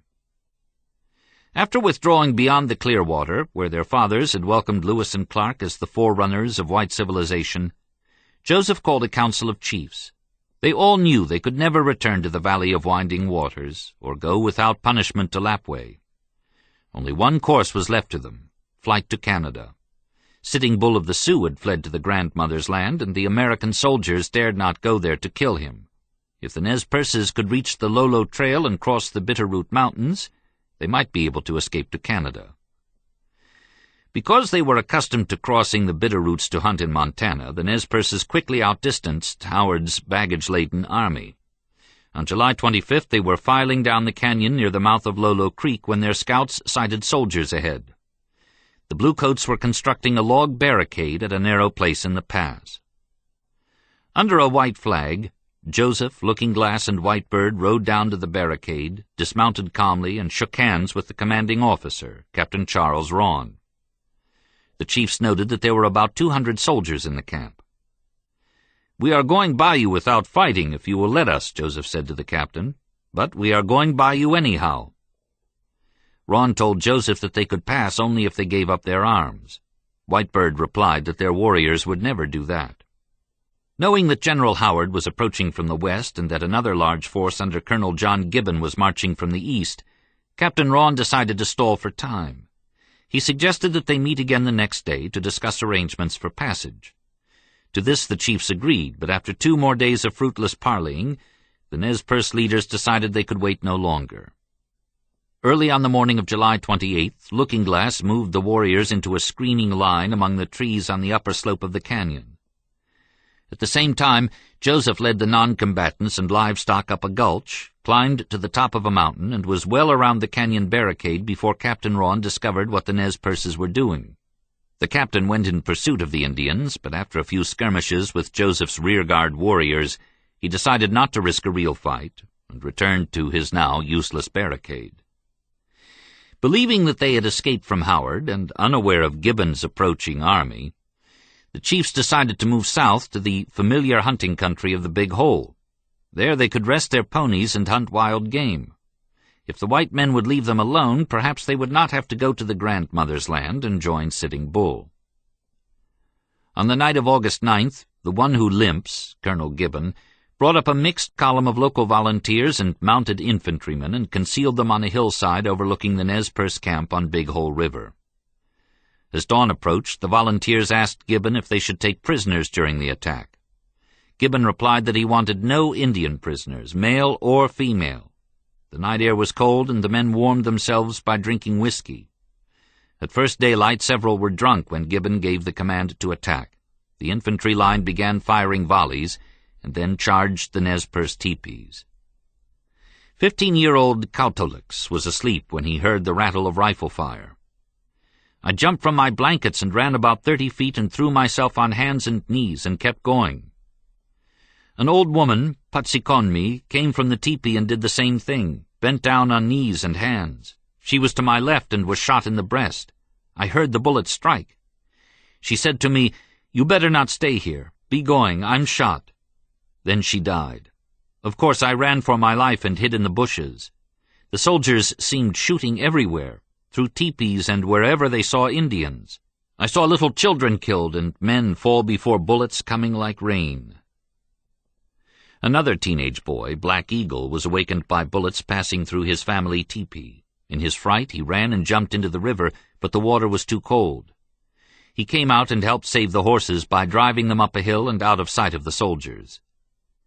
The Indians, meanwhile, had recovered from the shock of the surprise attack. While Joseph directed the rescue of the non-combatants, Whitebird deployed the warriors for a counterattack. "Fight! Shoot them down!" he shouted. "We can shoot as well as any of these soldiers." The marksmanship of the Nez Perces, in fact, was superior to that of Gibbon's men. "We now mixed those soldiers badly," Yellow Wolf said. "Scared, they ran back across the river. They acted as if drinking. We thought some got killed by being drunk." When the soldiers tried to set up a howitzer, the Nez Perces swarmed over the gun crew, seized the cannon, and wrecked it. A warrior fixed his rifle sights on Colonel Gibbon and made him the one who limps twice. By this time Joseph had the camp in motion, and while a handful of warriors kept Gibbon's soldiers pinned down behind a makeshift barricade of logs and boulders, the Nez Perces resumed flight. They turned southward and away from Canada because they believed it was the only way left to shake off their pursuers. The warriors had killed 30 soldiers and wounded at least 40. But in Gibbon's merciless dawn attack, 80 Nez Perces had died, more than 2/3 of them women and children, their bodies riddled with bullets, their heads smashed in by boot heels and gun stocks. The air was heavy with sorrow, Yellow Wolf said. Some soldiers acted with crazy minds. The Nez Perce rearguard probably could have starved out Gibbon's barricaded soldiers and killed them all had not General Howard come to the rescue with a fresh force of cavalrymen. Withdrawing hurriedly, the warriors overtook Joseph to warn him that the one-armed soldier chief was on their trail again. "We retreated as rapidly as we could," Joseph said. "After 6 days, General Howard came close to us, and we went out and attacked him and captured nearly all his horses and mules." Actually, the captured livestock were mostly mules, but they were pack animals which had been carrying Howard's supplies and ammunition. Leaving the soldiers floundering in their rear, the Indians crossed Targhee Pass into Yellowstone Park on August 22nd. Only 5 years earlier, the Great Council in Washington had made the Yellowstone area into the country's first national park. And in that summer of 1877, the first adventuresome American tourists were admiring its natural wonders. Among them was none other than the great warrior Sherman, who had come out west on an inspection tour to find out how fewer than 300 Nez Perce warriors, burdened with their women and children, could make fools out of the entire army of the Northwest. When Sherman learned that the fleeing Indians were crossing Yellowstone Park almost within view of his luxurious camp, he began issuing urgent orders to fort commanders in all directions to put a network of soldiers around these impudent warriors. Nearest at hand was the 7th Cavalry, which had been brought back to strength during the year since Custer led it to disaster on the Little Bighorn. Eager to vindicate the regiment's honor by a victory over any Indians willing to fight, the 7th moved southwestward toward the Yellowstone. During the first week in September, Nez Perce scouts and 7th Cavalry scouts sighted each other's columns almost daily. By clever maneuvering, the Indians shook loose from the 7th after a skirmish at Canyon Creek and headed north for Canada. They had no way of knowing, of course, that the great warrior Sherman had ordered Bearcoat Miles in a forced march from Fort Keogh, on a course that would cut across their path. On September 23rd, after fighting rearguard actions almost daily, the Nez Perces forded the Missouri River at Cow Island Landing. During the next 3 days, scouts reported no sign of soldiers anywhere. On the 29th, hunters located a small buffalo herd. As they were short of food and ammunition, and their horses were badly worn from the fast pace, the chiefs decided to camp in the Bear Paw Mountains. Next day, after filling their empty stomachs on buffalo meat, they would try to reach the Canadian border in one more long march. "We knew General Howard was more than 2 suns back on our trail," Yellow Wolf said. "It was nothing hard to keep ahead of him." Next morning, however, 2 scouts came galloping from the south, shouting, "Soldiers! Soldiers!" While the camp was preparing to move out, another scout appeared on a distant bluff, waving a blanket signal. "Enemies right on us! Soon the attack!" It was a cavalry charge ordered by Bearcoat Miles, whose Indian scouts a few hours earlier had picked up the trail of the Nez Perces. Riding with the charging cavalry were the 30 Sioux and Cheyenne scouts who had been bought by the Bluecoats at Fort Robinson, the young warriors who had turned their backs on their people by putting on soldier uniforms, an action which had precipitated the assassination of Crazy Horse. The thunder of 600 galloping horses made the earth tremble, but Whitebird calmly posted his warriors in front of the camp. As the first wave of pony soldiers swept down upon them, the Nez Perce warriors opened with deadly accurate fire. In a matter of seconds they killed 24 soldiers, wounded 42 others, and stopped the charge in a wild scramble of plunging horses and unsaddled troopers. "We fought at close range," Chief Joseph said, "not more than 20 steps apart, and drove the soldiers back upon their main line, leaving their dead in our hands. We secured their arms and ammunition. We lost, the first day and night, 18 men and 3 women. Among the dead were Joseph's brother Ollicott and the tough old prophet Tululuzote." When darkness fell, the Nez Perces tried to slip away to the north, but Bearcoat had put a cordon of soldiers completely around their camp. The warriors spent the night digging entrenchments, expecting another attack at daylight. Instead of attacking, however, Bearcoat sent a messenger out with a white flag. The messenger brought a demand for Joseph to surrender and save the lives of his people. Joseph sent back a reply. He would think about it and let General Miles know his decision soon. Snow had begun to fall, and the warriors were hopeful that a blizzard might provide an escape screen to Canada. Later in the day, some of Miles's Sioux scouts rode out under another truce flag. Joseph walked across the battlefield to meet them. They said they believed that General Miles was sincere and really wanted peace. I walked on to General Miles's tent. For the next 2 days, Joseph was a prisoner, held by Bearcoat in violation of the flag of truce. During this time, Miles brought up artillery and resumed the attack, but the Nez Perce warriors held their ground, and Joseph refused to surrender while he was a prisoner. On both days, a bitter cold wind flung showers of snow over the battlefield. On the third day, Joseph's warriors managed to get him free. They captured one of Miles's officers and threatened to kill him unless the general released their chief. That same day, however, General Howard and his lumbering army arrived to reinforce Miles, and Joseph knew that his dwindling band of warriors was doomed. When Miles sent truce messengers to arrange a battlefield council, Joseph went to hear the general's surrender terms. They were simple and direct. "If you will come out and give up your arms," Miles said, "I will spare your lives and send you to your reservation."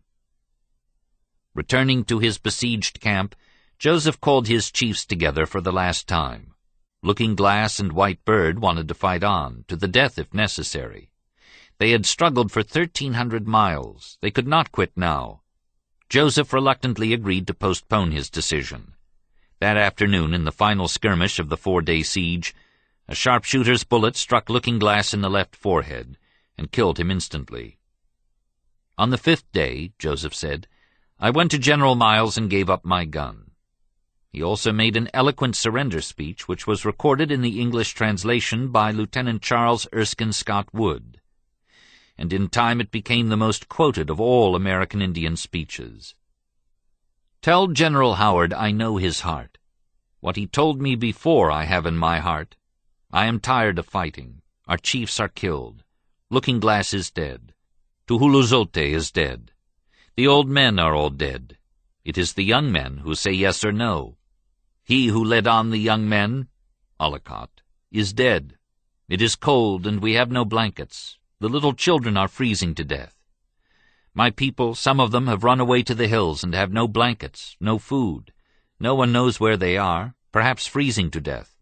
I want to have time to look for my children and see how many of them I can find. Maybe I shall find them among the dead. Hear me, my chiefs. I am tired. My heart is sick and sad. From where the sun now stands, I will fight no more forever." Lieutenant Wood left the army not long afterward to become a lawyer and an author of satirical poems and essays. His experiences with Chief Joseph and the Nez Perces influenced his later life. He became an ardent fighter for social justice and a defender of the dispossessed. After dark, while the surrender arrangements were underway, White Bird and a band of unyielding warriors crept through ravines in small groups and started running on foot for the Canadian border.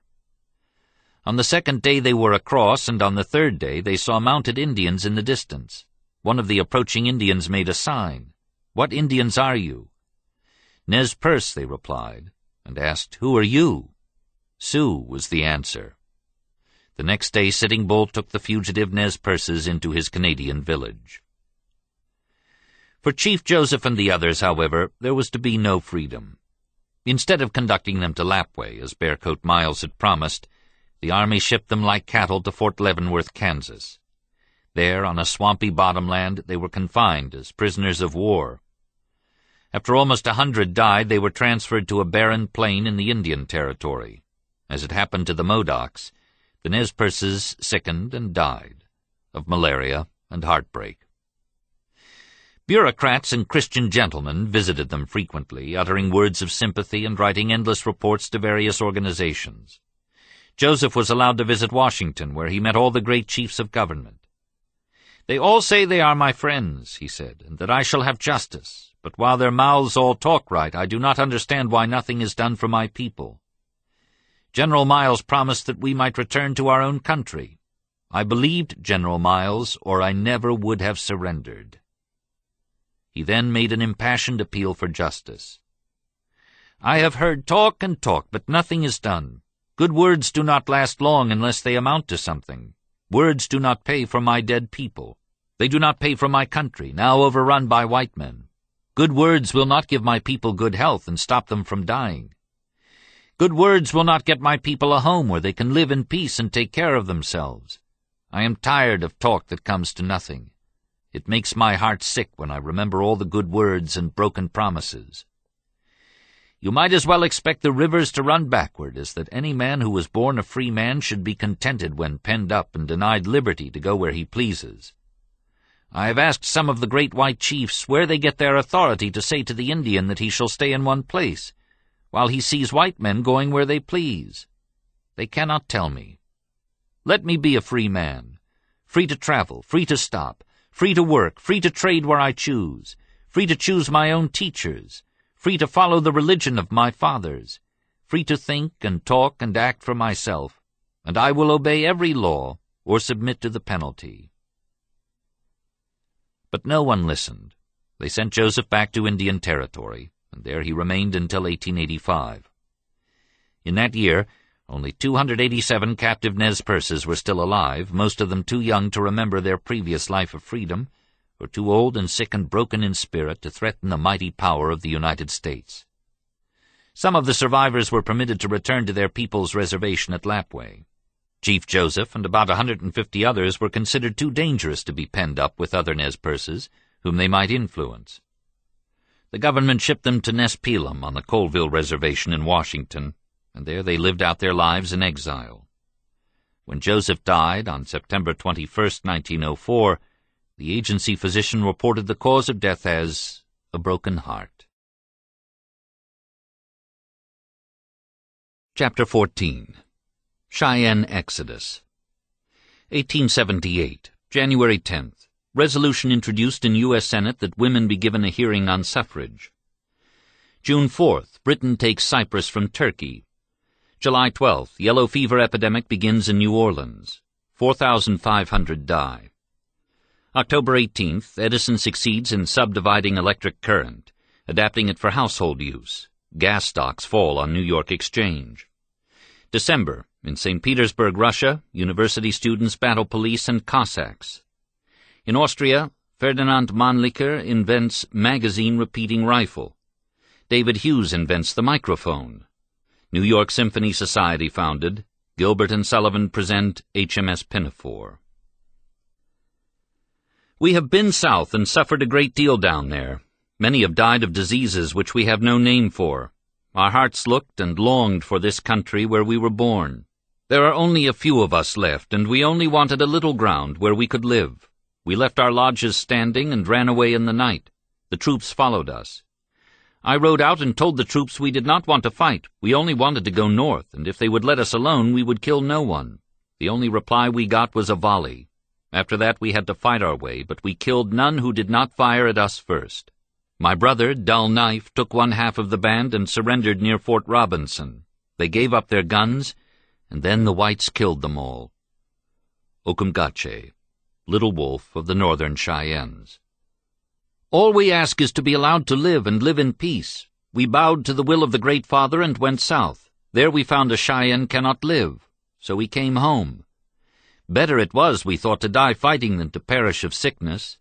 You may kill me here, but you cannot make me go back. We will not go. The only way to get us there is to come in here with clubs and knock us on the head and drag us out and take us down there dead. Tamalapashme, Dull Knife of the Northern Cheyennes.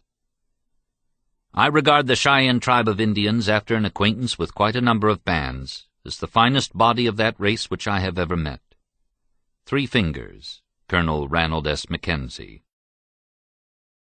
In the moon of Greening Grass, 1877, when Crazy Horse brought his Oglala Sioux to surrender at Fort Robinson, various bands of Cheyennes who had joined him during the winter also gave up their horses and arms, placing themselves upon the mercy of the soldiers.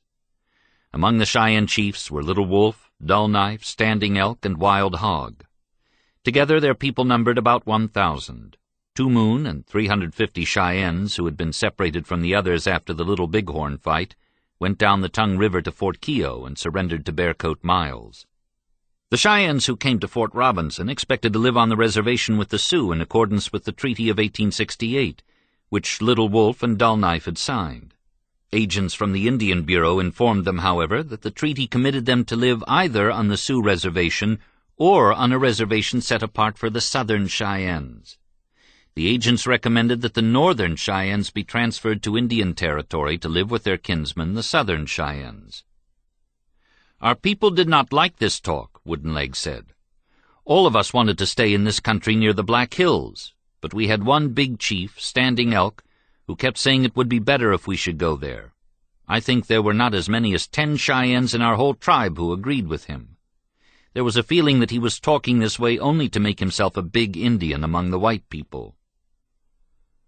While the government authorities were deciding what to do with the Northern Cheyennes, the Bluecoat chiefs at Fort Robinson recruited some of the warriors to serve as scouts, to help find scattered bands which were still out and were unwilling to accept the inevitability of surrender. William P. Clark, a cavalry lieutenant, persuaded Little Wolf and a few of his warriors to work with him. Clark wore a white hat while in the field, and that was the name the Cheyennes gave him, White Hat. They soon discovered that White Hat genuinely liked Indians, was interested in their way of life, their culture, language, religion, and customs. Clark later published a scholarly treatise on the Indian Sign Language. Little Wolf could have stayed on at Fort Robinson with White Hat, but when orders came from Washington for the Cheyennes to be marched overland to Indian Territory, he decided to go with his people. Before leaving, the apprehensive Cheyenne chiefs asked for a final council with Three Stars Crook. The general tried to reassure them, telling them to go down and have a look at the Indian Territory. If they did not like it, they could come back north. At least that was the way the interpreters translated Crook's words. The Cheyennes wanted White Hat to go south with them, but the army assigned the escort duty to Lieutenant Henry W. Lawton. He was a good man, Wooden Leg said, always kind to the Indians.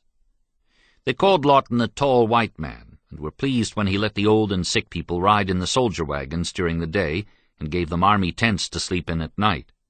The Tall White Man also saw that everyone received enough bread and meat and coffee and sugar. On the way south, they followed familiar hunting trails, keeping away from towns, but they could see that the plains were changing, filling up with railroads and fences and buildings everywhere. They sighted a few small herds of buffalo and antelope, and the Tall White Man issued rifles to 30 warriors chosen by the chiefs so they could go out and hunt. There were 972 Cheyennes who started from Fort Robinson in the moon when the ponies shed. After traveling for almost 100 sleeps, 937 of them reached Fort Reno on the Cheyenne-Arapaho Reservation, August 5, 1877. A few old people had died along the way. A few young men had slipped away to turn back north. Three Fingers Mackenzie was at Fort Reno to meet them. He took away their horses and what few weapons they had, but this time he did not shoot their horses, promising that their agent would return them after they had settled down to farming on their new land. Then he transferred the Cheyennes to the care of the agent, John D. Miles. After a day or so, the Southern Cheyennes invited their northern relatives to a customary tribal feast for newcomers, and it was there that Little Wolf and Dull Knife first discovered that something was wrong. The feast consisted of little more than a pot of watery soup. This was all that the Southerners had to offer. There was not enough to eat in this empty land, no wild game, no clear water to drink, and the agent did not have enough rations to feed them all. To make matters worse, the summer heat was unbearable, and the air was filled with mosquitoes and flying dust. Little Wolf went to the agent and told them they had come only to take a look at the reservation. Now, because they did not like it, they were ready to go back north, as Three Stars Crook had promised they could do. The agent replied that only the Great Father in Washington could decide when or whether the Northern Cheyennes could go back to the Black Hills country. He promised to get more food. A beef herd was being driven up from Texas for them. The Texas Longhorns were scrawny, and their meat was as tough as their hides, but at least the Northern Cheyennes could now make soup as their relatives did. In late summer, the Northerners began to fall sick with shaking chills, hot fevers, and an aching of bones. The sufferers wasted away in their misery. Our people died, kept following one another out of this world. Little Wolf and Dull Knife complained to the agent and the soldier chief at Fort Reno until the army at last sent Lieutenant Lawton, the Tall White Man, to make an inspection of the Northern Cheyenne camp. "They are not getting supplies enough to prevent starvation," Lawton reported. "Many of their women and children are sick for want of food. A few articles I saw given them they would not use themselves, but said they would take them to their children who were crying for food. The beef I saw given them was of very poor quality and would not have been considered merchantable for any use." The post surgeon had no quinine to alleviate the epidemic of malaria which was decimating the Northerners. He frequently locked up his office because he had no medicines, and went away because he did not want to be called upon by the Indians when he could do nothing for them. The tall white man called the chiefs together, not to talk to them, but to listen. "We came down on the word of General Crook," Dull Knife said. "We are still strangers in this country. We wish to get settled down where we are to live permanently, and then we will send our children to school." The other chiefs and headmen indicated their impatience with Dull Knife's words. He was not talking strong enough. They held a short consultation, and then chose Wild Hog to speak for them. "Since we have been at this agency," Wild Hog said, "we have drawn from the agent no corn, hard bread, hominy, rice, beans, or salt, yeast powder and soap only once in a while. The sugar and coffee we get only lasts about 3 days, and is issued for 7, and beef about the same. The flour has been very bad, very black, and we cannot make it rise." As for the beef cattle, Wild Hog added, a good many were lame and looked as though they had been starved to death. Other chiefs spoke up then and told of the sickness and death among the people. The Cheyennes had agreed to use the white man's medicine, but they could find no doctor who would give them any. If the tall white man would let them go hunting, they said, they could have buffalo meat to make them well again. Only their agent could give them permission to hunt buffalo, Lawton replied, but he promised to ask Three Fingers Mackenzie, then commanding at Fort Sill, to intercede for them. Mackenzie, who had made a career of killing Cheyennes and their horses, was able to afford compassion for the survivors now that they were defenseless. After receiving Lieutenant Lawton's reports, Three Fingers complained strongly to General Sheridan. "I am expected to see that Indians behave properly whom the government is starving, and not only that, but starving in flagrant violation of agreement." At the same time, he advised the commander at Fort Reno, Major John K. Meisner, to cooperate with the agent in obtaining rations for the Cheyennes. "If the Indians from hunger run off contrary to the wishes of the agent to get buffalo, do not attempt to cause their return, or the troops will be placed in the position of assisting in a great wrong." Not until the coming of the cold moons did Agent Miles grant permission for the Northern Cheyennes to go out for a buffalo hunt. And then he put some of the Southerners to spy on them to make certain they would not run away to the north on the horses he had returned to them. The buffalo hunt was so miserable a failure that the hunters would have joked about it had not everyone been starving for meat. Buffalo bones were everywhere on the southern plains, ghostly heaps of bones left by white hunters, but the Cheyennes could find nothing to hunt but a few coyotes. They killed the coyotes and ate them, and before the winter was over they had to eat all their dogs to supplement the agency's meager rations of beef. Some talked of eating the horses given to them by the agent for hunting, but the chiefs would not hear of this. If they decided to go back north, they would need every horse they could get. All this while, Three Fingers and the tall white man had been trying to get more food for the Cheyennes, but no response came from Washington. When pressed for an explanation, the new Secretary of the Interior, Carl Schurz, said that such details do not in the nature of things come to the knowledge of the Secretary. It is the business of the Indian Office. Yet Schurz had been appointed Secretary for the express purpose of bringing reforms to the Indian Office. He declared that the discontent among the Northern Cheyennes was traceable to chiefs who wanted to keep up the old traditions and to keep the other Indians from work. He admitted that appropriations were not sufficient to purchase enough rations to comply with treaty provisions, but hoped that through utmost economy and careful management, the Indian Office would be able to get through the year with only a small deficiency. Some of the Indian Territory chiefs who went to Washington that year found Schurz amazingly ignorant of Indian matters.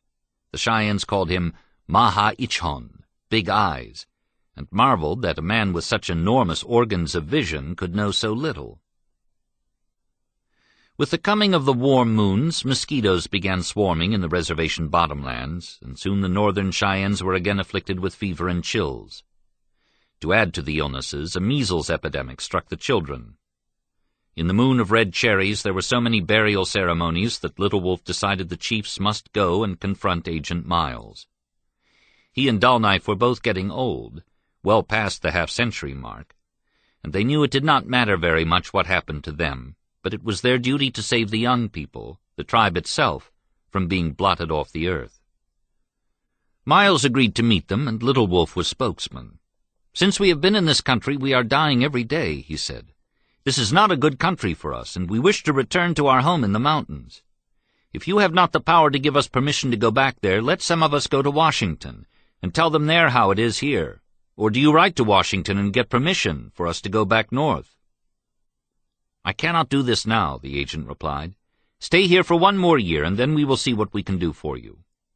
"No," Little Wolf spoke firmly. "We cannot stay another year. We want to go now. Before another year has passed, we may be all dead, and there will be none of us left to travel north."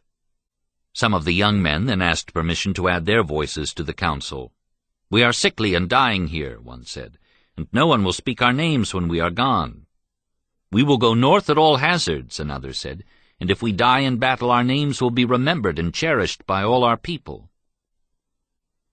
During August the chiefs counseled among themselves, and a division came among them. Standing Elk, Turkey Leg, and some others were fearful of starting back north. The soldiers would track them down and kill them all. It was better to die on the reservation. Early in September, Little Wolf, Dull Knife, Wild Hog, and Left Hand moved their bands a few miles away from the others, so as to be ready to travel quickly when they knew the time had come to start north. Every day they were making trades, giving up long-cherished belongings for ponies and what few old guns the Southern Cheyennes and Arapahoes were willing to part with. But they did not try to fool the agent. In fact, when Little Wolf made up his mind to start north in the drying grass moon, he went to see Miles and told him he was going back to his own country. "I do not want to see blood spilt about this agency. If you are going to send your soldiers after me, I wish that you would first let me get a little distance away from this agency. Then if you want to fight, I will fight you, and we can make the ground bloody at that place."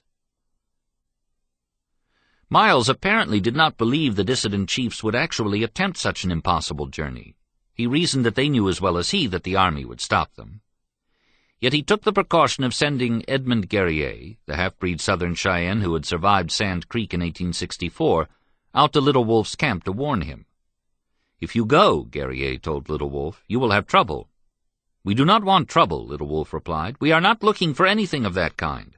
All we want is to get back to where we came from." During the night of September 9th, Little Wolf and Dull Knife told their people to pack and be ready to start at first daylight. They left their teepees standing empty behind them and headed northward across the sand hills, 297 men, women, and children. Less than a third of them were warriors, the strongest of heart in a proud, doomed tribe. There were not enough horses for all, and they took turns at riding and walking. A few young men rode ahead, searching for more ponies wherever they could find them. In the days when the Cheyennes numbered in the thousands, they had more horses than any of the Plains tribes. They were called the Beautiful People, but fate had turned against them both in the south and in the north. After 20 years of decimation, they were closer to obliteration than the buffalo. For 3 days they traveled as though driven by a common will, straining nerves and muscles, showing no mercy to their horses. On September 13th they crossed the Cimarron, 150 miles north of Fort Reno, and chose a defensive position where 4 canyons crisscrossed. Cedar breaks gave the warriors excellent cover. The soldiers caught up with them there and sent an Arapaho guide into the canyons to parley. The Arapaho made blanket signs, warning the Cheyennes to turn around and go back to the reservation. When Little Wolf showed himself, the Arapaho moved closer and told him the soldier chief wanted no fight, but if the Cheyennes did not follow him back to Fort Reno, they would be attacked. "We are going north," Little Wolf replied, "as it was promised we might when we consented to come down to this country.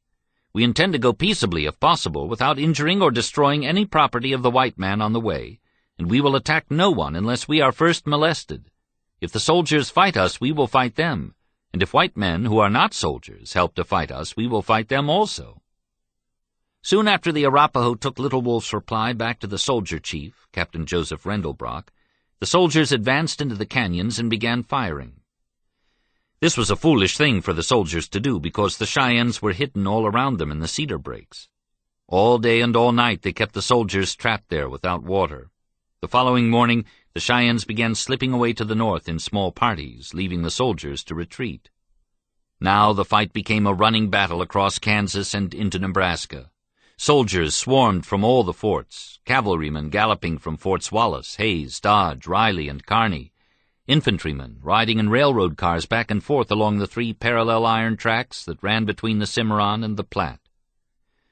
To keep moving swiftly, the Cheyennes exchanged their tired mounts for white men's horses.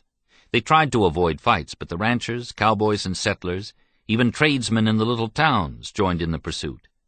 10,000 soldiers and 3,000 white men who were not soldiers harried the fleeing Cheyennes unceasingly, thinning the defending warriors, picking off the old and young who fell behind.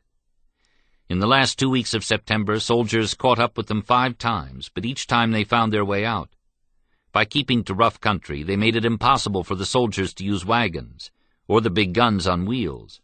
Yet as soon as they escaped from one pursuing column of bluecoats, another was always there to take the place of the one left behind. In the first days of the Moon of Falling Leaves, they crossed the Union Pacific Railroad, forded the Platte, and raced for the familiar sand hills of Nebraska. 3 Stars Crook dispatched parallel columns across their path, but admitted that to catch them would be as hard a task as to catch a flock of frightened crows.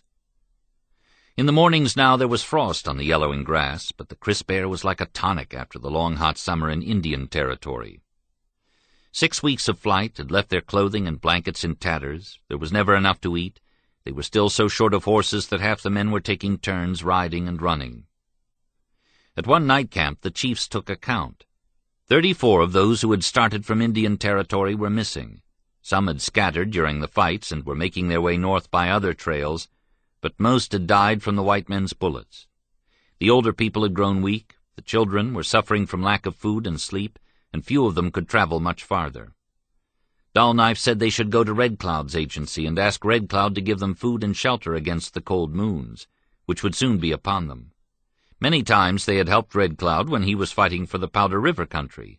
Now it was his turn to help the Cheyennes. Little Wolf scoffed at such talk. He was going to Cheyenne country, to the Tongue River Valley, where they could find plenty of meat and skins and live like Cheyennes again. In the end, the chiefs settled the matter amicably. Those who wished to go on to Tongue River could follow Little Wolf. Those who were tired of running could follow Dull Knife to Red Cloud's agency. The next morning, 53 men, 43 women, and 38 children continued straight north with Little Wolf. About 150 turned northwestward with Dull Knife, a few warriors, and the old, the children, the wounded. After some deliberation, Wild Hog and Left Hand also went with Dull Knife, so as to be with their children, the last strong seed of the beautiful people. On October 23rd, Dull Knife's column was only 2 sleeps from Fort Robinson when a driving snowstorm caught them on the open plain. The heavy wet flakes blinded the struggling marchers, turned the horses' coats white, and slowed their progress. Suddenly, out of the swirling blizzard appeared a ghostly troop of cavalry. The Cheyennes were surrounded. The soldier chief, Captain John B. Johnson, sent an interpreter forward and quickly arranged a parley. Dull Knife told the captain that he wanted no trouble. All he wanted was to reach Red Cloud or Spotted Tail so that his people could find food and shelter. Red Cloud and Spotted Tail had been moved far north to Dakota, the captain informed him. No longer was there a reservation in the Nebraska country, but Fort Robinson had not yet been closed. The soldiers would take them to the fort. At first, Dull Knife objected, but as dusk came on, there was an icy bite in the blizzard. The Cheyennes were freezing and starving. Dull Knife said he would follow the soldiers to the fort. Darkness came down fast, and the soldiers made camp along a creek, posting guards around the Cheyennes. That night the chiefs talked uneasily among themselves, wondering what the soldiers would do with them. They decided to dismantle their best guns and pistols, leaving the broken ones to be turned in if the soldier chief ordered them to give up their arms. All through the hours of darkness they took the guns apart, giving the barrels to the women to conceal beneath their clothing, tying springs, locks, pins, cartridges, and other small pieces to beads and moccasins, as though they were ornaments. Sure enough, the next morning Captain Johnson ordered his men to disarm the Cheyennes. They placed their broken rifles, pistols, and bows and arrows in a little pile, and the captain let the soldiers take them for souvenirs. On October 25th, they reached Fort Robinson and were assigned a log barracks that had been built to house a company of 75 soldiers. Although the 150 Cheyennes were crowded, they were glad for shelter. The soldiers gave them blankets, plenty of food and medicine, and there was friendliness and admiration in the eyes of the guards who kept watch over their barracks. Each day, Dull Knife asked the post commander, Major Caleb Carleton, when they could go on to Red Cloud's new agency. Carleton told them they would have to wait until he received orders from Washington. To show his sympathy for the Cheyennes, he gave permission for a few warriors at a time to go out after wild game, lending them hunting rifles and ponies. They found but few animals of any kind. The prairie around Fort Robinson was empty and lonely with all the teepees gone, but the Cheyennes enjoyed the freedom to roam without fear, even though it was only for a day at a time. Early in the moon when the wolves run together, their friend Major Carleton left the fort and a new commander came, Captain Henry W. Wessels. The Cheyennes heard the enlisted men speak of him as the Flying Dutchman. Wessels was always darting about the fort, spying on the Cheyennes, entering their barracks unannounced, peering into corners, his eyes searching everywhere. It was during this moon the white men called December that Red Cloud was brought down from Dakota to counsel with them. "Our hearts are sore for you," Red Cloud said. "Many of our blood are among your dead. This has made our hearts bad, but what can we do? The Great Father is all-powerful. His people fill the whole earth. We must do what he says. We have begged him to allow you to come to live among us. We hope he may let you come. What we have we will share with you, but remember, what he directs, that you must do. We cannot help you. The snows are thick on the hills, our ponies are thin, the game is scarce. You cannot resist, nor can we. So listen to your old friend and do without complaint what the Great Father tells you." So Red Cloud had grown old and cautious in his later years. Dull Knife had heard he was a prisoner on his own Dakota reservation. The Cheyenne chief arose, looking sadly on the seamed face of his old Sioux brother. "We know you for our friend, whose words we may believe," he said. "We thank you for asking us to share your lands.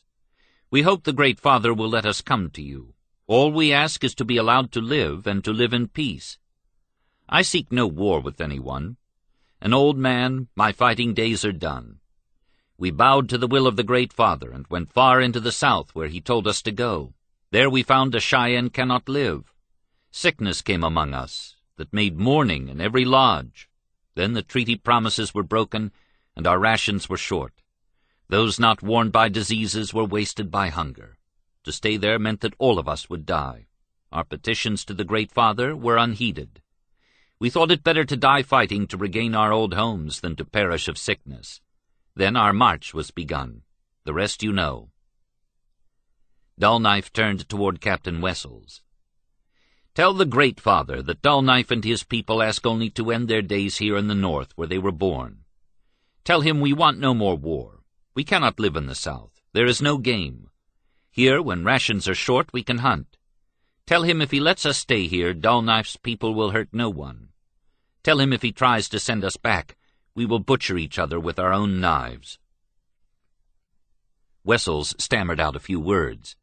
He promised to let the Great Father know what Dull Knife had spoken. Less than a month later, January 3rd, 1879, a message came to Captain Wessels from the War Department. General Sheridan and Big Eyes Schurz had made up their minds about Dull Knife's Cheyennes. "Unless they are sent back to where they came from," Sheridan said, "the whole reservation system will receive a shock which will endanger its stability." Schurz concurred. The Indians should be taken back to their reservation. In the fashion of the War Department, the order was for immediate action, regardless of the winter weather. It was the moon when the snow drifts into the teepees, the season of bitter cold and raging blizzards. "Does the Great Father desire us to die?" Dull Knife asked Captain Wessels. "If so, we will die right here. We will not go back." Wessels replied that he would give the Cheyennes 5 days to change their minds. During that time they would be kept prisoners in the barracks and would receive no food or wood for the heating stove. And so for 5 days the Cheyennes huddled together in the barracks. Snow fell almost every night, and they scraped it off the window ledges for water. But there was nothing to eat except scraps and bones left from previous meals, and the frost in the barracks bit at hands and faces. On the 9th of January, Wessels summoned Dull Knife and the other chiefs to his headquarters. Dull Knife refused to go, but Wild Hog, Crow, and Left Hand went away with the soldiers. After a few minutes, Left Hand came running out with his wrists manacled, soldiers crowding upon him, but before he was silenced he shouted so that the people in the barracks would know what had happened. Wild Hog told Captain Wessels that not one Cheyenne would go south again, and the captain had ordered him put in irons. In an attempt to escape, Wild Hog tried to kill the soldiers, but they had overcome him. After a while, Wessels came outside the barracks and talked to them through the windows. "Let the women and children out," he ordered, "so they will no longer suffer." "We'll all die here together sooner than be sent south," they answered. Wessels went away, and then soldiers came and put chains and iron bars over the doors of the barracks. Night came, but moonlight on the snow made everything outside as light as day. It glittered on the steel bayonets of the 6 soldier guards who stamped back and forth in their hooded greatcoats. One of the warriors pushed the cold stove aside and lifted a section of planking. Below, on the dry earth, were 5 gun barrels, hidden there since the first day. From ornaments and moccasins they began collecting triggers and hammers and cartridges. Soon they had the rifles and a few pistols back together again. The young men painted their faces and put on their best clothing, while the women made little stacks of saddles and bundles beneath each window so that everyone could leap out quickly. Then the best marksmen among the warriors took positions at assigned windows, each choosing one of the guards outside as his target. At 9:45 p.m., the first shots were fired. At the same moment, every window sash burst outward, and the Cheyennes poured from the building. Seizing the rifles of the dead and wounded guards, they ran toward the line of bluffs beyond the bounds of the post. They had about 10 minutes' start on foot before the first mounted troops galloped in pursuit, some riding in their winter underwear. The warriors quickly formed a defense line while the women and children crossed a creek.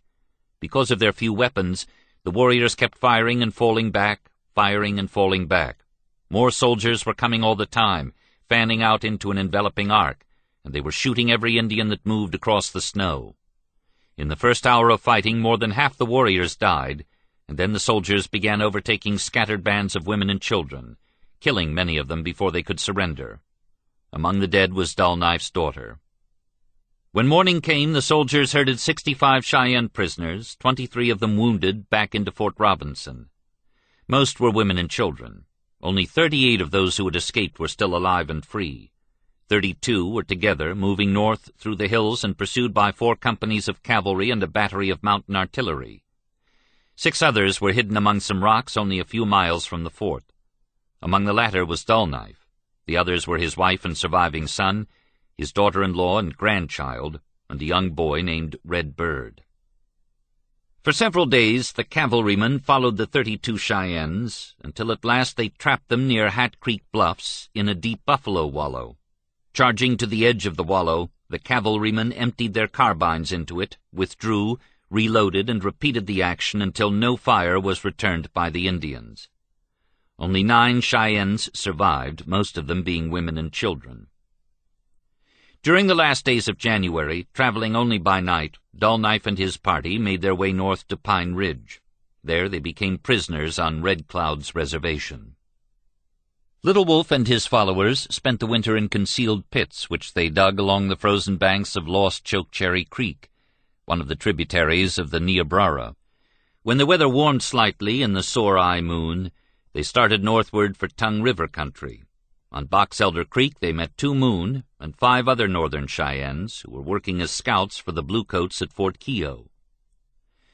Two Moon told Little Wolf that White Hat Clark was out looking for him and wanted to hold a council with him. Little Wolf replied that he would be glad to see his old friend White Hat. They met about half a mile from the Cheyenne camp, Lieutenant Clark disarming himself to show that he had confidence in their friendship. The lieutenant said that his orders were to bring the Cheyennes into Fort Keogh, where some of their relatives had surrendered and were now living. The price of peace, he added, was their guns and ponies. They could keep the ponies until they reached Fort Keogh, but they must surrender their guns now. "Since I left you at Red Cloud Agency," Little Wolf replied, "we have been down south and have suffered a great deal down there. My brother, Dull Knife, took one half of the band and surrendered near Fort Robinson. He thought you were still there and would look out for him. They gave up their guns, and then the whites killed them all. I am out on the prairie and need my guns here. When I get to Keogh, I will give you the guns and ponies, but I cannot give up the guns now. You are the only one who has offered to talk before fighting, and it looks as though the wind, which has made our hearts flutter for so long, would now go down." Little Wolf had to give up his guns, of course, but not until he was convinced that White Hat would not let the soldiers destroy his people. They went on to Fort Keogh, and there most of the young men enlisted as scouts. "For a long time we did not do much except to drill and work at getting out logs from the timber," Wooden Leg said. "I learned to drink whiskey at Fort Keogh. I spent most of my scout pay for whiskey." The Cheyennes drank whiskey from boredom and despair. It made the white traders rich, and it destroyed what was left of the leadership in the tribe. It destroyed Little Wolf. After months and months of bureaucratic delay in Washington, the widows and orphans and the remnant of warriors at Fort Robinson were transferred to Red Cloud's agency at Pine Ridge, where they joined Dull Knife. And then, after more months of waiting, the Cheyennes at Fort Keogh were given a reservation on Tongue River, and Dull Knife and the dwindling few at Pine Ridge were permitted to join their people. For most of them it was too late. The force was gone out of the Cheyennes. In the years since Sand Creek, doom had stalked the beautiful people. The seed of the tribe was scattered with the wind. "We will go north at all hazards," a young warrior had said, "and if we die in battle, our names will be remembered and cherished by all our people." Soon there would be no one left who could care enough to remember, no one to speak their names, now that they were gone. Chapter 15. Standing Bear becomes a person. 1879, January 11th. British-Zulu War begins in South Africa. February 17th. In St. Petersburg, Russia, Nihilists attempt to assassinate Tsar Alexander. October 21st. Edison exhibits his first incandescent lamp. Henry George's Progress and Poverty is published. First stage production of Henrik Ibsen's A Doll's House. You have driven me from the east to this place, and I have been here 2,000 years or more. My friends, if you took me away from this land, it would be very hard for me. I wish to die in this land. I wish to be an old man here. I have not wished to give even a part of it to the Great Father. Though he were to give me $1 million, I would not give him this land. When people want to slaughter cattle, they drive them along until they get them to a corral, and then they slaughter them. So it was with us. My children have been exterminated. My brother has been killed. Standing Bear of the Poncas. The soldiers came to the borders of the village and forced us across the Niobrara to the other side, just as one would drive a herd of ponies, and the soldiers pushed us on until we came to the Platte River. They drove us on in advance, just as if we were a herd of ponies. And I said, if I have to go, I'll go to that land. Let the soldiers go away. Our women are afraid of them. And so I reached the Warm Land, Indian Territory. We found the land there was bad, and we were dying one after another, and we said, what man will take pity on us? And our animals died. Oh, it was very hot. This land is truly sickly, and we'll be apt to die here, and we hope the Great Father will take us back again. That is what we said. There were 100 of us died there. White Eagle of the Poncas. In 1804, at the mouth of the Niobrara River on the right bank of the Missouri, Lewis and Clark met with a friendly tribe of Indians called the Poncas. The tribe then numbered only 200 or 300, the survivors of a massive epidemic of the white man's smallpox. Half a century later, the Poncas were still there, still friendly and eager to trade with white men. Their sturdy tribe increased to about 1,000. Unlike most Plains Indians, the Poncas raised corn and kept vegetable gardens, and because they were prosperous and owned many horses, they frequently had to fight off raiders from Sioux tribes to the north. In 1858, the year when government officials were traveling through the West setting up boundaries on the land for different tribes, The Poncas gave up part of their territory in exchange for promises made by the officials to guarantee them protection of their persons and property, and a permanent home on the Niobrara. 10 years later, however, when the treaty-makers were negotiating with the Sioux, through some bureaucratic blunder in Washington, the Ponca lands were included with territory assigned the Sioux in the Treaty of 1868. Although the Poncas protested over and over again to Washington, officials took no action. Wild young men from the Sioux tribes came down demanding horses as tribute, threatening to drive the Poncas off land which they now claimed as their own. The 7 years that followed this treaty, said Peter LeClaire, a member of the tribe, were years when the Poncas were obliged to work their gardens and cornfields as did the Pilgrims in New England, with hoe in one hand and rifle in the other. Congress at last acknowledged the treaty obligations of the United States to protect the Poncas, but instead of restoring their land, appropriated a small amount of money to indemnify the tribe for losses by thefts and murders committed by the Sioux. Then, in 1876, following the Custer defeat, Congress decided to include the Poncas in the list of northern tribes who were to be exiled to Indian Territory. The Poncas, of course, had nothing to do with the Custer fight, had never engaged in any warfare with the United States. Yet someone in Washington arranged for Congress to appropriate $25,000 for the removal of the Poncas to the Indian Territory, and providing them a home therein with consent of said band. That last phrase was as conveniently overlooked as were the promises of the treaty which forbade white persons to settle on Ponca territory. For 10 years white settlers had been intruding on Ponca lands, and their eyes were greedy for the rich alluvial fields on which grew the finest Indian corn on the plains. The first news the Poncas had of their impending removal was brought to them early in January 1877 by a United States Indian inspector, Edward C. Kemble. "A white man came there suddenly after Christmas to see us," Chief White Eagle said.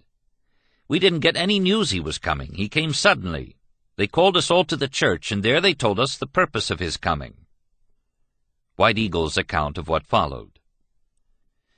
"The Great Father at Washington says you are to move, and for that reason I've come," said he. "My friend, you have caused us to hear these things very suddenly," I said. "When the Great Father has any business to transact with us, he generally sends word to all the people, but you have come very suddenly." "No, the Great Father says you have to go," said he.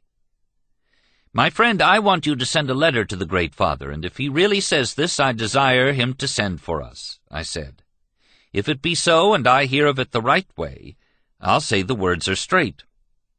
"I'll send a letter to him," said he. He struck the wire. He sent the message by telegraph, and it reached the Great Father very soon. "Your Great Father says you are to come with 10 of your chiefs," said he. "You are to go and see the land, and after passing through a part, you are to come to Washington. You are to look at the warm land, Indian Territory, and if you see any land that is good there, you are to tell him about it," said he, "and also about any bad land there. Tell him about both." And so we went there to the warm land. We went to the terminus of a railroad and passed through the land of the Osages and on to the land full of rocks. And next morning we came to the land of the Cause. And leaving the Kansas reservation, we came to Arkansas City. And so, having visited the lands of 2 of these Indian tribes and seen this land full of rocks and how low the trees were, I came to this town of the whites. We were sick twice, and we saw how the people of that land were, and we saw those stones and rocks, and we thought those 2 tribes were not able to do much for themselves. And he said to us the next morning, "We'll go to the Shikaska River and see that." And I said, "My friend, I've seen these lands, and I've been sick on the journey. From this on I'll stop on this journey, seeing these lands, and we'll go and see the Great Father. Run to the Great Father. Take me with you to see the Great Father. These 2 tribes are poor and sick, and these lands are poor. Therefore I've seen enough of them."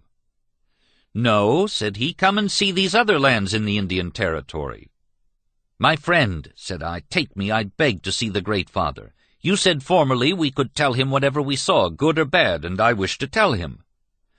"No," said he, "I don't wish to take you to see him. If you take part of this land, I'll take you to see him. If not, not."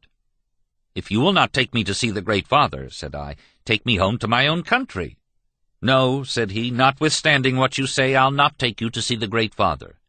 He did not say I should take you back to your own country." "How in the world shall I act?" said I.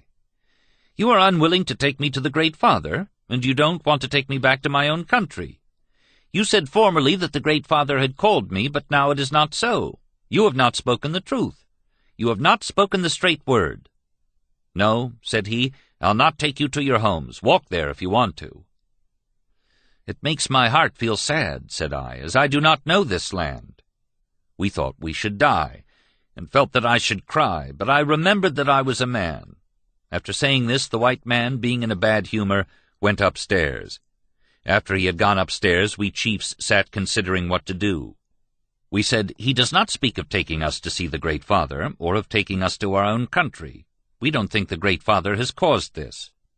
We had one interpreter there with us, and we said, "As he will not take us back, we want him to give us a piece of paper to show the whites, as we don't know the land."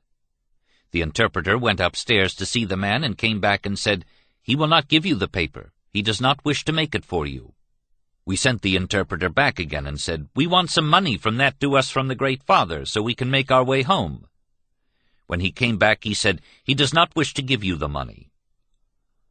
White Eagle, Standing Bear, Big Elk, and the other Ponca chiefs, who were left stranded in Indian Territory by Inspector Kemble, now started back home. It was the moon when the ducks come back and hide, and snow covered the plains of Kansas and Nebraska. As they had only a few dollars among them, they walked the entire distance, more than 500 miles, each man with one blanket and no spare moccasins. Had it not been for their old friends the Otos and Omahas, on whose reservations they stopped to rest and obtain food, few of the older chiefs could have survived the winter journey. 40 days later, when they reached the Niobrara, they found Inspector Kemble there ahead of them. White Eagle's narrative. "Move ye," he said, "prepare to move." We were unwilling. Said I, "I've come back weary. Every one of us is unwilling to move." "No," said he, "the Great Father wishes you to remove at once, and you must move to the Indian Territory." The chiefs were united, however, in their determination to hold the government to its treaty obligations, and Kemble decided to return to Washington to report to the Commissioner of Indian Affairs. The commissioner took the problem to Secretary of the Interior Schurz, who in turn passed it to the great warrior Sherman. Sherman recommended the use of troops to force the Poncas to move, and as usual Big Eyes Schurz concurred. In April, Kemble returned to the Niobrara, and by using the threat of troops persuaded 170 members of the tribe to start with him for Indian Territory. None of the leading chiefs would go with him. Standing Bear protested so strongly that he was ordered arrested and taken to Fort Randall. "They fastened me and made a prisoner of me and carried me to the fort," he said. A few days later, the government sent a new agent, E.A. Howard, to deal with the remaining 3/4 of the tribe, and Standing Bear was released. White Eagle, Standing Bear, and the other chiefs continued to insist that the government had no right to move them from their land. Howard replied that he had nothing to do with the government's decision. He had been sent there to go with them to their new home. After a 4-hour council on April 15th, Howard ended it by demanding a final answer. "Will you go peaceably or by force?" The chiefs remained silent, but before they returned to their homes, a young Ponca hurried to warn them. "The soldiers have come to the lodges." The chiefs knew then that there would be no more councils. They would have to leave their homeland and go to Indian Territory. "The soldiers came with their guns and bayonets," Standing Bear said.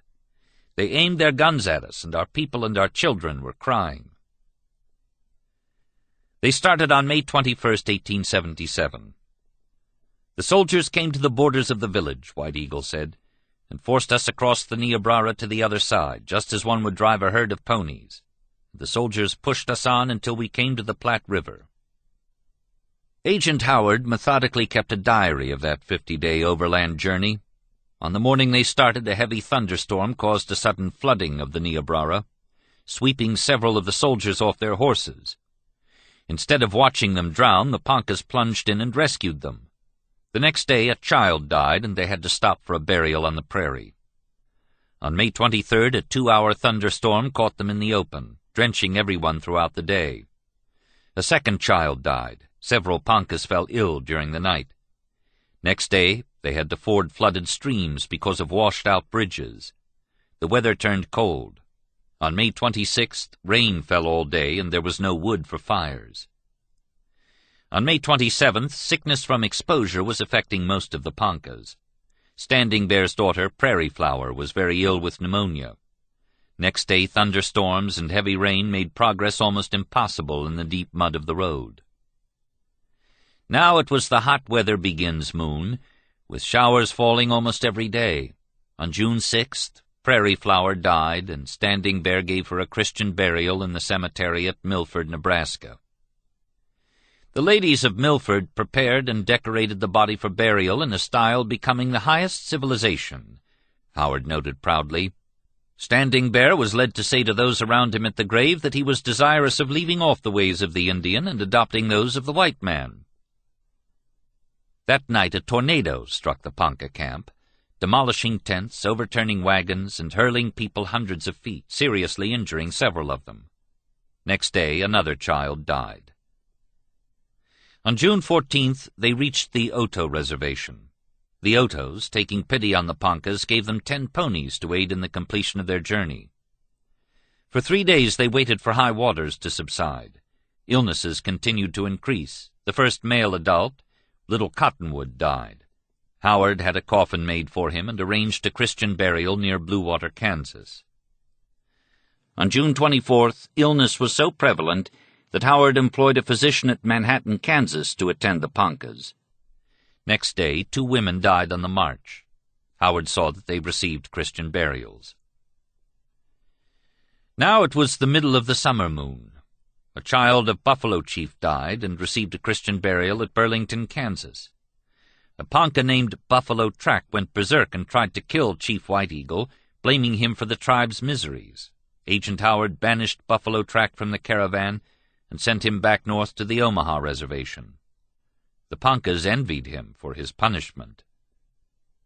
Summer heat and biting flies plagued them for another week, and then at last, on July 9th, after a severe drenching and a thunderstorm, they reached the Quapaw Reservation, their new home, and found the small group of Poncas who had preceded them living wretchedly in tents. I am of the opinion that the removal of the Poncas from the northern climate of Dakota to the southern climate of the Indian Territory, Agent Howard wrote his superiors, will prove a mistake, and that a great mortality will surely follow among the people when they shall have been here for a time and become poisoned with the malaria of the climate. Howard's ominous prediction proved to be all too accurate.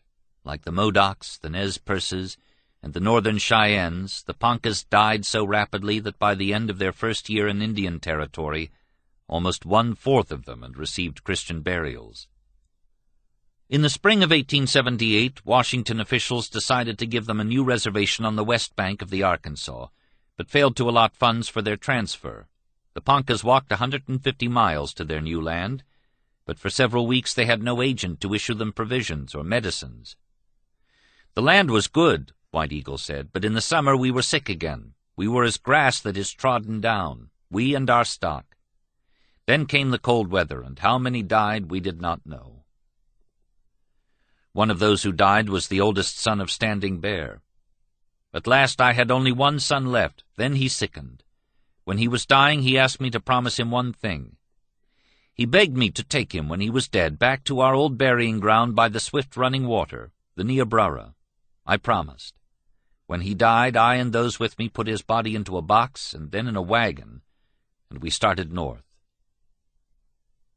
66 Poncas made up the burial party, all of Standing Bear's clan, following the old wagon drawn by 2 gaunt horses.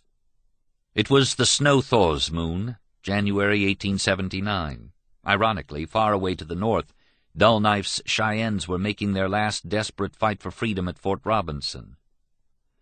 For Standing Bear, this was a second winter journey home. He led his people over trails away from settlements and soldiers, and they reached the Omaha Reservation before the soldiers could find them. Big Eye's Shirts, meanwhile, had made several attempts through his agents to arrange for the return of Standing Bear's Poncas to Indian Territory. Finally, in March, he asked the War Department to telegraph 3 Stars Crook's headquarters in Omaha, Nebraska, ordering him to arrest the runaways without delay and return them to Indian Territory. In response, Crook sent a company of soldiers up to the Omaha Reservation. They arrested Standing Bear and his Poncas and brought them back to Fort Omaha, where they were placed under guard, awaiting arrangements for shipment to Indian Territory. For more than a decade, Three Stars had been fighting Indians, meeting them in councils, making them promises which he could not keep.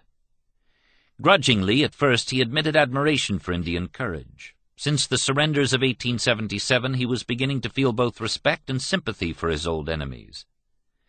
The treatment for Cheyennes at Fort Robinson during the last few weeks had outraged him. A very unnecessary act of power to insist upon this particular portion of the band going back to their former reservation, he bluntly stated in his official report. When Crook went to see the Poncas in the guardhouse at Fort Omaha, he was appalled by the pitiable conditions of the Indians. He was impressed by Standing Bear's simple statements of why he had come back north, his stoic acceptance of conditions over which he had lost control. "I thought God intended us to live," Standing Bear told Crook. "But I was mistaken. God intends to give the country to the white people, and we are to die. It may be well. It may be well." Crook was so moved by what he saw and heard that he promised Standing Bear he would do all he could to countermand the orders for the return of the Poncas to Indian Territory. At this time, Crook took action to support his promise. He went to see an Omaha newspaper editor, Thomas Henry Tibbles, and enlisted the power of the press. While Crook held up orders for transfer of the Poncas, Tibbles spread their story across the city, the state, and then by telegraph across the nation. The churches of Omaha sent an appeal to Secretary Schurz to order the Poncas released, but Maha Ichon, Big Eyes, did not bother to reply. A young Omaha lawyer, John L. Webster, then volunteered his services without a fee, and he was soon supported by the chief attorney of the Union Pacific Railroad, Andrew Poppleton. The lawyers had to work quickly to build a case for the Poncas. Any day General Crook could receive orders from Washington compelling him to start the Indians southward, and then nothing could be done for them. All efforts were bent toward obtaining the cooperation of Judge Elmer S. Dundy, a rugged frontiersman with four main interests in life: good literature, horses, hunting, and the administration of justice. It so happened that Dundy was away on a bear hunt, and the Ponca supporters spent several anxious hours before messengers could find and bring the judge back to Omaha. With Crook's tacit agreement, Judge Dundy issued a writ of habeas corpus upon the general, requiring him to bring the Ponca prisoners into court and show by what authority he held them. Crook obeyed the writ by presenting his military orders from Washington, and the district attorney for the United States appeared before the judge to deny the Ponca's right to the writ on the ground that Indians were not persons within the meaning of the law. Thus began on April 18, 1879, the now almost forgotten civil rights case of Standing Bear versus Crook. The Ponca's lawyers, Webster and Poppleton, argued that an Indian was as much a person as any white man, and could avail himself of the rights of freedom guaranteed by the Constitution.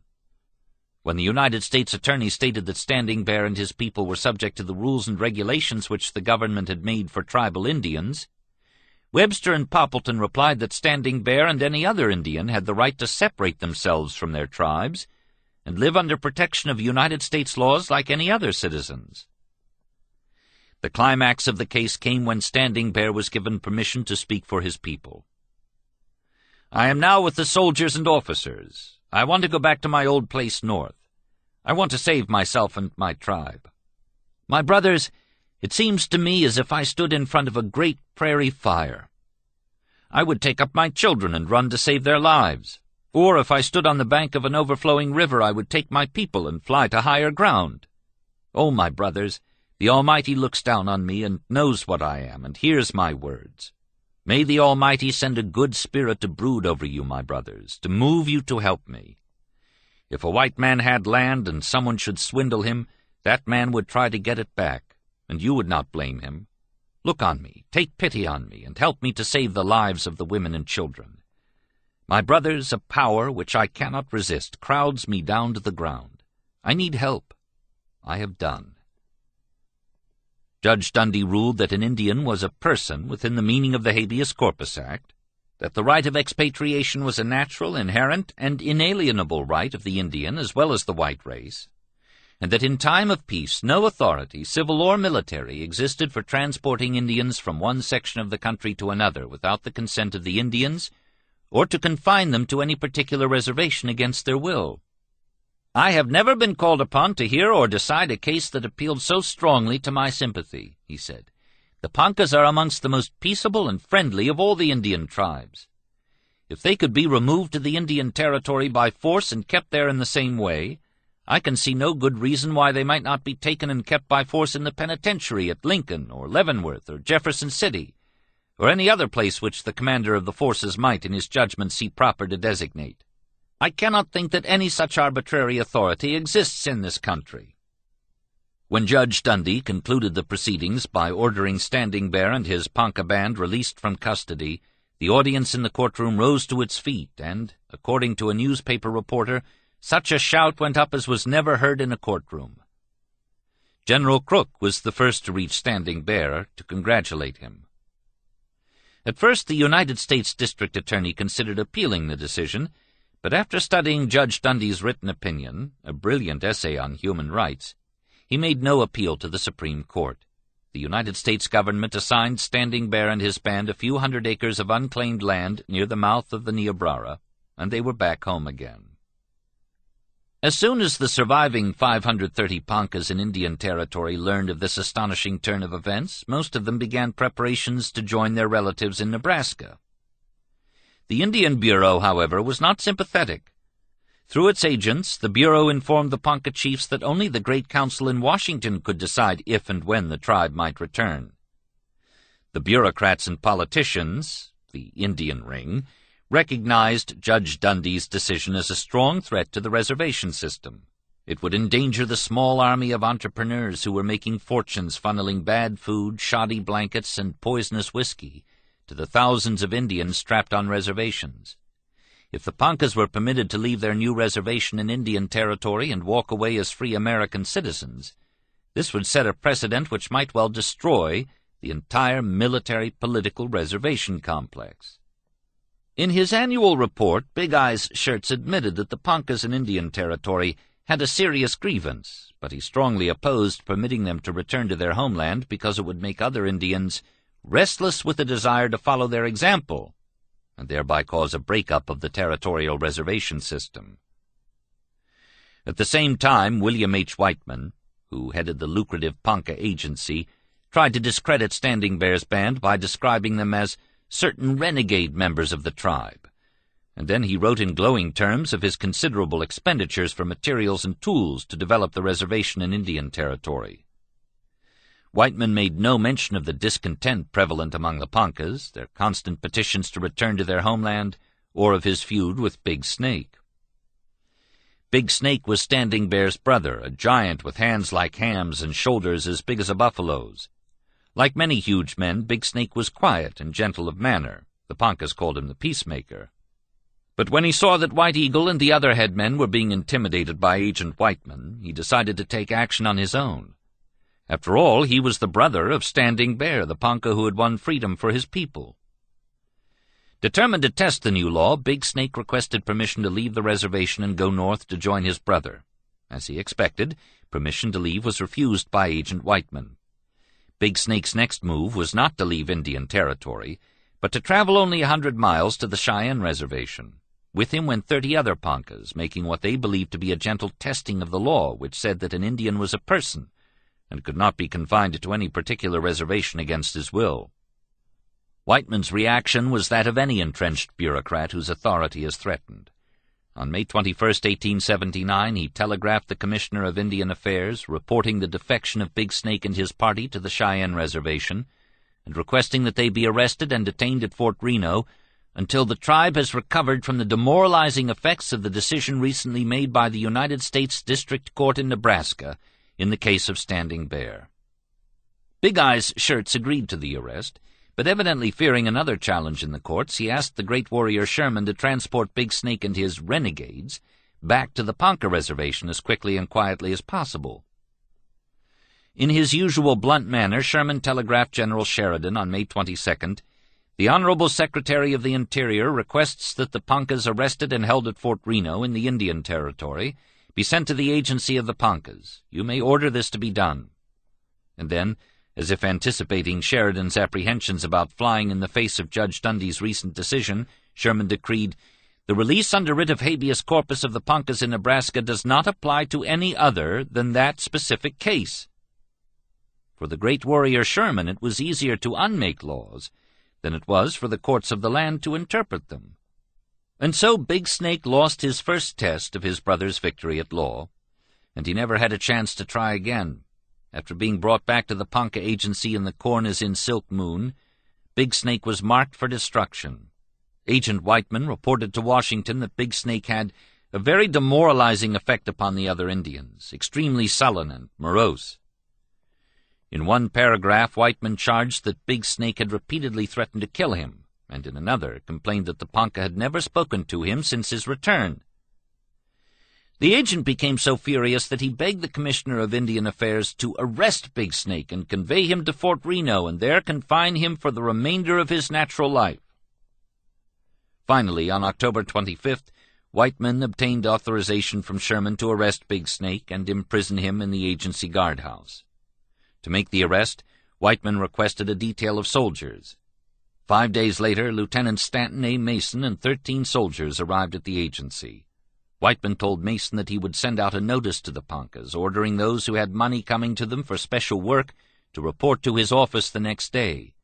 Big Snake would be among them, and as soon as he entered the office, Mason was to make the arrest. On October 31st, Big Snake entered Whiteman's office about noon and was told to take a chair. Lieutenant Mason and 8 armed men then surrounded him, Mason informing him that he was under arrest. Big Snake wanted to know why he was being arrested. Whiteman spoke up then and said one charge against him was threatening his, Whiteman's, life. Big Snake calmly denied this. According to the Post-Trader, J.S. Sherburne, Big Snake then stood up and threw off his blanket to show he was not armed. Harry Bear's statement. The officer told Big Snake to come along, to get up and come. Big Snake would not get up and told the officer he wanted to tell him what he had done. He said he had killed no one, stolen no horses, and that he had done nothing wrong. After Big Snake said that, the officer spoke to the agent and then told Big Snake he had tried to kill 2 men and had been pretty mean. Big Snake denied it. The agent then told him he had better go and would then learn all about it down there. Big Snake said he had done nothing wrong and that he would die before he would go. I then went up to Big Snake and told him this man, the officer, was not going to arrest him for nothing, and that he had better go along and that perhaps he would come back all right. I coaxed all I could to get him to go, told him that he had a wife and children, and to remember them and not get killed. Big Snake then got up and told me that he did not want to go, and that if they wanted to kill him they could do it right there. Big Snake was very cool. Then the officer told him to get up and told him that if he did not go there might something happen. He said there was no use in talking. I came to arrest you and want you to go. The officer went for the handcuffs, which a soldier had, and brought them in. The officer and a soldier then tried to put them on, but Big Snake pushed them both away.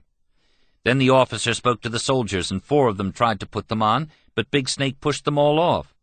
One soldier, who had stripes on his arms, also tried to put them on, but Big Snake pushed them all off. They tried several times, all of them, to get hold of Big Snake and hold him. Big Snake was sitting down when 6 soldiers got hold of him. He raised up and threw them off.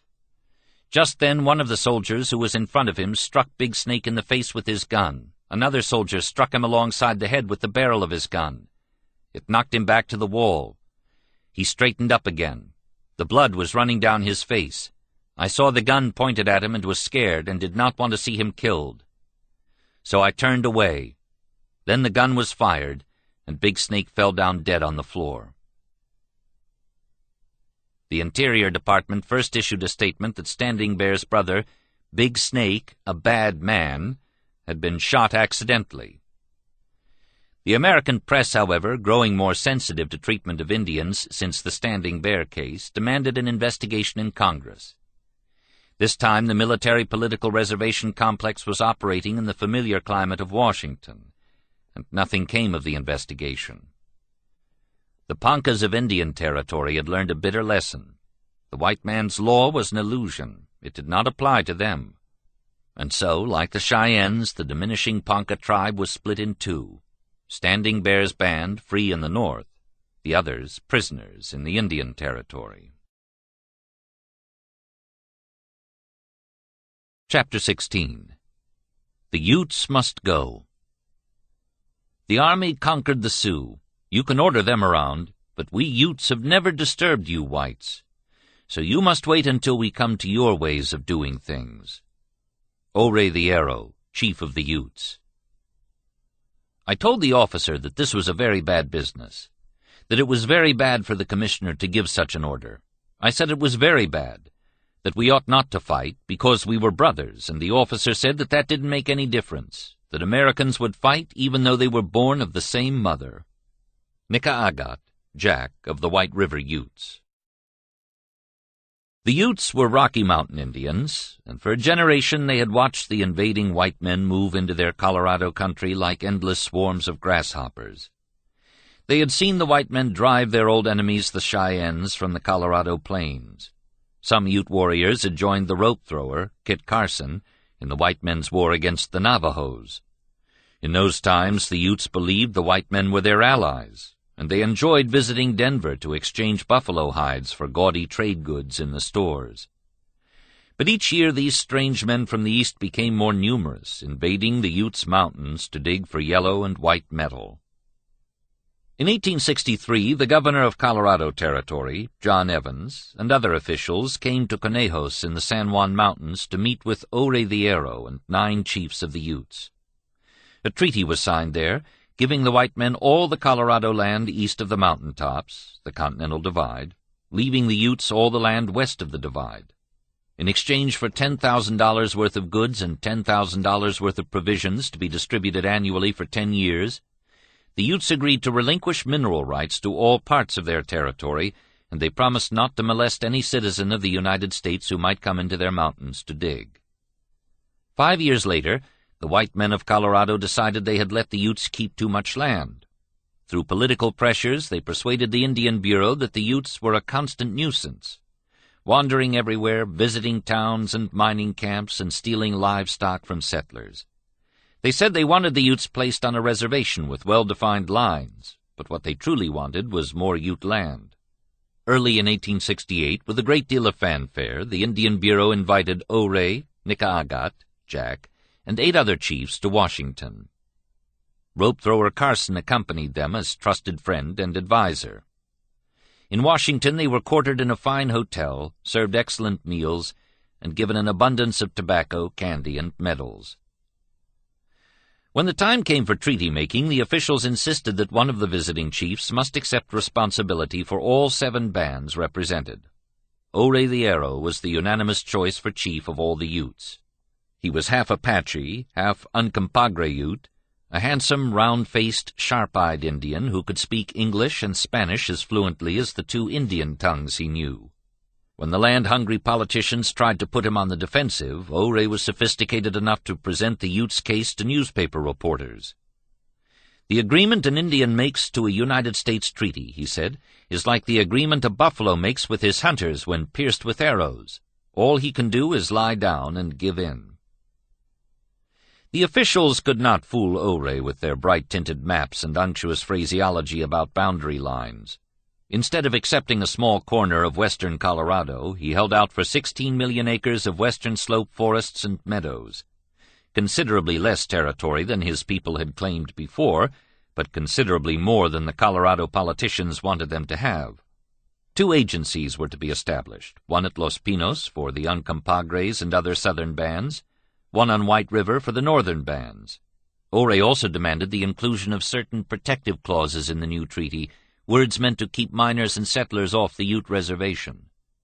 According to the treaty, no unauthorized white men would ever be permitted to pass over, settle upon, or reside in the territory assigned to the Utes. In spite of this restriction, the miners continued to trespass. Among them was Frederick W. Pitkin, a New England Yankee who ventured into the San Juan Mountains and made a quick fortune mining silver. In 1872, Pitkin became a leading advocate among owners of wealthy mining interests who wanted to add the San Juan area, 1/4 of the Ute reservation, to Colorado Territory. Bowing to the miners' wishes, the Indian Bureau sent out a special commission headed by Felix R. Bruneau to negotiate with the Utes for cession of this land. At Los Pinos Agency in September 1873, Bruneau's commission met Ouray and representatives of the 7 Ute nations. Bruneau told the chiefs that the Great Father had asked him to come and talk to them about giving up some of their reservation land. He assured them that he did not want the land for himself, and had not come to tell them what to do, but to hear what they had to say about the matter. "It is much better sometimes to do what does not please us just now," Bruneau counseled, "if we think it will be best for our children." The chiefs wanted to know how it would benefit their children if they gave up their land. Bruneau explained that the government would set aside a large sum of money for the Utes, and each year the tribe would be paid interest from it for the ceded land. "I do not like the interest part of the agreement," Ouray declared. "I would rather have the money in the bank." He then complained because the government had not kept its treaty promise to remove white men who were found trespassing on the Ute reservation. Bruneau replied frankly that if the government tried to drive the miners out, this would bring on a war, and the Utes would lose their land without receiving any pay for it. "The best thing that can be done," he said, "if you can spare these mountains, is to sell them and to have something coming in every year." "The miners care very little about the government and do not obey the laws," Ouray agreed. "They say they do not care about the government. It is a long way off in the States, and they say the man who comes to make the treaty will go off to the States, and it will all be as they want it." "Suppose you sell the mountains," Bruneau continued, "and if there is no gold in them, then it would be a benefit to you. The Utes get the pay for them, and the Americans would stay away. But suppose there are mines there. It will not stop the trouble. We could not keep the people away." "Why cannot you stop them?" Ouray demanded. "Is not the government strong enough to keep its agreements with us?" "I would like to stop them," Bruneau said, "but Ouray knows it is hard to do." Ouray said he was willing to sell the mountains, but not all the fine hunting land around them. "The whites can go and take the gold and come out again. We do not want them to build houses there." Bruneau replied that he did not believe this could be done. There was no way to force the miners to leave Ute territory once they had come and dug their mines there. "I will ask the Great Father to drive the miners away," he promised, "but 1,000 other men will tell him to let them alone. Perhaps he will do as I say, perhaps not." After 7 days of discussions, the chiefs agreed to accept the government's offer of $25,000 a year for the 4 million acres of treasure. As a bonus, Ouray was to receive a salary of $1,000 a year for 10 years, or so long as he shall remain head chief of the Utes and at peace with the United States. Thus did Ouray become a part of the establishment, motivated to preserve the status quo. Living in a paradise of magnificent meadows and forests abundant with wild game, berries, and nuts, the Utes were self-supporting and could have existed entirely without the provisions doled out to them by their agents at Los Pinos and White River. In 1875, Agent F. F. Bond at Los Pinos replied to a request for a census of his Utes. "A count is quite impossible. You might as well try to count a swarm of bees when on the wing. They travel all over the country like the deer which they hunt." Agent E. H. Danforth at White River estimated that about 900 Utes used his agency as a headquarters, but he admitted that he had had no luck in inducing them to settle down in the valley around the agency. At both places, the Utes humored their agents by keeping small beef herds and planting a few rows of corn, potatoes, and turnips, but there was no real need for any of these pursuits. The beginning of the end of freedom upon their own reservation came in the spring of 1878, when a new agent reported for duty at White River. The agent's name was Nathan C. Meeker, former poet, novelist, newspaper correspondent, and organizer of cooperative agrarian colonies. Most of Meeker's ventures failed, and although he sought the agency position because he needed the money, he was possessed of a missionary fervor and sincerely believed that it was his duty as a member of a superior race to elevate and enlighten the Utes. As he phrased it, he was determined to bring them out of savagery through the pastoral stage to the barbaric, and finally to the enlightened, scientific, and religious stage. Meeker was confident he could accomplish all this in 5, 10, or 20 years. In his humorless and overbearing way, Meeker set out systematically to destroy everything the Utes cherished, to make them over into his own image, as he believed he had been made in God's image. His first unpopular action was to move the agency 15 miles down White River, where there was fine pasture land suitable for plowing. Here Meeker planned to build a cooperative agrarian colony for Ute Indians, but he overlooked the fact that the Utes had long been using the area as a hunting ground and for pasturing their horses. The site he chose to build agency buildings on was a traditional racing strip where the Utes enjoyed their favorite sport of betting on pony races. Meeker found Quinkent, Douglas, to be the most amiable of the chiefs at White River. He was a Yampa Ute, about 60 years old, his hair still dark, his pendant mustaches turning white.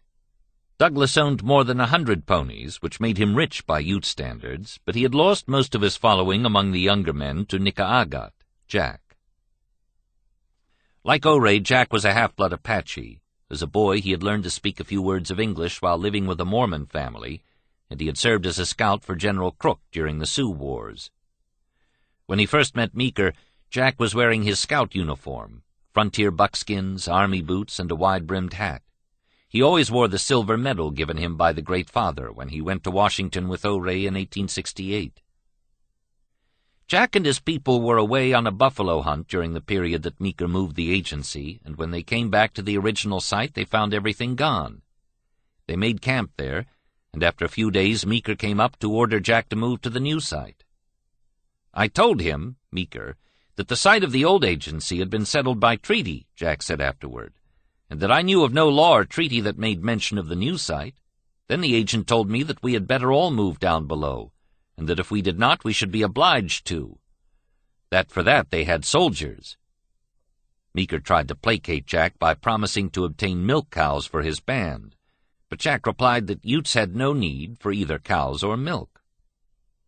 Colorow was the third chief of importance, a Muach Ute in his 60s. For a few years after the Treaty of 1868, Colorow and his people lived on a small temporary reservation adjoining Denver.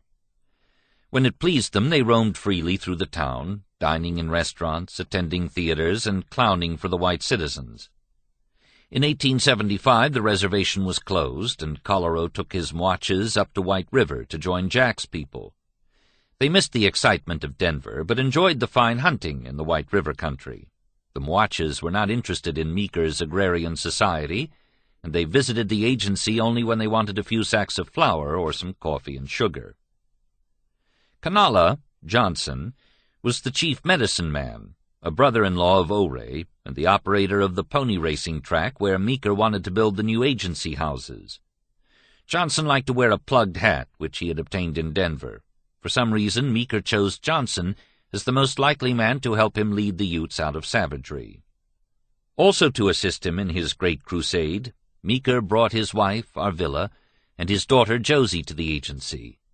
He employed 7 white workmen, including a surveyor, to lay out an irrigation canal, a lumberman, a bridge builder, a carpenter, and a mason. These men were expected to teach the Utes their trades while they were building the new agrarian paradise. It was Meeker's fancy to have the Utes address him as Father Meeker.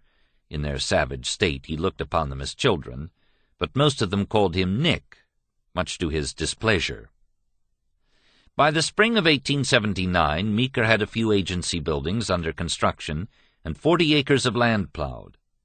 Most of the work was done by his white employees, who were paid money for their efforts. Meeker could not understand why the Utes also expected money for building their very own cooperative agrarian community, but in order to get his irrigation ditches dug, he agreed to pay money to 30 Utes. They were willing workers until Meeker's funds were exhausted. Then they went away to hunt or attend pony races. "Their needs are so few that they do not wish to adopt civilized habits," Meeker complained to the Commissioner of Indian Affairs. "What we call conveniences and comforts are not sufficiently valued by them to cause them to undertake to obtain them by their own efforts. The great majority look upon the white man's ways with indifference and contempt." He proposed a course of action to correct this barbaric condition. First, take away the Utes' hundreds of ponies so that they could not roam and hunt, replaced the ponies with a few draft horses for plowing and hauling, and then as soon as the Utes were thus forced to abandon the hunt and remain near the agency, he would issue no more rations to those who would not work. "I shall cut every Indian down to the bare starvation point," he wrote Colorado's Senator Henry M. Teller, "if he will not work." Meeker's inveterate itch for writing down his ideas and observations and then sending them off to be put into print eventually brought him to a complete breaking point with the Utes. During the spring of 1879, he wrote an imaginary dialogue with one of the Ute women, attempting to show how the Indians could not comprehend the joys of work or the value of material goods. During the course of his dialogue, Meeker declared that the reservation land belonged to the government and was only assigned to the Utes for their use. "If you don't use it and won't work," he warned, "white men away off will come in, and by you will have nothing."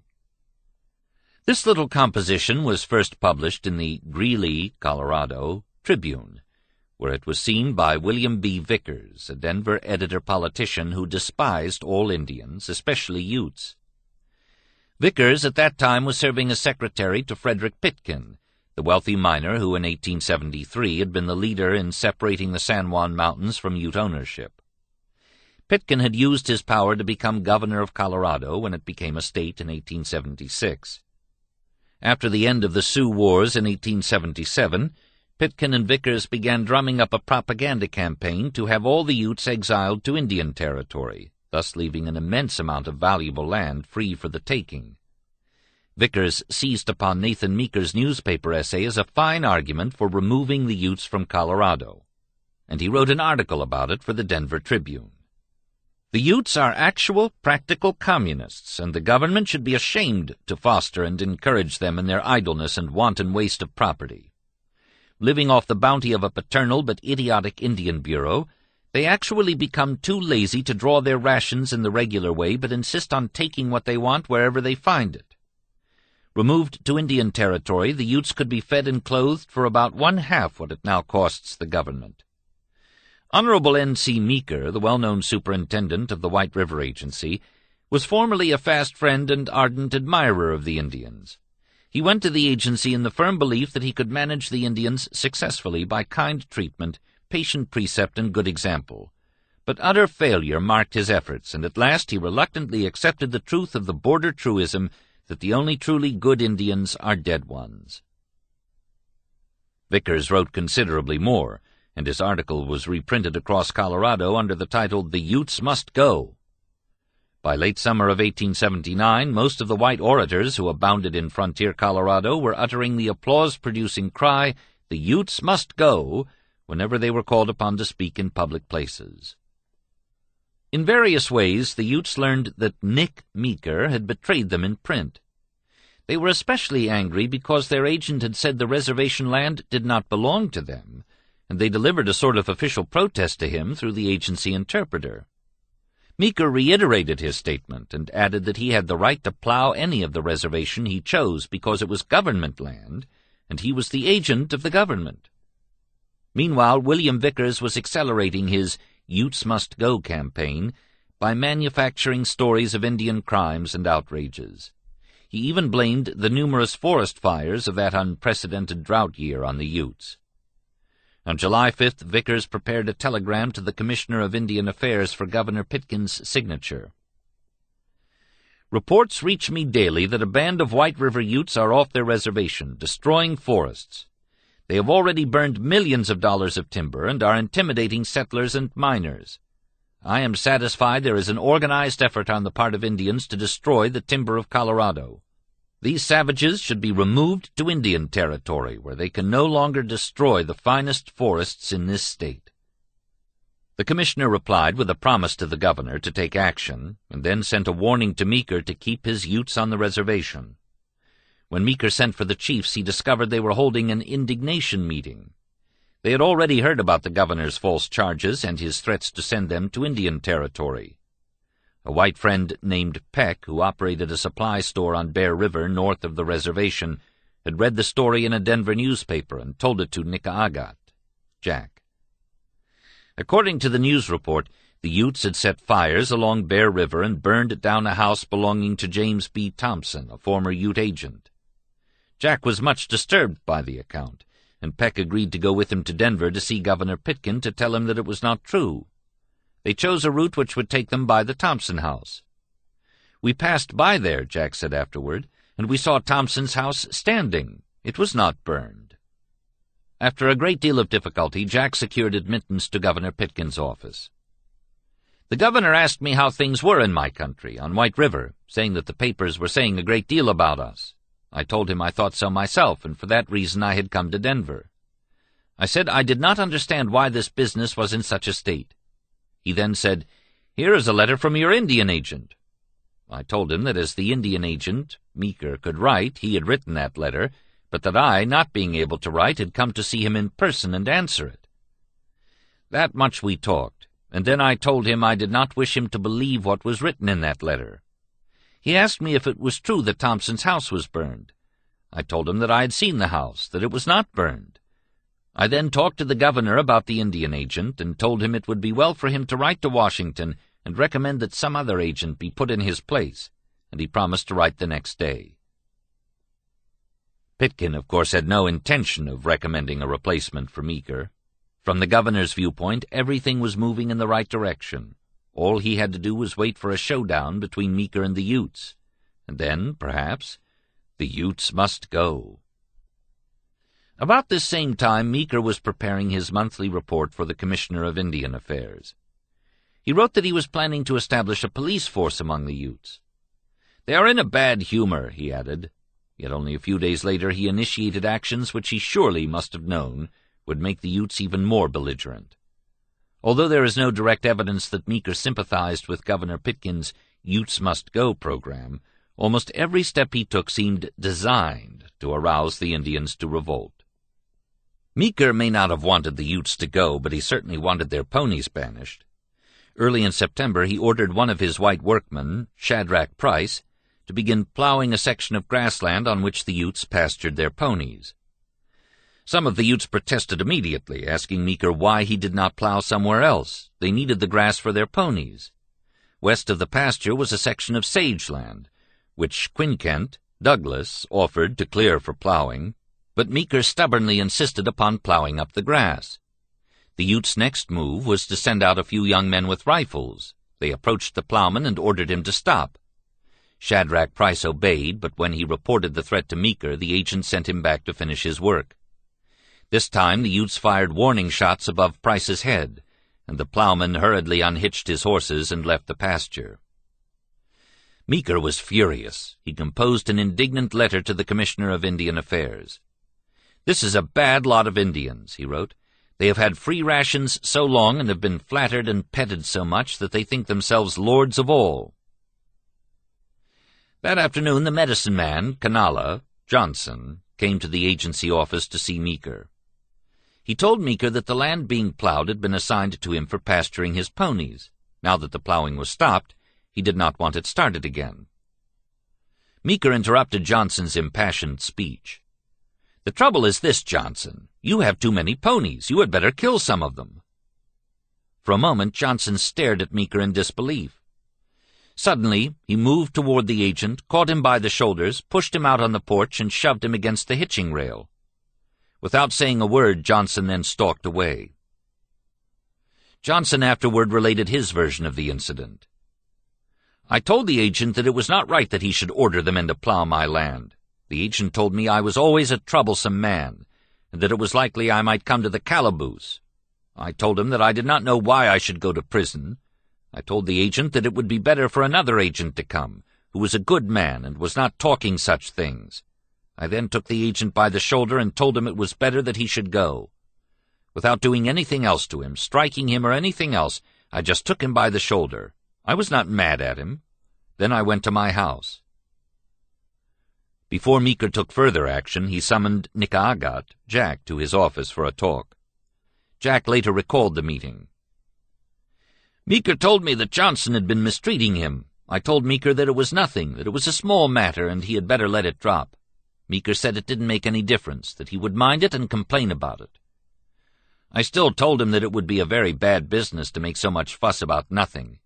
Meeker said he didn't like to have a young man take hold of him, that he was an old man and had no strength to retaliate, and he didn't want to have a young man take hold of him in that way. He said that he was an old man, and Johnson had mistreated him, and he would not say any more to him.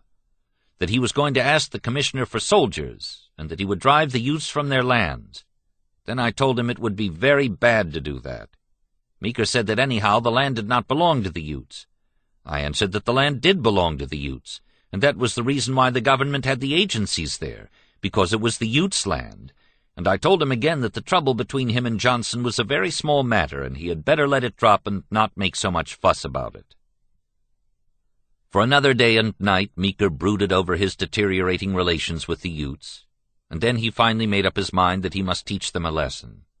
He dispatched 2 telegrams, one to Governor Pitkin asking for military protection, another to the Commissioner of Indian Affairs. I have been assaulted by a leading chief, Johnson, forced out of my own house and injured badly. It is now revealed that Johnson originated all the trouble. His son shot at the plowman, and the opposition to plowing is wide. Plowing stops. Life of self, family, and employees not safe. Want protection immediately. Have asked Governor Pitkin to confer with General Pope. During the following week, the ponderous machineries of the Interior and War Departments slowly moved into action. On September 15th, Meeker received notice that orders were being transmitted to cavalry units to march to White River. The agent was authorized to arrest leaders in the late disturbance. The War Department dispatched orders to Major Thomas T. Thornburg, commanding at Fort Fred Steele, to move with a sufficient number of troops to the White River Ute Agency, Colorado, under special instructions. Because Thornburg was on an elk hunt, the orders were delayed in reaching him, and he did not move out until September 21st. For the 150-mile march to White River, he outfitted about 200 cavalrymen and mounted infantrymen. On September 25th, Thornburg reached Fortification Creek. The column was about halfway to the White River Agency, and the major decided to send one of his guides ahead to notify Meeker that he could reach the agency in 4 more days. He asked Meeker to inform him of the current situation there. On that same day, Colorado and Nicaagat, Jack, learned of the approaching soldiers. The Ute chiefs were moving with their people toward Milk River for the customary autumn hunts. Jack rode north to Bear River and met the troops there. "What is the matter?" he asked them. "What are you coming for? We do not want to fight with the soldiers. We have the same father over us. We do not want to fight them." Thornburg and his officers told Jack that they had received a telegram to go to the agency, that the Indians were burning up the forests around there and had burned Mr. Thompson's cabin. Jack replied that it was a lie. The Utes had not burned any forests or cabins. "You leave your soldiers here," he said to Thornburg. "I am a good man. I am Nicaagat.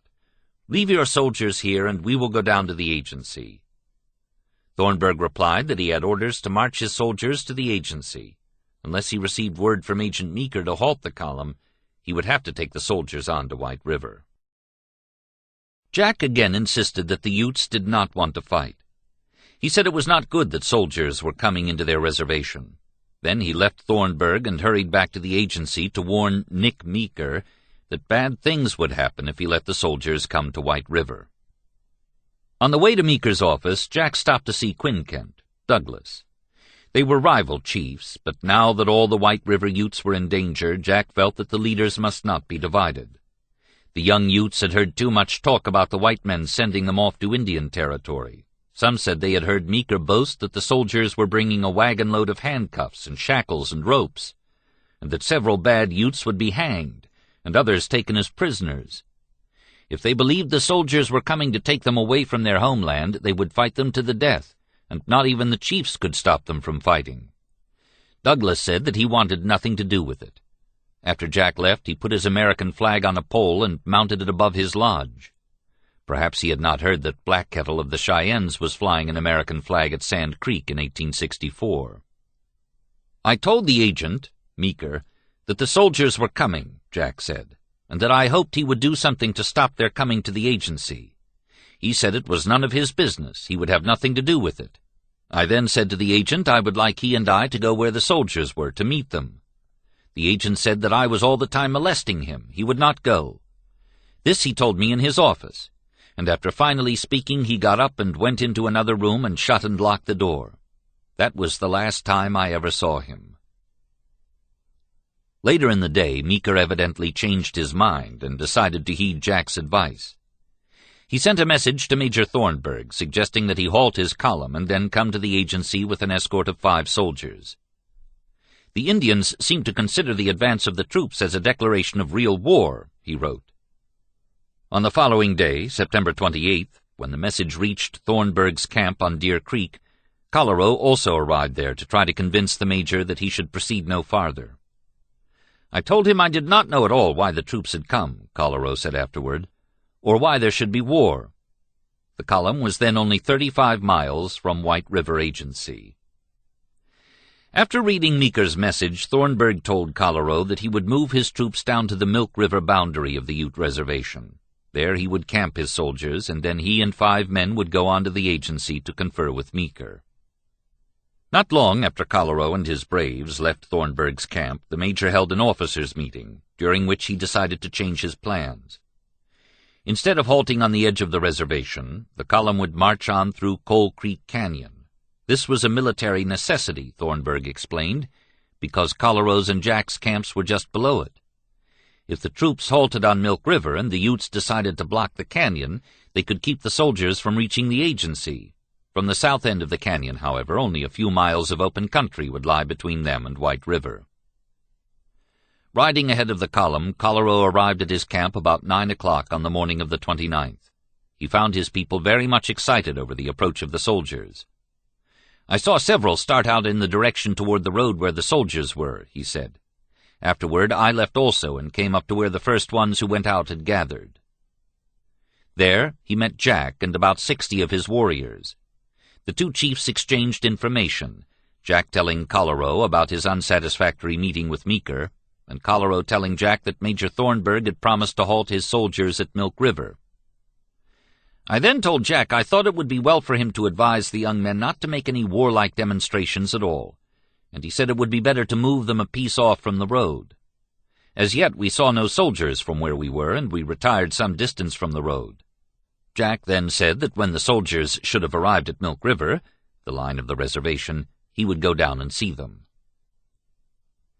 Neither Collereau nor Jack knew that Thornburg's column had already passed Milk River. After watering his horses there, Thornburg decided to send the wagons along the canyon road with 1 escort troop while he took the remainder of the cavalry over a more direct route across a high ridge. By an irony of chance, this would bring them directly upon the angry Utes that Jack had drawn away from the road in order to avoid any possible encounter. About this time, a young Ute who had gone ahead to reconnoiter came galloping back.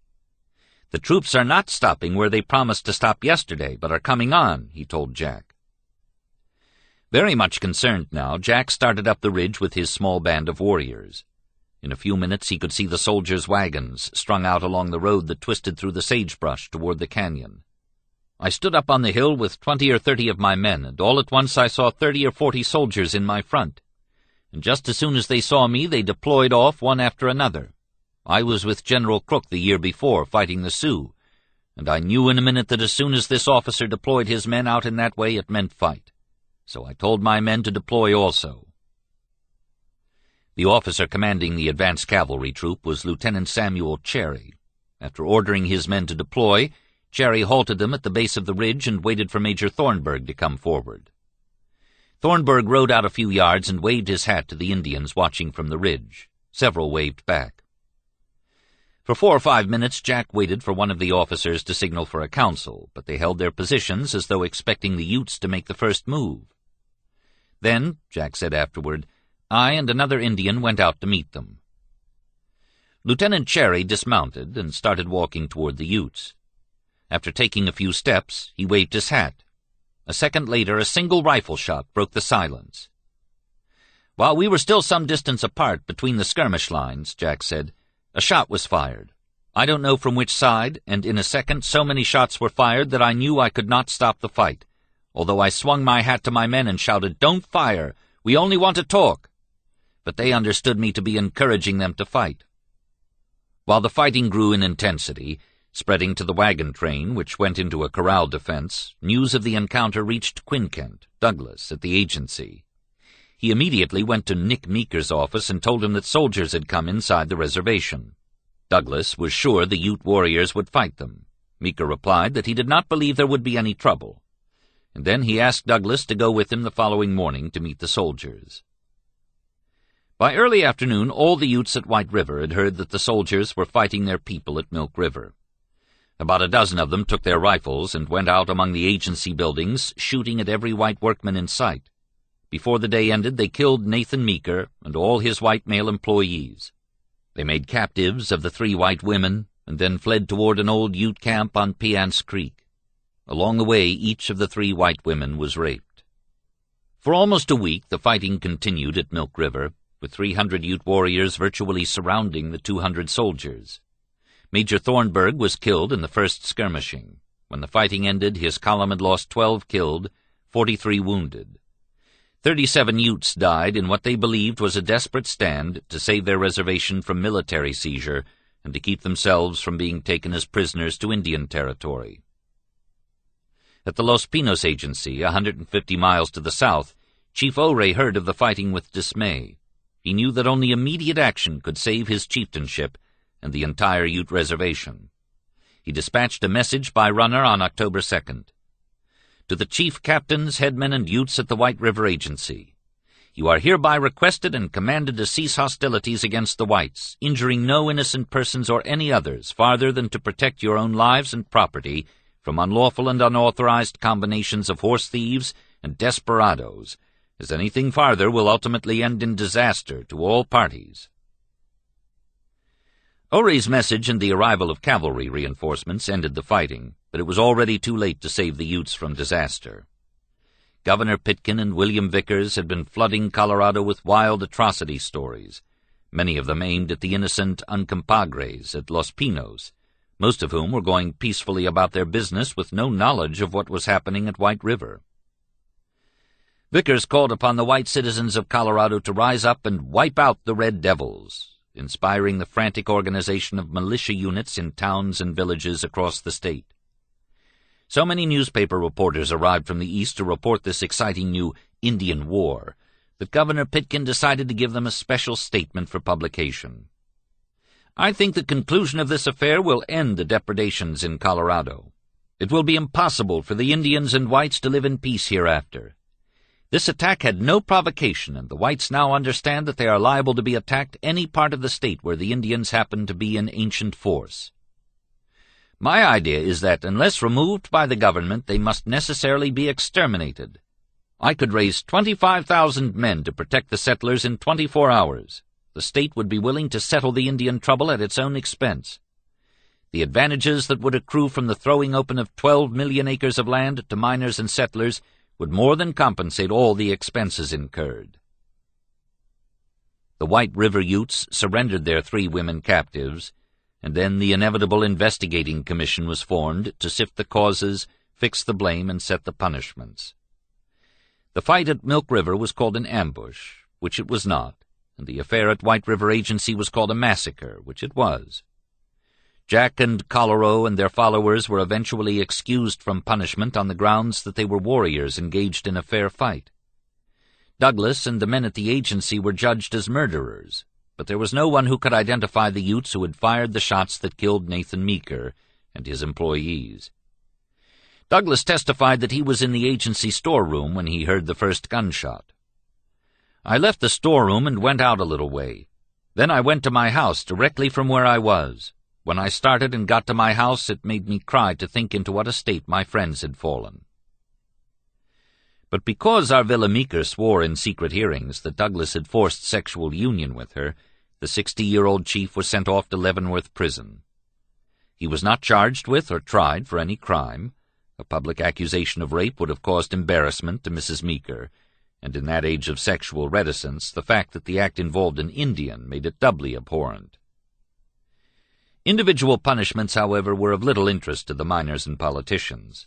They wanted to punish the entire 7 nations of Utes, to push them off those 12 million acres of land waiting to be dug up, dammed up, and properly deforested so that fortunes could be made in the process.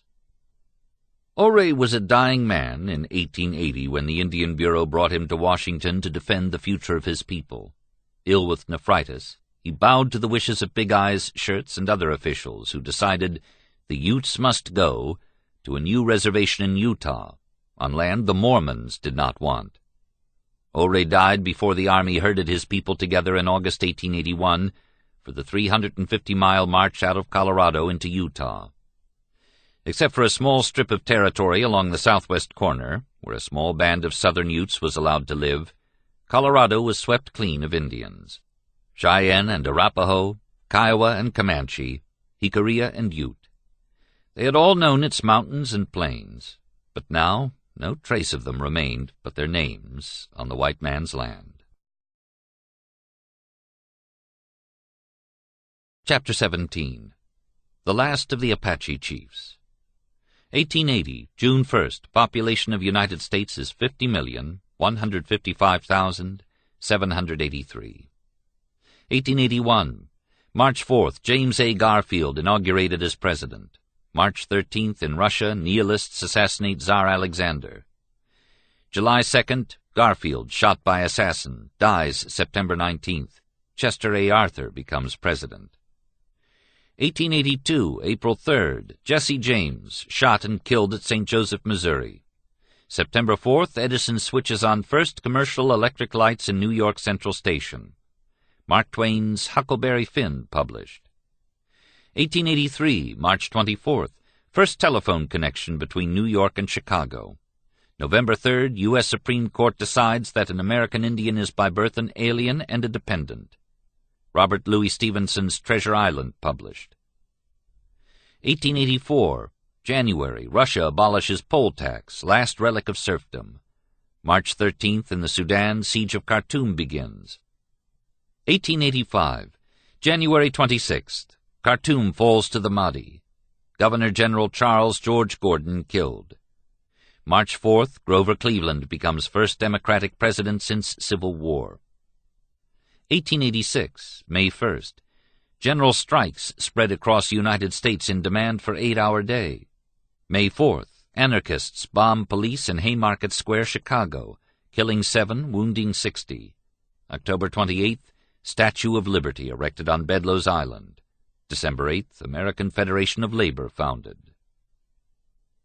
I was living peacefully with my family, having plenty to eat, sleeping well, taking care of my people, and perfectly contented. I don't know where those bad stories first came from. There we were doing well, and my people well. I was behaving well. I hadn't killed a horse or man, American or Indian. I don't know what was the matter with the people in charge of us. They knew this to be so, and yet they said I was a bad man, and the worst man there. But what had I done? I was living peacefully there with my family under the shade of the trees, doing just what General Crook had told me I must do and trying to follow his advice. I want to know now who it was ordered me to be arrested. I was praying to the light and to the darkness, to God and to the sun, to let me live quietly there with my family. I don't know what the reason was that people should speak badly of me. Very often there are stories put in the newspapers that I am to be hanged. I don't want that any more. When a man tries to do right, such stories ought not to be put in the newspapers. There are very few of my men left now. They have done some bad things, but I want them all rubbed out now, and let us never speak of them again. There are very few of us left. Goyankla, Geronimo.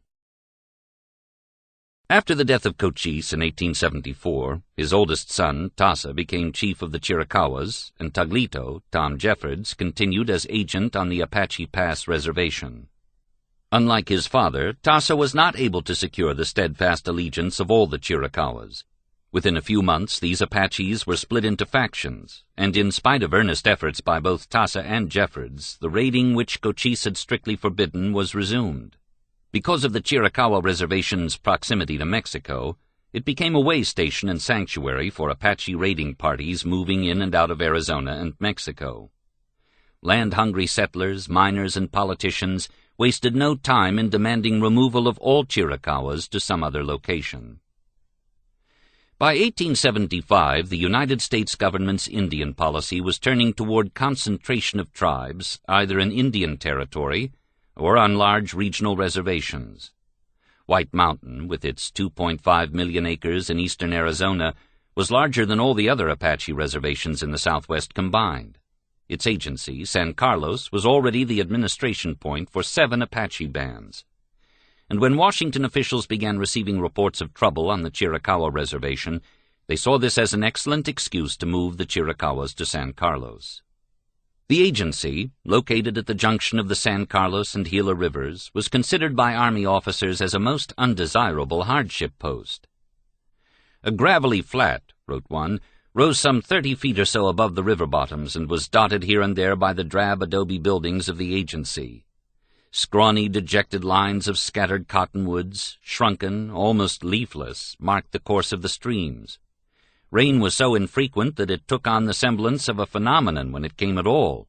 Almost continuously, dry, hot, dust and gravel-laden winds swept the plain, denuding it of every vestige of vegetation.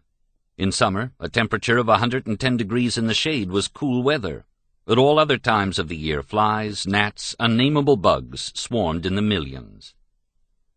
The agent at this post in 1875 was John Clum, who a few months earlier had rescued Escamindson and his Aravaipas from Camp Grant and helped them become virtually self-sufficient on irrigated land along the Gila River. In his stubborn way, Clum forced the military to withdraw from the vast White Mountain Reservation, and he replaced the troops with a company of Apaches to police their own agency, as well as establishing an Apache courts system to try offenders. Although his superiors were suspicious of Clum's unorthodox method of permitting Indians to make their own decisions, they could not quarrel with his success in keeping peace at San Carlos. On May 3, 1876, Agent Clum received a telegram from the Commissioner of Indian Affairs ordering him to proceed to the Chiricahua Reservation to take charge of the Indians there, suspend Agent Jeffords, and remove the Chiricahuas to San Carlos. Clum had no enthusiasm for this distasteful assignment. He doubted that the freedom-loving Chiricahuas would adjust to the regulated life on White Mountain Reservation. Insisting that the Army keep its cavalrymen at a distance, Clum took his Indian police to Apache Pass to inform the Chiricahuas of their forced removal. He was surprised to find Jeffords and Tassa cooperative. Tassa, like his father Cochise, wanted to keep peace. If the Chiricahuas must leave their homeland and go to White Mountain in order to keep the peace, they would do so. Only about half the Chiricahuas, however, marched overland to San Carlos. When the Army moved into the abandoned reservation to round up the recalcitrants, most of them fled across the border into Mexico.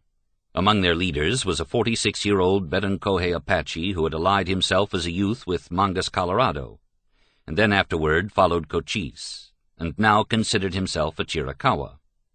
He was Goyankla, better known to the white men as Geronimo. Although the Chiricahuas who went voluntarily to San Carlos did not have the same warmth of feeling for Agent Clum that some of the other Apache bands did, they caused him no trouble. Later in the summer of 1876, when Clum secured permission from the Indian Bureau to take 22 Apaches on a tour of the East, he invited Tassa to go along. Unfortunately, while the party was visiting Washington, Tassa died suddenly of pneumonia and was buried in the Congressional Cemetery. Upon Clum's return to San Carlos, he was confronted by Naiche, a younger brother of Tassa. "You took my brother away," Naiche said. "He was well and strong, but you come back without him, and you say he is dead. I do not know. I think maybe you not take good care of him. You let him be killed by evil spirits of Paleface. I have great pain in my heart." Clum attempted to reassure Naiche by asking Escamindson to give an account of Tassa's death and burial, but the Chiricahuas remained suspicious. Without Tuglito Jeffords to advise them, they were not sure how far they could trust John Clum or any other white man. During the winter of 1876-77, their relatives from Mexico occasionally slipped into the reservation with news of events below the border. They heard that Geronimo and his band were raiding their old enemies, the Mexicans, and were accumulating large herds of cattle and horses. In the spring, Geronimo brought these stolen livestock up to New Mexico, sold them to white ranchers, and bought new guns, hats, boots, and much whiskey. These Chiricahuas settled down in a hideout near their Mimbres cousins at the Ojo Caliente Agency, where Victorio was chief. In March 1877, John Clum received orders from Washington to take his Apache police to Ojo Caliente and transfer the Indians there to San Carlos. In addition, he was to arrest Geronimo and any other renegade Chiricahuas found in the vicinity. Geronimo told about it afterward. 2 companies of scouts were sent from San Carlos. They sent word for me and Victorio to come to town. The messengers did not say what they wanted with us, but as they seemed friendly, we thought they wanted a council and rode in to meet the officers. As soon as we arrived in town, soldiers met us, disarmed us, and took us both to headquarters where we were tried by court-martial.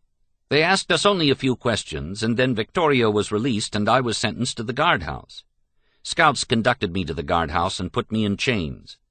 When I asked them why they did this, they said it was because I had left Apache Pass. I do not think that I ever belonged to those soldiers at Apache Pass, or that I should have asked them where I might go. I was kept a prisoner for 4 months, during which time I was transferred to San Carlos. Then I think I had another trial, although I was not present. In fact, I do not know that I had another trial, but I was told that I had, and at any rate I was released. Although Victorio was not put under arrest, he and most of the Warm Springs Apaches were transferred to San Carlos in the spring of 1877. Clum made an effort to win Victorio's confidence by assigning him more authority than the chief had ever had at Ojo Caliente. For a few weeks it seemed as if peaceable Apache communities might be developed on the White Mountain Reservation, but then suddenly the Army moved a company of soldiers to the Gila River, Fort Thomas. The Army announced this as a precautionary move because of the concentration at San Carlos of nearly all of the most refractory Indians in the territory. Clum was furious. He telegraphed the Commissioner of Indian Affairs, requesting authority to equip an additional company of Apache police to replace the soldiers, and asking that the military be removed. In Washington, newspapers learned of Clum's bold demand and published it. The story aroused the ire of the War Department.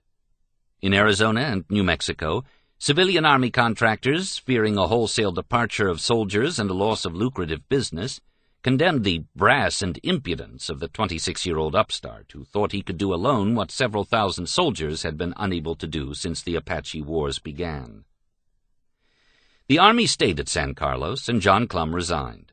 Although simpatico, Clum had never learned to think as an Apache, to make himself into an Apache, as Tom Jeffords had done.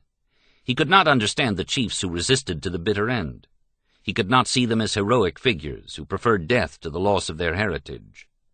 In John Clum's eyes, Geronimo, Victorio, Nane, Loco, Nechi, and the other fighters were outlaws, thieves, murderers, and drunkards, too reactionary to take the white man's road.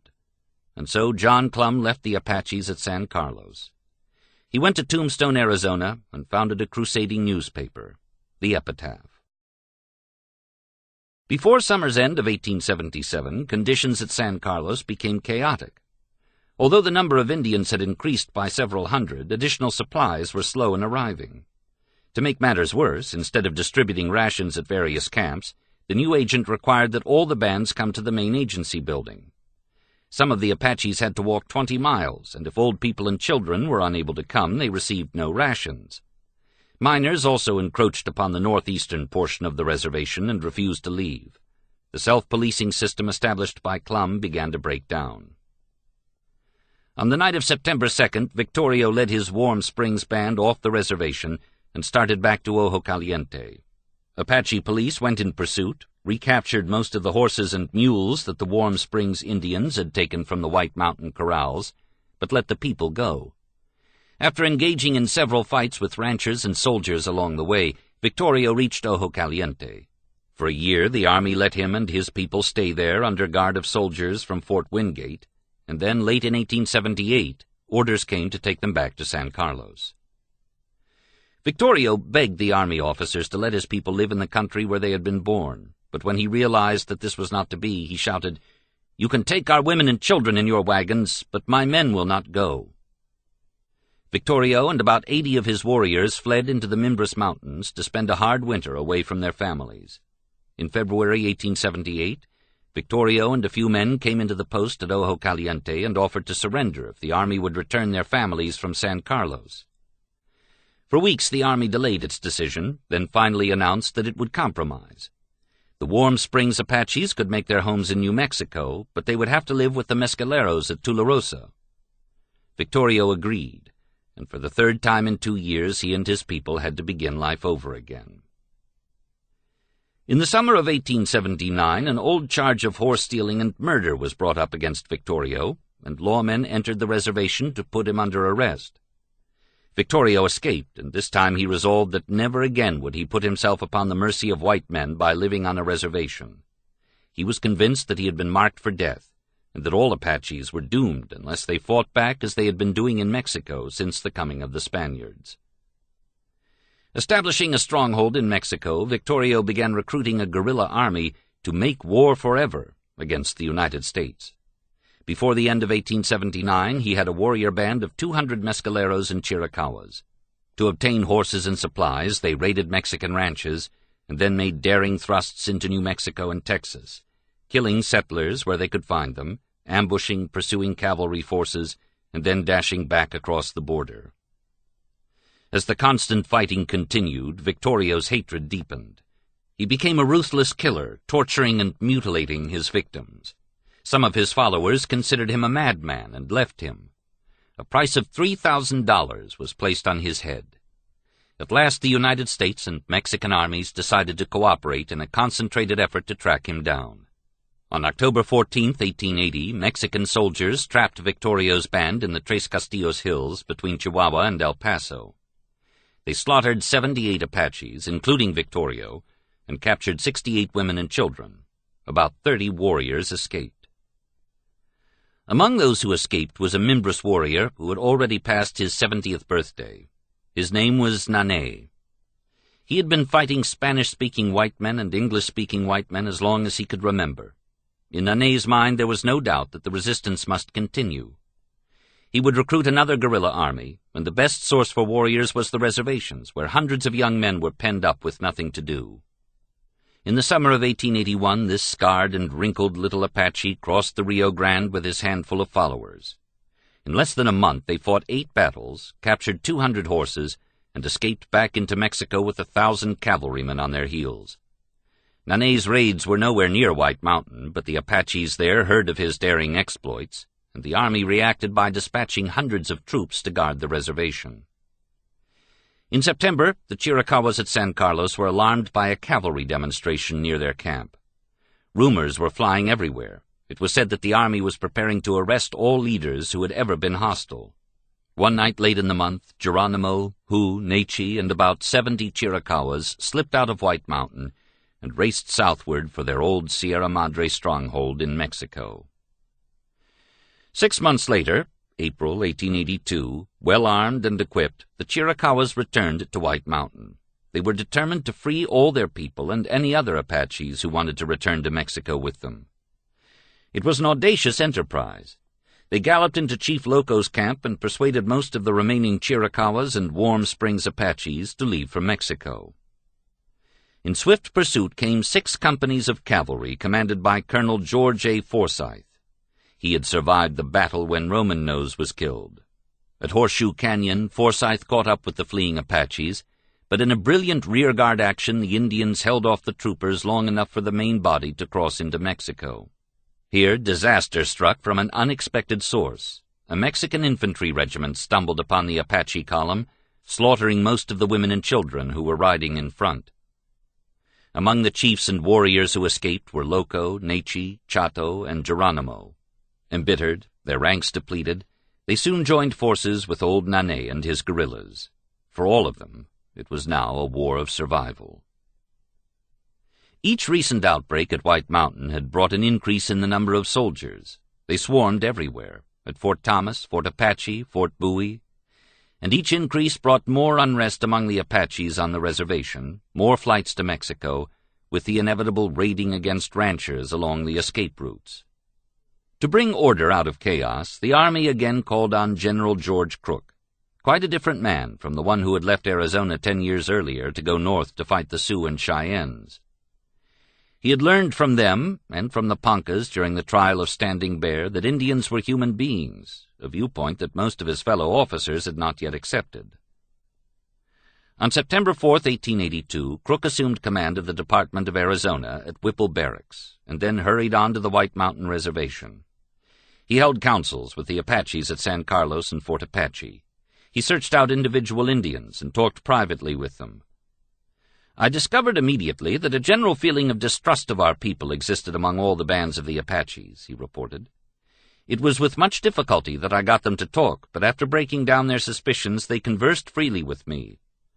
They told me that they had lost confidence in everybody and did not know whom or what to believe, that they were constantly told by irresponsible parties that they were to be disarmed, that they were to be attacked by troops on the reservation and removed from their country, and that they were fast arriving at the conclusion that it would be more manly to die fighting than to be thus destroyed.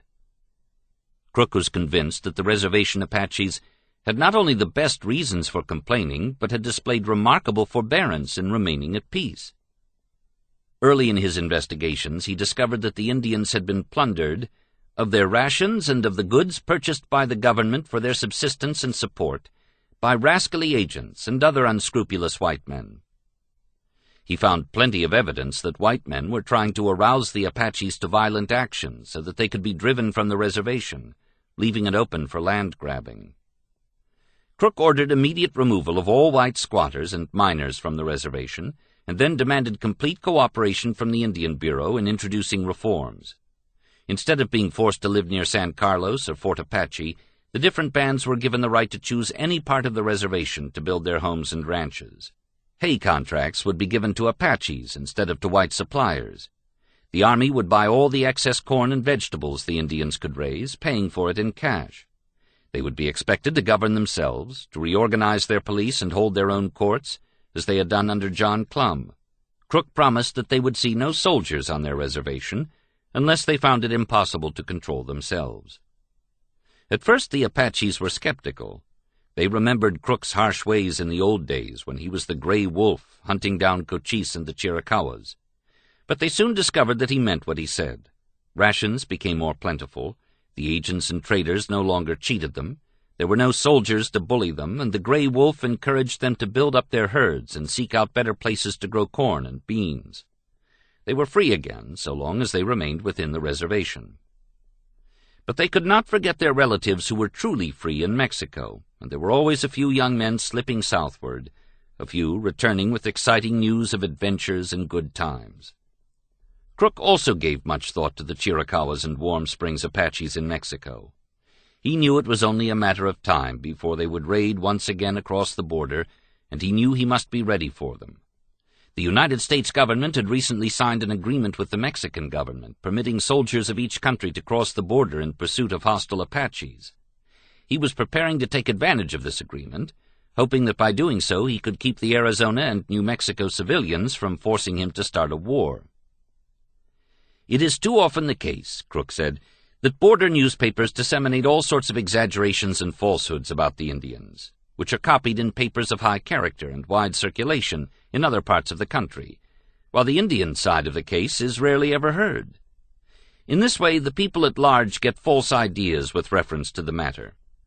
Then when the outbreak does come, public attention is turned to the Indians. Their crimes and atrocities are alone condemned, while the persons whose injustice has driven them to this course escape scot-free and are the loudest in their denunciations. No one knows this fact better than the Indian, therefore he is excusable in seeing no justice in a government which only punishes him, while it allows the white men to plunder him as he pleases. The thought of another guerrilla war with the Apaches aroused the utmost abhorrence in Crook. He knew that it was practically impossible to subdue them in the rugged country where the fighting would have to be done. With all the interests at stake, we cannot afford to fight them, he admitted frankly. We are too culpable as a nation for the existing condition of affairs. It follows that we must satisfy them that hereafter they shall be treated with justice and protected from inroads of white men.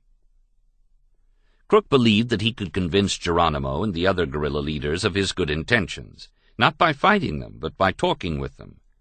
The best place for this would be in one of their own Mexican strongholds, where there would be no unscrupulous promoters of Indian wars or rumor-spreading newspapers to stir up a profit-making, land-grabbing war. While he waited for a border raid to give him an excuse to enter Mexico, Crook quietly put together his expeditionary force.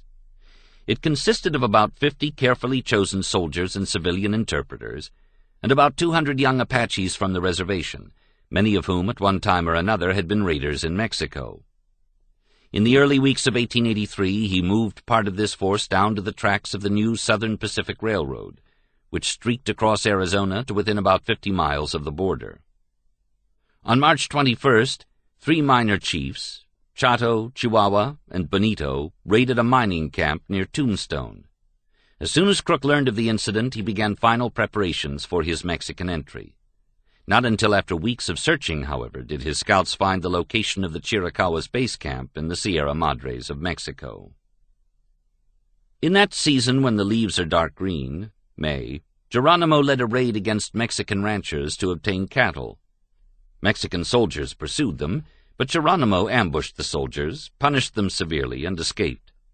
As the Apaches were returning to their base, one of the men who had been left behind as a guard met Geronimo and told him that the Gray Wolf, Crook, had captured the camp and all the women and children. Jason Betsinas, one of Geronimo's cousins who was riding with the Apache party, afterward told of how Geronimo chose 2 of his older warriors to go down with a truce flag and find out what the Gray Wolf had come for. Instead of returning to where Geronimo stood, Betsinas said, the 2 men came back halfway up the mountain and called for us all to come down. Our warriors descended the mountainside, went up to General Crook's tent, where, after a lengthy conference between the leaders, we all surrendered to the general.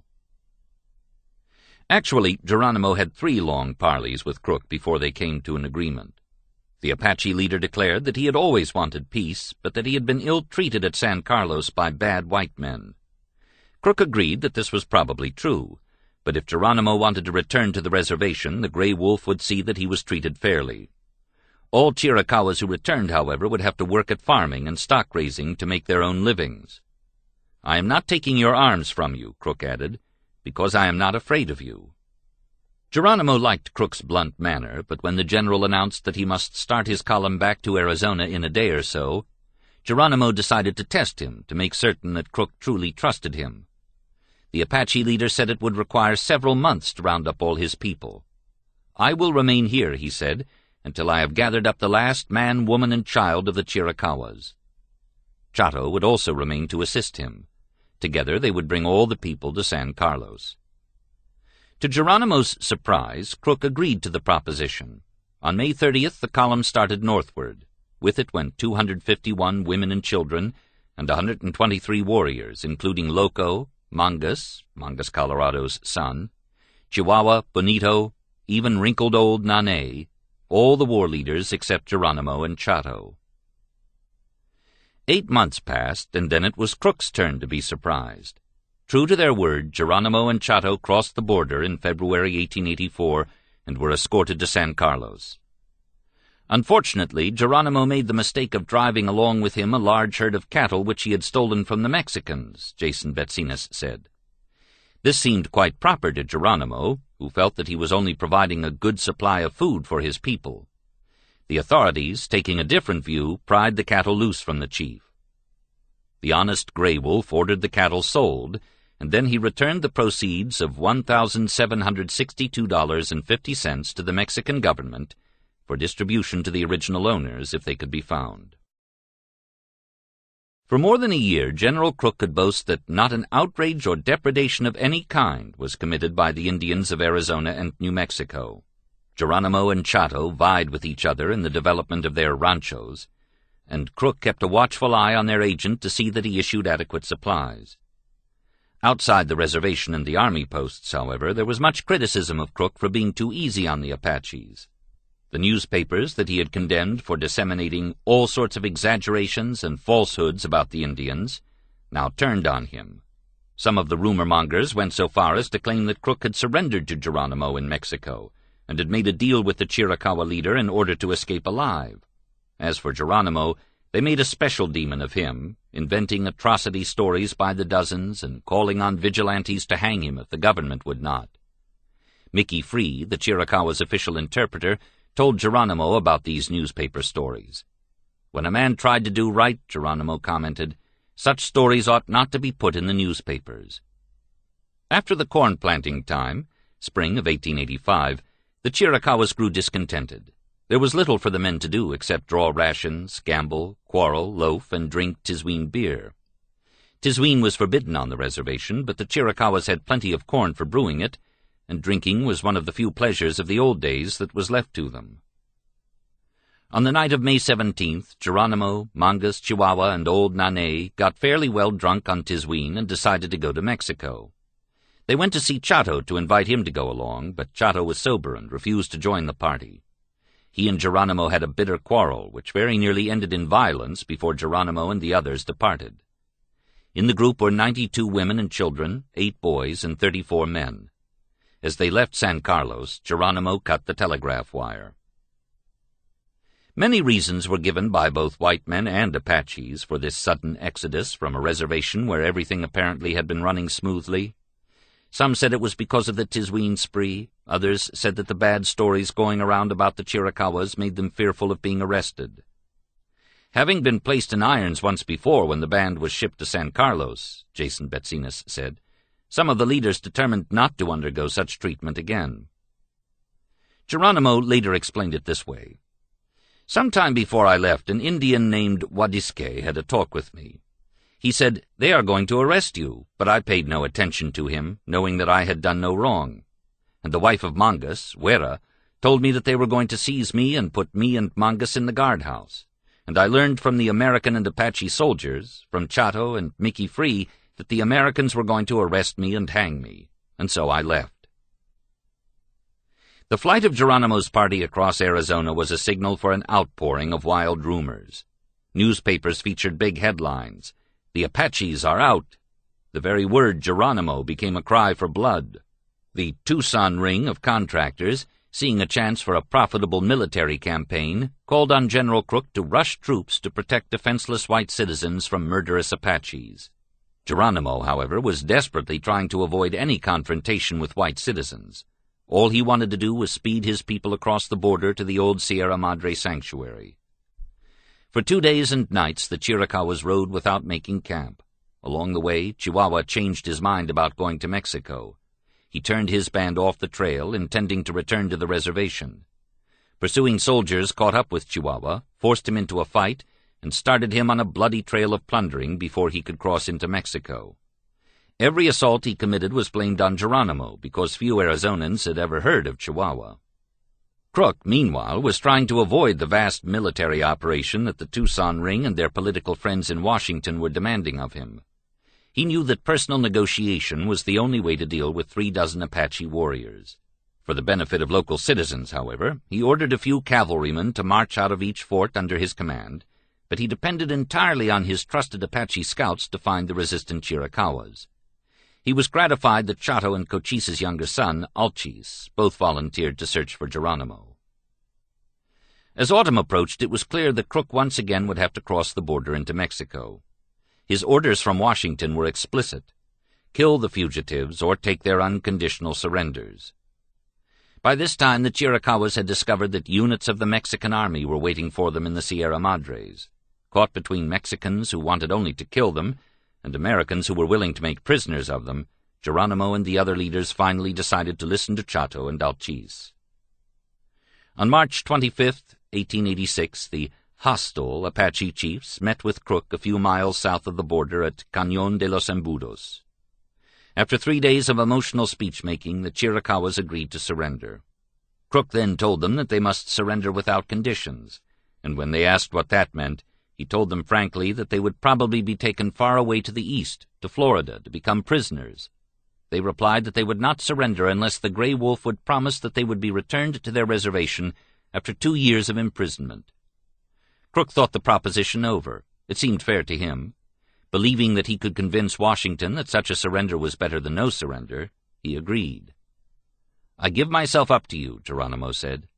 "Do with me what you please. I surrender. Once I moved about like the wind. Now I surrender to you, and that is all." Alchis closed the council with a plea to Crook to have pity on his erring Chiricahua brothers. "They are all good friends now, and I am glad they have surrendered, because they are all the same people, all one family with me. Just like when you kill a deer, all its parts are of the one body, so with the Chiricahuas. Now we want to travel along the open road and drink the waters of the Americans, and not hide in the mountains. We want to live without danger or discomfort. I am very glad that the Chiricahuas surrendered, and that I have been able to talk for them. I have never told you a lie, nor have you ever told me a lie, and now I tell you that these Chiricahuas really want to do what is right and live at peace. If they don't, then I lie, and you must not believe me any more. It's all right. You are going ahead to Fort Bowie. I want you to carry away in your pocket all that has been said here today." Convinced that the Chiricahuas would come into Fort Bowie with his scouting troop, Crook hurried on there to telegraph the War Department in Washington the terms he had given the Chiricahua chiefs. To his dismay, a reply came back. "Cannot assent to the surrender of the hostiles on the terms of their imprisonment east for 2 years, with their understanding of their return to the reservation." The Grey Wolf had made another promise he could not keep.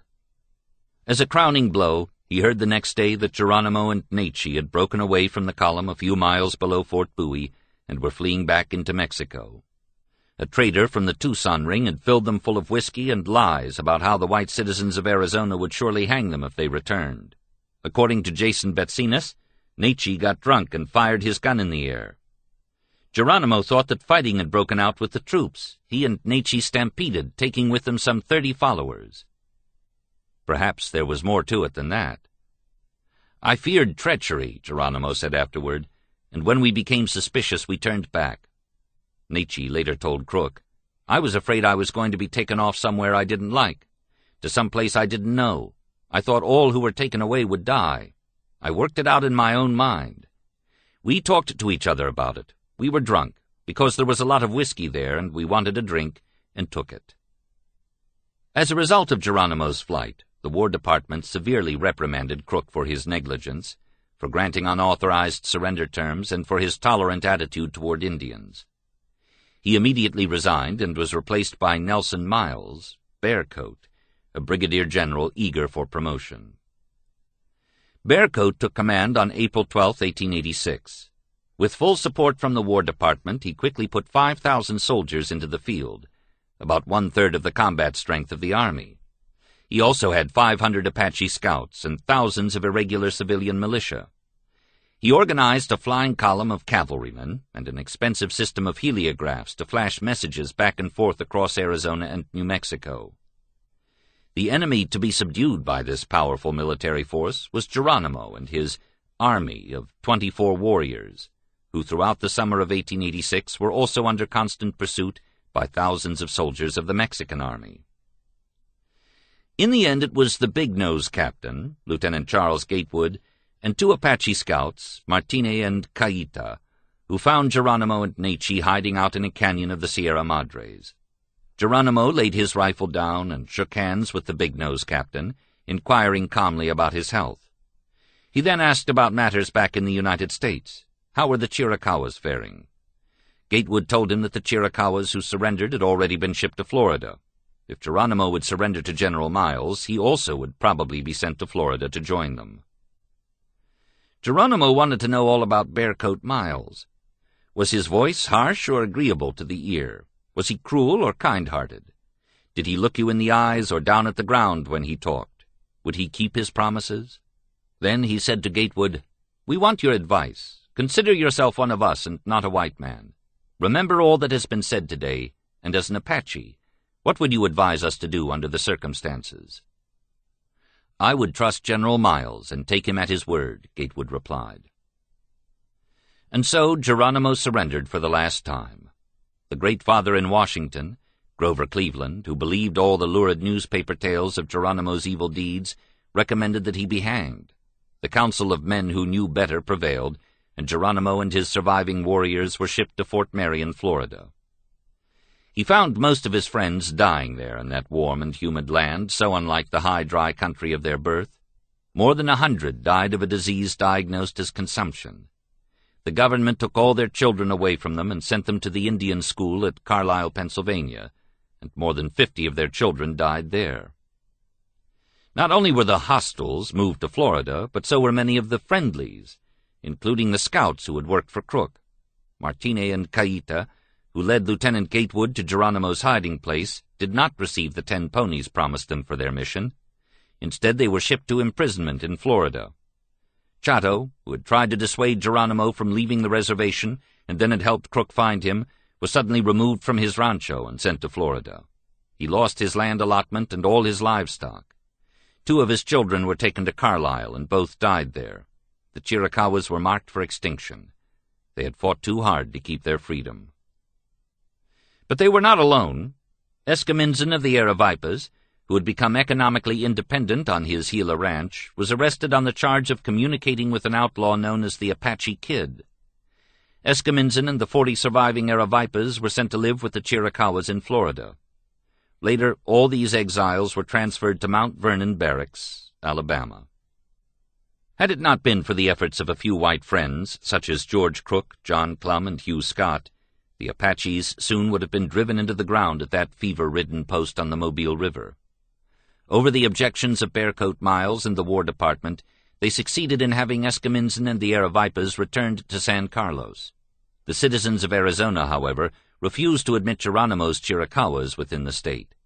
When the Kiowas and Comanches learned of the Chiricahuas' plight from Lieutenant Hugh Scott, they offered their old Apache enemies a part of their reservation. In 1894, Geronimo brought the surviving exiles to Fort Sill. When he died there in 1909, still a prisoner of war, he was buried in the Apache cemetery. A legend still persists that not long afterward his bones were secretly removed and taken somewhere to the southwest, perhaps to the Mogollons, or the Chiricahua Mountains, or deep into the Sierra Madres of Mexico. He was the last of the Apache chiefs. Chapter 18.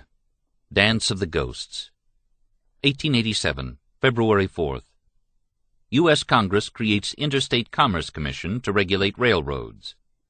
June 21st. Britain celebrates Golden Jubilee of Queen Victoria. July 2nd to 4th, Union and Confederate veterans hold reunion at Gettysburg. 1888, May 14th, Brazil abolishes slavery. November 6th, Grover Cleveland receives more popular votes than Benjamin Harrison, but Harrison wins presidency by electoral votes. 1889, March 4th, Benjamin Harrison inaugurated as president. March 23rd, President Harrison opens Oklahoma, former Indian Territory, to white settlement. March 31st, Eiffel Tower is completed in Paris. May 31st, 5,000 lose lives in Johnstown flood. November 2nd to 11th, North and South Dakota, Montana, and Washington become states of the Union. 1890, January 25th, Nellie Bly wins race around the world in 72 days, 6 hours, and 11 minutes. June 1st, population of United States reaches 62,622,250. July 3rd to 10th, Idaho and Wyoming become 43rd and 44th states of the Union. If a man loses anything and goes back and looks carefully for it, he will find it. And that is what the Indians are doing now when they ask you to give them the things that were promised them in the past. And I do not consider that they should be treated like beasts, and that is the reason I have grown up with the feelings I have. I feel that my country has gotten a bad name, and I want it to have a good name. It used to have a good name, and I sit sometimes and wonder who it is that has given it a bad name. Tatanka Yotanka, Sitting Bull. Our land here is the dearest thing on earth to us. Men take up land and get rich on it, and it is very important for us Indians to keep it. White Thunder. All Indians must dance, everywhere, keep on dancing. Pretty soon in next spring Great Spirit come. He bring back all game of every kind. The game be thick everywhere. All dead Indians come back and live again. They all be strong, just like young men, be young again. Old blind Indians see again and get young and have fine time. When Great Spirit comes this way, then all the Indians go to mountains, high up away from whites. Whites can't hurt Indians then. Then while Indians way up high, big flood comes like water, and all white people die, get drowned. After that, water go way, and then nobody but Indians everywhere, and game all kinds thick. Then Medicine Man tell Indians to send word to all Indians to keep up dancing, and the good time will come. Indians who don't dance, who don't believe in this word, will grow little, just about a foot high, and stay that way. Some of them will be turned into wood and be burned in fire. Wovoka, the Paiute Messiah. When the Teton Sioux tribes surrendered after the wars of 1876–77, they had lost the Powder River country and the Black Hills. The government's next move was to change the western boundary of the Great Sioux Reservation from the 104th to the 103rd meridian, thus slicing off another 50-mile strip adjoining the Black Hills and taking an additional triangle of valuable land between the forks of the Cheyenne River. In 1877, after the government drove the Sioux out of Nebraska, all that was left to them was an anvil-shaped block between the 103rd meridian and the Missouri River. 35,000 square miles of Dakota land, which was believed to be virtually worthless by the surveyors who marked off the boundaries. Some government officials wanted to transfer all the Tetons to Indian Territory. Others wanted to establish agencies for them along the Missouri River. After strong protests by Red Cloud and Spotted Tail, a compromise was eventually reached. Red Cloud's Oglalas were settled in the southwest corner of the reservation at Waziahanhan, Pine Ridge. Here the various bands of Oglalas made permanent camps along creeks flowing north to White River, the Yellow Medicine, Porcupine Tail, and Wounded Knee. East of Pine Ridge, Spotted Tail and his Brulés settled along the Little White River. Their agency was called the Rosebud. For the remaining Sioux tribes, 4 other agencies were established: Lower Brulé, Crow Creek, Cheyenne River, and Standing Rock. The agencies would remain there for almost a century, but most of the 35,000 square miles of the Great Sioux Reservation would gradually be taken from the Indians. As the Tetons were settling into their new villages, a great wave of emigration from northern Europe poured into eastern Dakota, pressing against the Missouri River boundary of the Great Sioux Reservation. At Bismarck, on the Missouri, a westward-pushing railroad was blocked by the reservation. Settlers bound for Montana and the Northwest clamored for roads to be built across the reservation. Promoters eager for cheap land to be sold at high profits to immigrants hatched schemes to break up the Great Sioux Reservation. In the old days, the Sioux would have fought to keep all these interlopers out of their territory, but now they were disarmed, dismounted, unable even to feed and clothe themselves. Their greatest surviving war leader, Sitting Bull, was in exile in Canada. He and his 3,000 followers were free, armed, and mounted. Someday they might return. Like Geronimo free in Mexico, Sitting Bull free in Canada was an abomination to the United States government, a dangerous symbol of subversion. The army became frenetic in its attempts to force the Hunkpapa leader and his followers to return to its control. At last, in September 1877, the War Department arranged with the Canadian government for General Alfred Terry and a special commission to cross the border under escort of the Royal Canadian Mounted Police and proceed to Fort Walsh. There Terry was to meet with Sitting Bull and promise him a complete pardon, provided he would surrender all firearms and horses and bring his people back to the Hunkpapa Agency at Standing Rock on the Great Sioux Reservation. Sitting Bull was at first reluctant to meet with One Star Terry. "There is no use in talking to these Americans," he told Commissioner James McLeod of the Mounted Police. "They are all liars. You cannot believe anything they say." Only the urging of Commissioner McLeod, who was hopeful of getting Sitting Bull out of Canada, finally persuaded the Hunkpapa to come into Fort Walsh on October 17th for a council. One Star Terry made a short opening speech. "This band of yours," he said to Sitting Bull, "is the only one which has not surrendered. We have come many hundred miles to bring you this message from the Great Father, who, as we have told you before, desires to live in peace with all his people. Too much white and Indian blood has already been shed. It is time that bloodshed should cease." "What have we done that you should want us to stop?" Sitting Bull retorted. "We have done nothing. It is all the people on your side that have started us to do all these depredations. We could not go anywhere else, and so we took refuge in this country. I would like to know why you came here. You come here to tell us lies, but we don't want to hear them. I don't wish any such language used to me. That is, to tell me such lies in my great-mother's, Queen Victoria's, house. Don't you say 2 more words. Go back home where you came from. The part of the country you gave me, you ran me out of. I have now come here to stay with these people, and I intend to stay here." Sitting Bull let several of his followers speak, including a Santee and a Yankton who had joined his band. Their statements reinforced his previous remarks. Then he did a most unusual thing. He introduced a woman into the council, the one who speaks once. Some Indians afterward said that it was a deliberate insult to Terry, permitting a woman to speak in council with a visitor. "I was over to your country," she said to Terry. "I wanted to raise my children over there, but you did not give me any time. I came over to this country to raise my children and have a little peace. That is all I have to say to you. I want you to go back where you came from. These are the people that I am going to stay with and raise my children with." After the meeting ended, One Star Terry knew that it was useless to make any further pleas to Sitting Bull. His last hope was Commissioner MacLeod, who agreed to explain the Canadian government's position toward the Hunkpapas. MacLeod informed Sitting Bull that the Queen's government considered him an American Indian who had taken refuge in Canada, and that he could not claim to be a British Indian. "You can expect nothing whatsoever from the Queen's government," he said, "except protection so long as you behave yourselves. Your only hope are the buffalo, and it will not be many years before that source of supply will cease. You must not cross the border with hostile intent. If you do, you will not only have the Americans for your enemies, but also the mounted police and the British government." Nothing MacLeod said changed Sitting Bull's decision. He would remain in the grandmother's land. Next morning, One Star Terry started back to the United States. "The presence of this large body of Indians, bitterly hostile to us, in close proximity to the frontier," he warned the War Department, "is a standing menace to the peace of our Indian territories."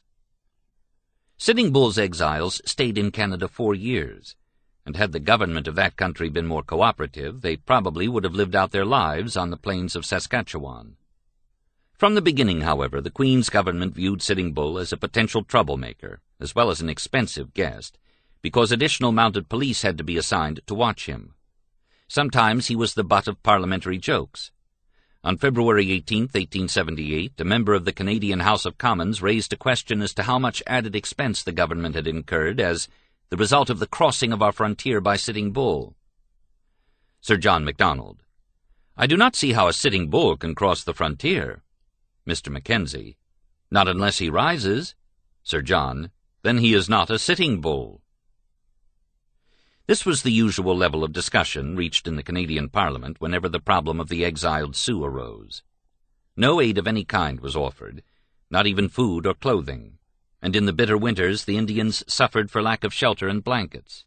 Wild game was sparse, and there was never enough meat or skins to make clothes and teepee covers. Nostalgia seemed to affect the young more than the old. "We began to feel homesick for our own country, where we used to be happy," said one of the young Oglalas. As the seasons passed, a few hungry and ragged families drifted south across the border to surrender at the Sioux agencies in Dakota. Sitting Bull begged the Canadians to give his people a reservation where they could support themselves, but he was repeatedly told that he was not a British subject, and therefore was not entitled to a land reserve. During the bad winter of 1880, many Sioux horses froze to death in a blizzard, and when spring came, more of the exiles began trekking southward on foot. Several of Sitting Bull's most loyal lieutenants, including Gall and Crow King, gave up and headed for the Great Sioux Reservation. At last, on July 19, 1881, Sitting Bull and 186 of his remaining followers crossed the border and rode into Fort Buford. He was wearing a tattered calico shirt, a pair of shabby leggings, and a dirty blanket. He looked old and beaten when he surrendered his Winchester rifle to the commanding officer. Instead of sending him to the Hunkpapa agency at Standing Rock, the Army broke its promise to give him a pardon and held him at Fort Randall as a military prisoner.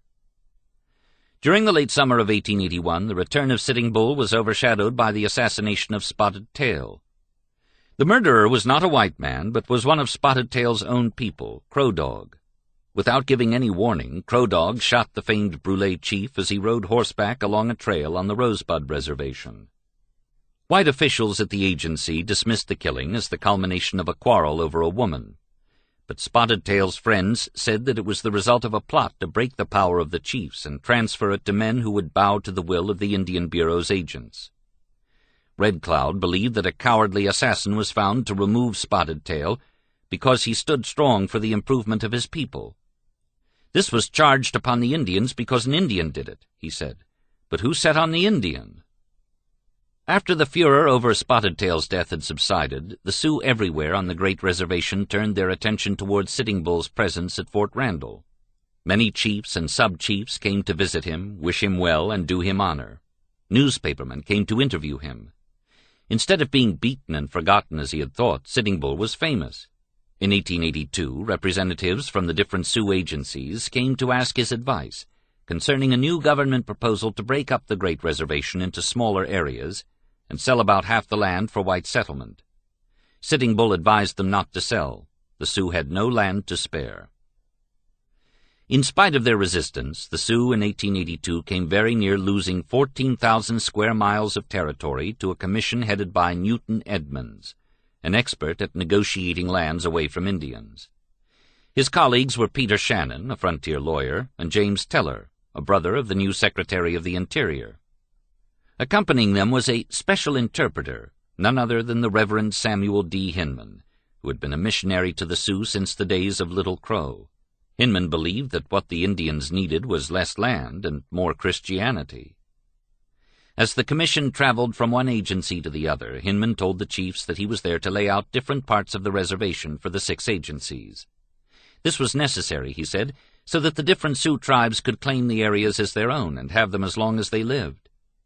"After we have laid out the reservations," Hinman told Red Cloud, "the Great Father will give you 25,000 cows and 1,000 bulls." To obtain the livestock, however, the Sioux had to sign some papers which the commissioners had brought along. As none of the Sioux chiefs could read, they did not know that they were signing away 14,000 square miles of land in exchange for the promised cows and bulls. At agencies where the Sioux were reluctant to sign anything, Hinman alternately wheedled and bullied them. In order to obtain an abundance of signatures, he persuaded boys as young as 7 years old to sign the papers. According to the treaty, only adult male Indians could sign. In a meeting at Wounded Knee Creek on Pine Ridge Reservation, Hinman told the Indians that if they did not sign, they would not receive any more rations or annuities, and furthermore they would be sent to Indian Territory. Many of the older Sioux, who had seen the limits of their land shrink after touching the pen to similar documents, suspected that Hinman was trying to steal their reservation. Yellowhair, a minor chief at Pine Ridge, stood strong against signing, but then was frightened into doing so by Hinman's threats. When the ceremony of signing was completed and the commissioners departed, Yellowhair took a round ball of earth and mockingly presented it to the Pine Ridge agent, Dr. Valentine McGillicuddy. "We have given up nearly all of our land," Yellowhair said, "and you had better take the balance now, and here I hand it to you." Early in 1883, Edmunds and Hinman journeyed to Washington with their bundle of signatures and succeeded in getting a bill introduced in Congress ceding about half the lands of the Great Reservation to the United States. Fortunately for the Sioux, they had enough friends in Washington to question the bill and to point out that even if all the signatures were legal, Edmunds and Hinman still had not obtained the names of the required 3/4 of all adult male Sioux. Another commission, headed by Senator Henry L. Dawes, was immediately dispatched to Dakota to inquire into the methods used by Edmunds and Hinman. Its members soon discovered the chicanery of their predecessors. During the inquiry, Dawes asked Red Cloud if he believed Mr. Hinman was an honest man. "Mr. Hinman fools you big men," Red Cloud replied.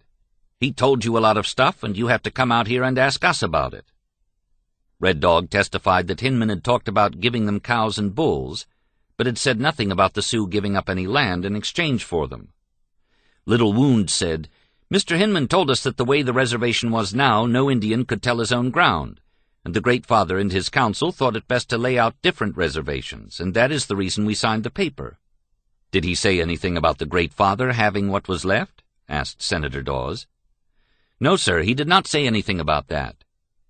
When White Thunder told Dawes that the paper they had signed was a piece of rascality, the senator asked him what he meant by rascality. "The rascality was that they came to take the land so cheap. That is what I call rascality." "Do you mean that the Indians here would be willing to let the land go if they could be paid more for it?" Dawes asked. "No, sir, they would not be willing to do that," White Thunder replied. "Our land here is the dearest thing on earth to us. Men take up land and get rich on it, and it is very important for us Indians to keep it." Shortly before the Dawes Commission came to Dakota, Sitting Bull was released from imprisonment at Fort Randall and transferred to the Hunkpapa Agency at Standing Rock. On August 22nd, when the commissioners arrived there to hear testimony, he came up to the agency headquarters from his assigned camp on Grand River to attend the council. The commissioners deliberately ignored the presence of the most famous living Sioux chief, inviting testimony first from Running Antelope and then from young John Grass, son of Old Grass, the chief of the Blackfoot Sioux. At last Senator Dawes turned to the interpreter and said, "Ask Sitting Bull if he has anything to say to the committee." "Of course I will speak to you if you desire me to do so," Sitting Bull responded. "I suppose it is only such men as you desire to speak who must say anything." "We supposed the Indians would select men to speak for them," Dawes said. "But any man who desires to speak, or any man the Indians here desire shall talk for them. We will be glad to hear if he has anything to say." "Do you know who I am, that you speak as you do?" "I know that you are Sitting Bull, and if you have anything to say, we will be glad to hear you." "Do you recognize me? Do you know who I am?" "I know you are Sitting Bull." "You say you know I am Sitting Bull, but do you know what position I hold?" "I do not know any difference between you and the other Indians at this agency." "I am here by the will of the Great Spirit, and by his will I am a chief. My heart is red and sweet, and I know it is sweet because whatever passes near me puts out its tongue to me. And yet you men have come here to talk with us, and you say you do not know who I am. I want to tell you that if the Great Spirit has chosen anyone to be the chief of this country, it is myself. In whatever capacity you may be here today, if you desire to say anything to us, we will listen to you. Otherwise we will dismiss this council." "Yes, that is all right," Sitting Bull said. "You have conducted yourselves like men who have been drinking whiskey, and I came here to give you some advice." He made a sweeping motion with his hand, and every Indian in the council room arose and followed him out. Nothing could have dismayed the commissioners more than the thought of the Sioux rallying around a strong leader like Sitting Bull. Such a development endangered the entire Indian policy of the government, which aimed to eradicate everything Indian among the tribes and make them over into white men. In less than 2 minutes, right before their very eyes, they had let Sitting Bull demonstrate his power to block that policy. Later that day, the other Hunkpapa leaders talked with Sitting Bull. They assured him of their loyalty, but told him he should not have offended the commissioners. These men were not like the land thieves who had come there the previous year. These representatives of the Great Father had come to help them keep their land, not to take it away from them.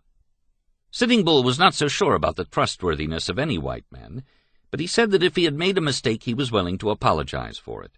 He sent word to the commissioners that he would like another council. "I am here to apologize to you for my bad conduct," he began, "and to take back what I said. I will take it back because I consider I have made your hearts bad. What I take back is what I said to cause the people to leave the council, and want to apologize for leaving myself.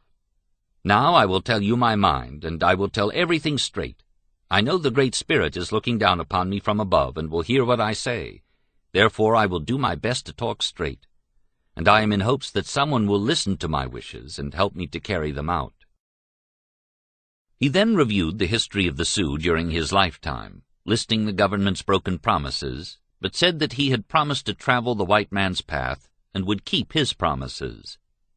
If a man loses anything and goes back and looks carefully for it, he will find it, and that is what the Indians are doing now when they ask you to give them the things that were promised them in the past. And I do not consider that they should be treated like beasts, and that is the reason I have grown up with the feelings I have. The Great Father sent me word that whatever he had against me in the past had been forgiven and thrown aside, and he would have nothing against me in the future. And I accepted his promises and came in, and he told me not to step aside from the white man's path, and I told him I would not, and I am doing my best to travel in that path. I feel that my country has gotten a bad name, and I want it to have a good name. It used to have a good name, and I sit sometimes and wonder who it is that has given it a bad name." Sitting Bull went on to describe the condition of the Indians. They had none of the things that white men had. If they were to become like white men, they must have tools, livestock, and wagons, because that is the way white people make a living. Instead of accepting Sitting Bull's apology graciously and listening to what he had to say, the commissioners immediately launched an attack.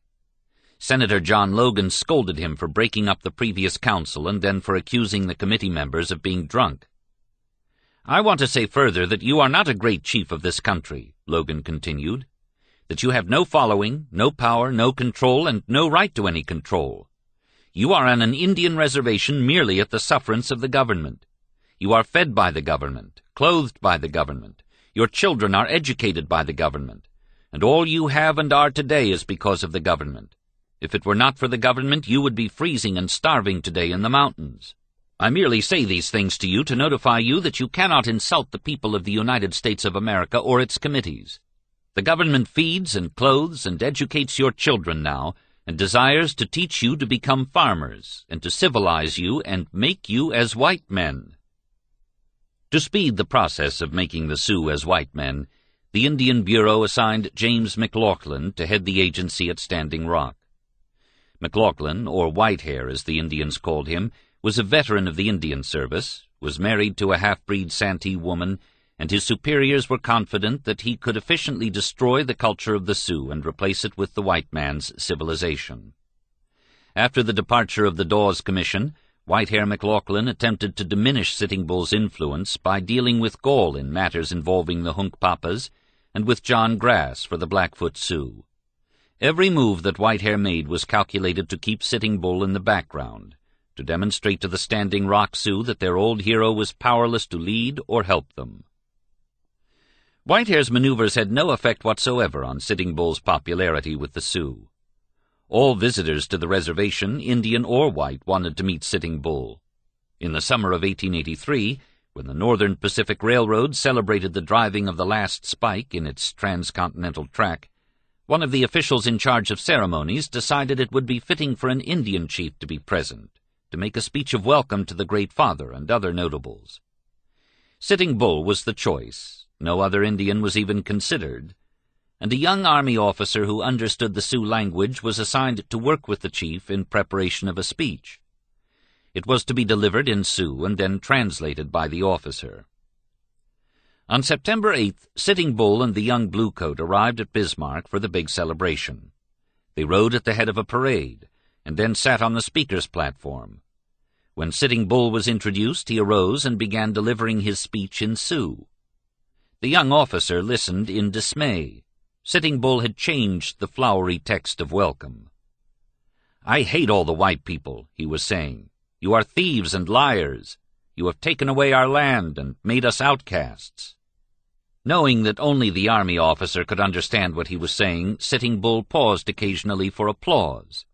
He bowed, smiled, and then uttered a few more insults. At last he sat down, and the bewildered interpreter took his place. The officer had only a short translation written out, a few friendly phrases, but by adding several well-worn Indian metaphors he brought the audience to its feet with a standing ovation for Sitting Bull. The Hunkpapa chief was so popular that the railroad officials took him to St. Paul for another ceremony. During the following summer, the Secretary of the Interior authorized a tour of 15 American cities for Sitting Bull, and his appearances created such a sensation that William F. Buffalo Bill Cody decided he must add the famous chief to his Wild West show. The Indian Bureau offered some resistance to the proposal at first, but when Whitehair McLaughlin was queried, he was enthusiastic. "By all means," he said, "let Sitting Bull go with the Wild West show." At Standing Rock, Sitting Bull was a constant symbol of Indian resistance, a continual defender of the Indian culture that McLaughlin was determined to eradicate. Whitehair would have liked to see Sitting Bull go on tour forever. And so, in the summer of 1885, Sitting Bull joined Buffalo Bill's Wild West show, traveling throughout the United States and into Canada. He drew tremendous crowds. Boos and catcalls sometimes sounded for the Killer of Custer, but after each show these same people pressed coins upon him for copies of his signed photograph. Sitting Bull gave most of the money away to the band of ragged, hungry boys who seemed to surround him wherever he went. He once told Annie Oakley, another one of the Wild West show's stars, that he could not understand how white men could be so unmindful of their own poor. "The white man knows how to make everything," he said, "but he does not know how to distribute it." After the season ended, he returned to Standing Rock with 2 farewell presents from Buffalo Bill, a huge white sombrero and a performing horse. The horse had been trained to sit down and raise one hoof at the crack of a gunshot. In 1887, Buffalo Bill invited Sitting Bull to accompany his show on a tour of Europe, but the chief declined. "I am needed here," he said. "There is more talk of taking our lands." The land grab attempt did not come until the following year, when a commission arrived from Washington with a proposal to carve the Great Sioux Reservation into 6 smaller reservations, leaving 9 million acres open for settlement. The commissioners offered the Indians 50 cents an acre for this land. Sitting Bull immediately went to work to convince Gall and John Grass that the Sioux would not stand for such a swindle. They had no more land to spare. For about a month the commissioners tried to persuade the Standing Rock Indians that Sitting Bull was misleading them, that the land cession was for their benefit, and that if they failed to sign they might lose the land anyhow. Only 22 Sioux signed at Standing Rock. After failing to obtain the required 3/4 of signatures at Crow Creek and Lower Brule agencies, the commissioners gave up. Without even venturing into Pine Ridge or Rosebud, they returned to Washington and recommended that the government ignore the Treaty of 1868 and take the land without consent of the Indians. In 1888, the United States government was not quite ready to abrogate a treaty, but the following year Congress took the first step toward such action, if it became necessary. What the politicians preferred was to force the Indians into selling a large portion of their reservation out of fear that it would be taken away from them if they refused to sell. Should this scheme work, the government would not have to break the treaty. Knowing that the Indians trusted General George Crook, officials in Washington first convinced him the Sioux would lose everything unless they voluntarily agreed to break up their reservation. Crook agreed to serve as chairman of a new commission, and was authorized to offer the Indians $1.50 per acre instead of the 50 cents offered by the previous commission. With 2 earnest politicians, Charles Foster of Ohio and William Warner of Missouri, Crook journeyed to the Great Sioux Reservation in May 1889. He was fully determined to obtain the required 3/4 of adult male signatures. 3 Stars left his blue uniform in Chicago and prepared to meet his former enemies in rumpled gray flannels. He deliberately chose the Rosebud Agency for his first council. Since the assassination of Spotted Tail, the Brulés were split into factions, and Crook believed they were unlikely to offer a united front against signing their land away. He reckoned without Hollow-Horn Bear, who insisted that the commissioners call all the chiefs of the 6 agencies together for one council, instead of traveling from one to the other. "You want to make everything safe here," Hollow-Horn Bear said accusingly, "and then go on to the other agencies and tell them we have signed." Crook replied that the Great Father had ordered the commissioners to consult with the Indians at the different agencies, because it is spring now, and if you all come together at one place, your crops will all suffer. Hollow-Horn Bear refused to cooperate, however, and so did High Hawk. "The land you have now surveyed out for us is but a very small piece," High Hawk said, "and I expect my children to have children and grandchildren, and get all over the country, and now you want me to cut off my tool and not make any more children." Yellow Hair said, "Whenever we give you any land, we never take it back, so this time we want to consider well before we give up this land." "The white men in the East are like birds," Crook told them. "They are hatching out their eggs every year, and there is not room enough in the East, and they must go elsewhere. And they come west, as you have seen them coming for the last few years. And they are still coming, and will come until they overrun all of this country, and you can't prevent it.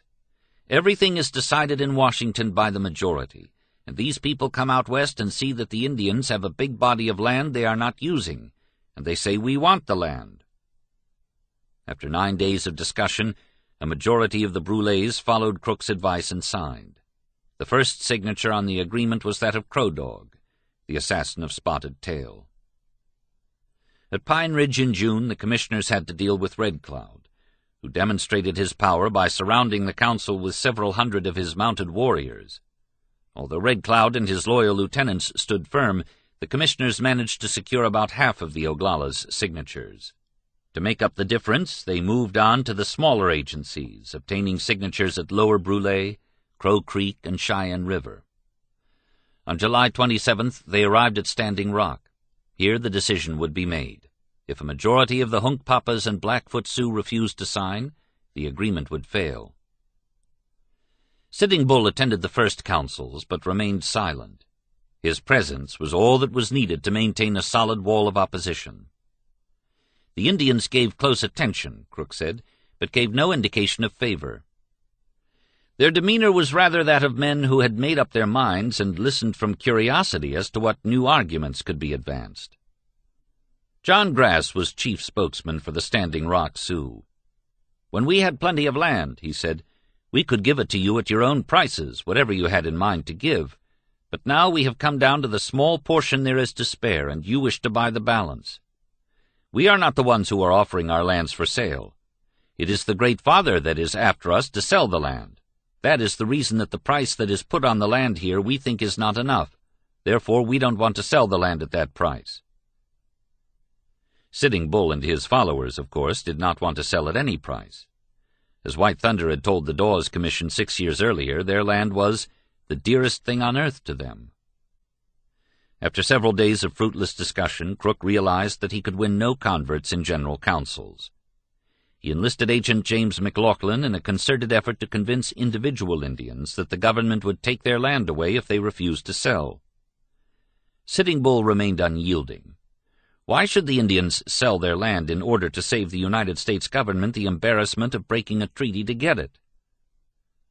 Whitehair McLaughlin arranged secret meetings with John Grass. "I talked with him until he agreed that he would speak for its ratification and work for it," McLaughlin said afterward. "Finally, we fixed up the speech he was to make, receding from his former position gracefully, thus to bring him the active support of the other chiefs and settle the matter." Without informing Sitting Bull, McLaughlin arranged for a final meeting with the commissioners on August 3rd. The agent stationed his Indian police in a 4-column formation around the council grounds to prevent any interruptions by Sitting Bull or any of his ardent supporters. John Grass had already delivered the speech, which McLaughlin had helped him write, before Sitting Bull forced his way through the police and entered the council circle. For the first time he spoke. "I would like to say something unless you object to my speaking, and if you do, I will not speak. No one told us of the council, and we just got here." Crook glanced at McLaughlin. "Did Sitting Bull know that we were going to hold a council?" he asked. "Yes, sir," McLaughlin lied. "Yes, sir, everybody knew it." At this moment, John Grass and the chiefs moved forward to sign the agreement. It was all over. The Great Sioux Reservation was broken into small islands around which would rise the flood of white immigration. Before Sitting Bull could get away from the grounds, a newspaperman asked him how the Indians felt about giving up their lands. "Indians!" Sitting Bull shouted. "There are no Indians left but me." In the drying grass moon, October 9th, 1890, about a year after the breaking up of the Great Reservation, a Minneconjou from the Cheyenne River Agency came to Standing Rock to visit Sitting Bull. His name was Kicking Bear, and he brought news of the Paiute Messiah, Wovoka, who had founded the religion of the ghost dance. Kicking Bear and his brother-in-law, Short Bull, had returned from a long journey beyond the shining mountains in search of the Messiah. Hearing of this pilgrimage, Sitting Bull had sent for Kicking Bear in order to learn more about the ghost dance. Kicking Bear told Sitting Bull of how a voice had commanded him to go forth and meet the ghosts of Indians who were to return and inhabit the earth. On the cars of the Iron Horse, he and Short Bull and 9 other Sioux had traveled far toward the place where the sun sets, traveled until the railroad stopped. There they were met by 2 Indians they had never seen before, but who greeted them as brothers and gave them meat and bread. They supplied the pilgrims with horses, and they rode for 4 suns until they came to a camp of fish-eaters, Paiutes, near Pyramid Lake in Nevada. The fish-eaters told the visitors that Christ had returned to earth again. Christ must have sent for them to come there, Kicking Bear said. It was foreordained. To see the Messiah, they had to make another journey to the agency at Walker Lake. For 2 days, Kicking Bear and his friends waited at Walker Lake with hundreds of other Indians, speaking in dozens of different tongues. These Indians had come from many reservations to see the Messiah. Just before sundown on the 3rd day, the Christ appeared, and the Indians made a big fire to throw light on him. Kicking Bear had always thought that Christ was a white man, like the missionaries, but this man looked like an Indian. After a while he rose and spoke to the waiting crowd. "I have sent for you, and am glad to see you," he said. "I am going to talk to you after a while about your relatives who are dead and gone. My children, I want you to listen to all I have to say to you. I will teach you how to dance a dance. and I want you to dance it. Get ready for your dance, and when the dance is over I will talk to you." Then he commenced to dance, everybody joining in, the Christ singing while they danced. They danced the dance of the ghosts until late at night, when the Messiah told them they had danced enough. Next morning, Kicking Bear and the others went up close to the Messiah to see if he had the scars of crucifixion which the missionaries on the reservations had told them about. There was a scar on his wrist and one on his face, but they could not see his feet because he was wearing moccasins. Throughout the day he talked to them. "In the beginning," he said, "God made the earth, and then sent the Christ to earth to teach the people. But white men had treated him badly, leaving scars on his body, and so he had gone back to heaven. Now he had returned to earth as an Indian, and he was to renew everything as it used to be, and make it better. In the next springtime, when the grass was knee-high, the earth would be covered with new soil which would bury all the white men, and the new land would be covered with sweet grass and running water and trees. Great herds of buffalo and wild horses would come back. The Indians who danced the ghost dance would be taken up in the air and suspended there, while a wave of new earth was passing, and then they would be set down among the ghosts of their ancestors on the new earth, where only Indians would live." After a few days at Walker Lake, Kicking Bear and his friends learned how to dance the ghost dance, and then they mounted their horses to return to the railroad. As they rode along, the Messiah flew above them in the air, teaching them songs for the new dance. At the railroad he left them, telling them to return to their people and teach what they had learned. When the next winter was past, he would bring the ghosts of their fathers to meet them in the new resurrection. After returning to Dakota, Kicking Bear had started the new dance at Cheyenne River, Short Bull had brought it to Rosebud, and others were introducing it at Pine Ridge. Bigfoot's band of Minneconjous, Kicking Bear said, was made up mostly of women who had lost husbands or other male relatives in fights with long hair and 3 stars and bear coat. They danced until they fainted because they wanted to bring their dead warriors back. Sitting Bull listened to all that Kicking Bear had to relate about the Messiah and the ghost dance. He did not believe it was possible for dead men to return and live again, but his people had heard of the Messiah and were fearful he would pass them by and let them disappear when the new resurrection came, unless they joined in the dancing. Sitting Bull had no objections to his people dancing the ghost dance, but he had heard that agents at some reservations were bringing soldiers in to stop the ceremonies. He did not want soldiers coming in to frighten and perhaps shoot their guns at his people. Kicking Bear replied that if the Indians wore the sacred garments of the Messiah, ghost shirts painted with magic symbols, no harm could come to them. Not even the bullets of the Bluecoats' guns could penetrate a ghost shirt. With some skepticism, Sitting Bull invited Kicking Bear to remain with his band at Standing Rock and teach them the dance of the ghosts. This was in the moon of falling leaves, and across the west on almost every Indian reservation the ghost dance was spreading like a prairie fire under a high wind. Agitated Indian Bureau inspectors and Army officers from Dakota to Arizona, from Indian Territory to Nevada, were trying to fathom the meaning of it. By early autumn the official word was, "Stop the ghost dancing." A more pernicious system of religion could not have been offered to a people who stood on the threshold of civilization, Whitehair McLaughlin said. Although he was a practicing Catholic, McLaughlin, like most other agents, failed to recognize the ghost dance as being entirely Christian. Except for a difference in rituals, its tenets were the same as those of any Christian church. "You must not hurt anybody or do harm to anyone. You must not fight. Do right always," the Messiah commanded. Preaching nonviolence and brotherly love, the doctrine called for no action by the Indians except to dance and sing. The Messiah would bring the resurrection. But because the Indians were dancing, the agents became alarmed and notified the soldiers, and the soldiers began to march.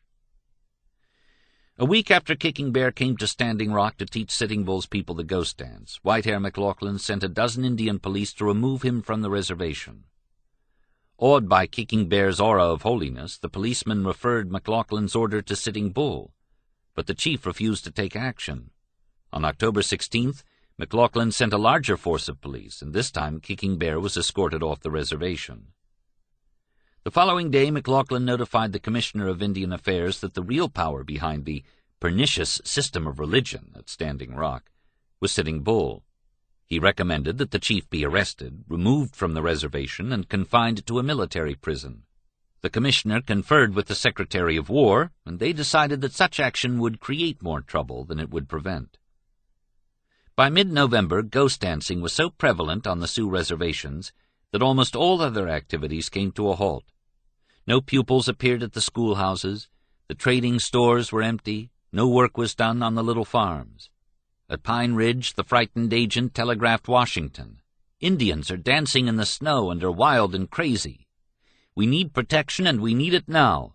The leaders should be arrested and confined at some military post until the matter is quieted, and this should be done at once." Short Bull led his band of believers down White River into the Badlands, and in a few days their numbers swelled to more than 3,000. Disregarding the wintry weather, they donned their ghost shirts and danced from each dawn far into the nights. Short Bull told the dancers not to fear the soldiers if they came to stop the ceremonies. "Their horses will sink into the earth," he said. "The riders will jump from their horses, but they will sink into the earth also." At Cheyenne River, Bigfoot's band increased to 600, mostly widows. When the agent tried to interfere, Bigfoot took the dancers off the reservation to a sacred place on Deep Creek. On November 20th, the Indian Bureau in Washington ordered agents in the field to telegraph the names of all fomenters of disturbances among the ghost dancers.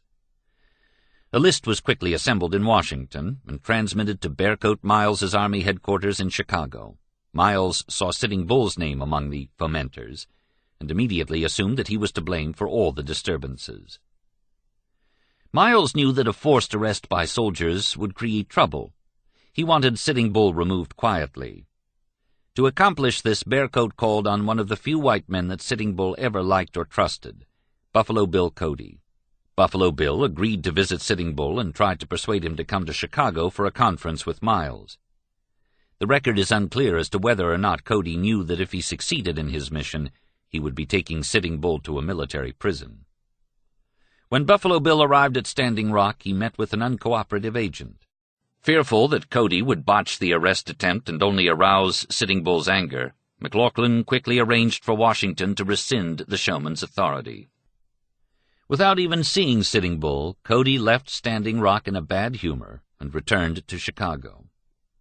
Meanwhile, at Pine Ridge, the Army had already brought in troops, creating a tense situation between the Indians and the military. A former agent, Dr. Valentine McGillicuddy, was sent there to make recommendations for a resolution of the difficulties. "I should let the dance continue," McGillicuddy said. "The coming of the troops has frightened the Indians. If the Seventh-day Adventists prepare their ascension robes for the second coming of the Savior, the United States Army is not put in motion to prevent them. Why should not the Indians have the same privilege? If the troops remain, trouble is sure to come." This viewpoint, however, was not to prevail. On December 12th, Lieutenant Colonel William F. Drum, commanding troops at Fort Yates, received orders from General Miles to secure the person of Sitting Bull, call on Indian Agent McLaughlin to cooperate and render such assistance as will best promote the purpose in view. Just before daybreak on December 15, 1890, 43 Indian police surrounded Sitting Bull's log cabin. 3 miles away, a squadron of cavalry waited as a support force if needed. Lieutenant Bullhead, the Indian policeman in charge of the party, found Sitting Bull asleep on the floor. When he was awakened, the chief stared incredulously at Bullhead. "What do you want here?" he asked. "You are my prisoner," said Bullhead. "You must go to the agency." Sitting Bull yawned and sat up. "All right," he replied. "Let me put on my clothes and I'll go with you." He asked the policeman to have his horse saddled. When Bullhead emerged from the cabin with Sitting Bull, he found a crowd of ghost dancers gathering outside. They outnumbered the police 4-1. Catch the Bear, one of the dancers, moved toward Bullhead. "You think you are going to take him," Catch the Bear shouted. "You shall not do it." "Come now," Bullhead said quietly to his prisoner. "Do not listen to anyone." But Sitting Bull held back, making it necessary for Bullhead and Sergeant Red Tomahawk to force him toward his horse. At this moment, Catch the Bear threw off his blanket and brought up a rifle. He fired at Bullhead, wounding him in the side. As Bullhead fell, he tried to shoot his assailant, but the bullet struck Sitting Bull instead. Almost simultaneously, Red Tomahawk shot Sitting Bull through the head and killed him. During the firing, the old show horse that Buffalo Bill had presented to Sitting Bull began to go through his tricks. He sat upright, raised one hoof, and it seemed to those who watched that he was performing the dance of the ghosts. But as soon as the horse ceased his dancing and wandered away, the wild fighting resumed, and only the arrival of the cavalry detachment saved the Indian police from extinction.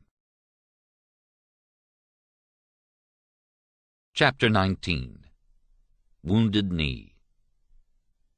There was no hope on earth, and God seemed to have forgotten us. Some said they saw the Son of God. Others did not see him.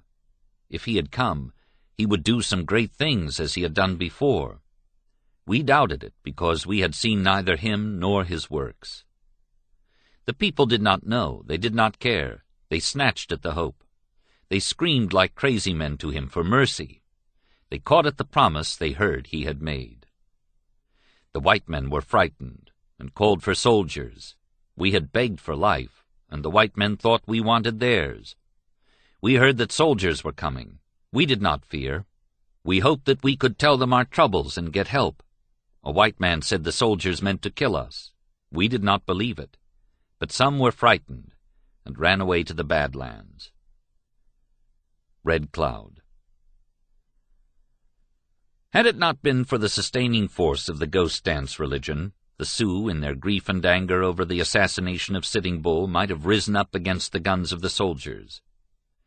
So prevalent was their belief that the white men would soon disappear, and that with the next greening of the grass their dead relatives and friends would return, they made no retaliations. By the hundreds, however, the leaderless Hunkpapas fled from Standing Rock, seeking refuge in one of the ghost dance camps or with the last of the great chiefs, Red Cloud, at Pine Ridge.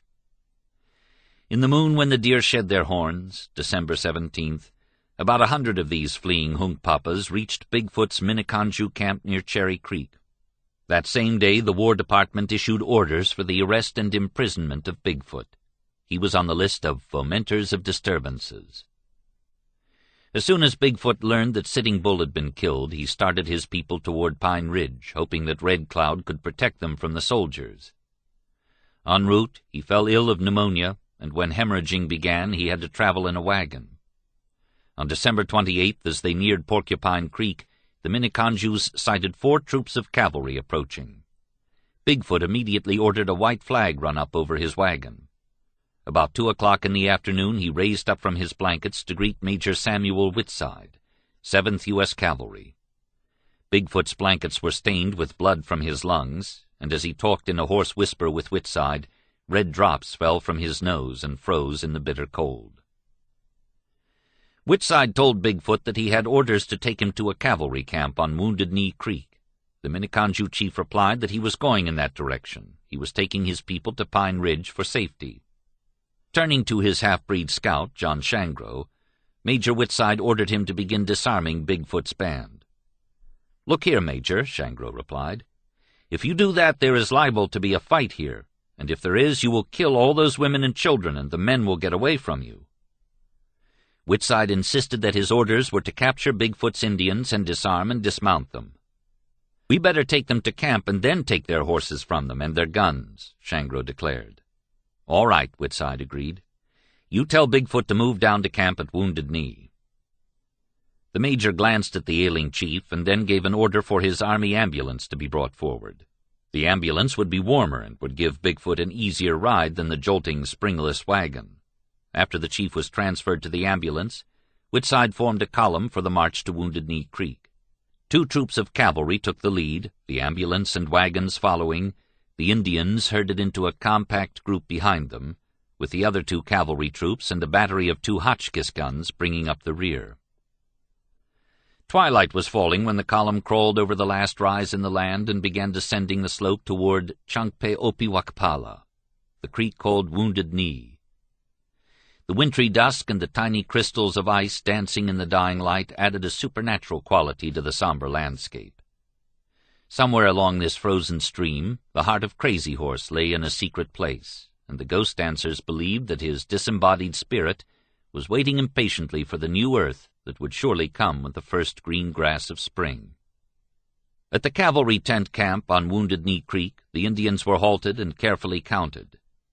There were 120 men and 230 women and children. Because of the gathering darkness, Major Whitside decided to wait until morning before disarming his prisoners. He assigned them a camping area immediately to the south of the military camp, issued them rations, and as there was a shortage of teepee covers, he furnished them with several tents. Whitside ordered a stove placed in Bigfoot's tent and sent a regimental surgeon to administer to the sick chief. To make certain that none of his prisoners escaped, the major stationed 2 troops of cavalry as sentinels around the Sioux teepees, and then posted his 2 Hotchkiss guns on top of a rise overlooking the camp. The barrels of these rifled guns, which could hurl explosive charges for more than 2 miles, were positioned to rake the length of the Indian lodges. Later in the darkness of that December night, the remainder of the 7th Regiment marched in from the east and quietly bivouacked north of Major Whitside's troops. Colonel James W. Forsyth, commanding Custer's former regiment, now took charge of operations. He informed Whitside that he had received orders to take Bigfoot's band to the Union Pacific Railroad for shipment to a military prison in Omaha. After placing 2 more Hotchkiss guns on the slope beside the others, Forsyth and his officers settled down for the evening with a keg of whiskey to celebrate the capture of Bigfoot. The chief lay in his tent, too ill to sleep, barely able to breathe. Even with their protective ghost shirts and their belief in the prophecies of the new Messiah, his people were fearful of the pony soldiers camped all around them. 14 years before, on the Little Bighorn, some of these warriors had helped defeat some of these soldier chiefs, Moylan, Varnum, Wallace, Godfrey, Edgerly, and the Indians wondered if revenge could still be in their hearts. The following morning there was a bugle call, said Wasumaza, one of Bigfoot's warriors, who years afterward was to change his name to Dewey Beard. Then I saw the soldiers mounting their horses and surrounding us. It was announced that all men should come to the center for a talk, and that after the talk they were to move on to Pine Ridge Agency. Bigfoot was brought out of his teepee and sat in front of his tent, and the older men were gathered around him and sitting right near him in the center. After issuing hardtack for breakfast rations, Colonel Forsyth informed the Indians that they were now to be disarmed. They called for guns and arms, White Lance said. So all of us gave the guns, and they were stacked up in the center. The soldier chiefs were not satisfied with the number of weapons surrendered, and so they sent details of troopers to search the teepees. They would go right into the tents and come out with bundles and tear them open, Dog Chief said. They brought our axes, knives, and tent stakes and piled them near the guns. Still not satisfied, the soldier chiefs ordered the warriors to remove their blankets and submit to searches for weapons. The Indians' faces showed their anger, but only the medicine man, Yellowbird, made any overt protest. He danced a few ghost dance steps and chanted one of the holy songs, assuring the warriors that the soldiers' bullets could not penetrate their sacred garments. "The bullets will not go toward you," he chanted in Sioux. "The prairie is large, and the bullets will not go toward you." The troopers found only 2 rifles, one of them a new Winchester belonging to a young Miniconjou named Black Coyote. Black Coyote raised the Winchester above his head, shouting that he had paid much money for the rifle and that it belonged to him. Some years afterward, Dewey Beard recalled that Black Coyote was deaf. If they had left him alone, he was going to put his gun down where he should. They grabbed him and spinned him in the east direction. He was still unconcerned even then. He hadn't his gun pointed at anyone. His intention was to put that gun down. They came on and grabbed the gun that he was going to put down. Right after they spun him around, there was the report of a gun. It was quite loud. I couldn't say that anybody was shot, but following that was a crash. It sounded much like the sound of tearing canvas. That was the crash, Rough Feather said. Afraid of the enemy described it as a lightning crash. Turning Hawk said that Black Coyote was a crazy man, a young man of very bad influence, and in fact a nobody. He said that Black Coyote fired his gun and that immediately the soldiers returned fire and indiscriminate killing followed. In the first seconds of violence, the firing of carbines was deafening, filling the air with powder smoke. Among the dying who lay sprawled on the frozen ground was Bigfoot. Then there was a brief lull in the rattle of arms, with small groups of Indians and soldiers grappling at close quarters, using knives, clubs, and pistols. As few of the Indians had arms, they soon had to flee, and then the big Hotchkiss guns on the hill opened up on them, firing almost a shell a second, raking the Indian camp, shredding the teepees with flying shrapnel, killing men, women, and children. "We tried to run," Louise Weaselbear said, "but they shot us like we were a buffalo. I know there are some good white people, but the soldiers must be mean to shoot children and women. Indian soldiers would not do that to white children." "I was running away from the place and followed those who were running away," said Hakik-Taween, another of the young women. "My grandfather and grandmother and brother were killed as we crossed the ravine, and then I was shot on the right hip clear through, and on my right wrist, where I did not go any further as I was not able to walk. And after the soldier picked me up, where a little girl came to me and crawled into the blanket." When the madness ended, Bigfoot and more than half of his people were dead or seriously wounded. 153 were known dead, but many of the wounded crawled away to die afterward. One estimate placed the final total of dead at very nearly 300 of the original 350 men, women, and children. The soldiers lost 25 dead and 39 wounded, most of them struck by their own bullets or shrapnel. After the wounded cavalrymen were started for the agency at Pine Ridge, a detail of soldiers went over the Wounded Knee battlefield, gathering up Indians who were still alive and loading them into wagons. As it was apparent by the end of the day that a blizzard was approaching, the dead Indians were left lying where they had fallen. After the blizzard, when a burial party returned to Wounded Knee, they found the bodies, including Bigfoot's, frozen into grotesque shapes. The wagon loads of wounded Sioux, 4 men and 47 women and children, reached Pine Ridge after dark. Because all available barracks were filled with soldiers, they were left lying in the open wagons in the bitter cold while an inept army officer searched for shelter. Finally, the Episcopal mission was opened, the benches taken out, and hay scattered over the rough flooring. It was the 4th day after Christmas, in the year of our Lord 1890. When the first torn and bleeding bodies were carried into the candlelit church, those who were conscious could see Christmas greenery hanging from the open rafters. Across the chancel front above the pulpit was strung a crudely lettered banner: "Peace on earth, goodwill to men." I did not know then how much was ended. When I look back now from this high hill of my old age, I can still see the butchered women and children lying heaped and scattered all along the crooked gulch, as plain as when I saw them with eyes still young. And I can see that something else died there in the bloody mud, and was buried in the blizzard. A people's dream died there. It was a beautiful dream. The nation's hoop is broken and scattered. There is no center any longer, and the sacred tree is dead. Black Elk.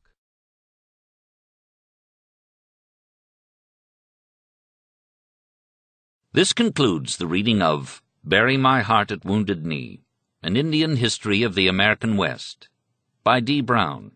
Copyright 1970 by D. Brown. Preface copyright 2000 by D. Brown. This book was read by Grover Gardner. This unabridged recording was published by arrangement with Sterling Lord Literaristic, Incorporated, and was produced in 2009 by Blackstone Audio, Inc., which holds the copyright. Neither this recording nor any portion of it may be reproduced or used for any purpose without prior written authorization from Blackstone Audio, Inc. If you would like to obtain a complete catalog of our titles or our monthly update telling you about new releases and our new collection of books on CD and MP3 CD, call 1-800-SAY-BOOK. That's 1-800-729-2665. You may also obtain the same information from our award-winning website. Our address, all one word, is www.blackstoneaudio.com. Thank you.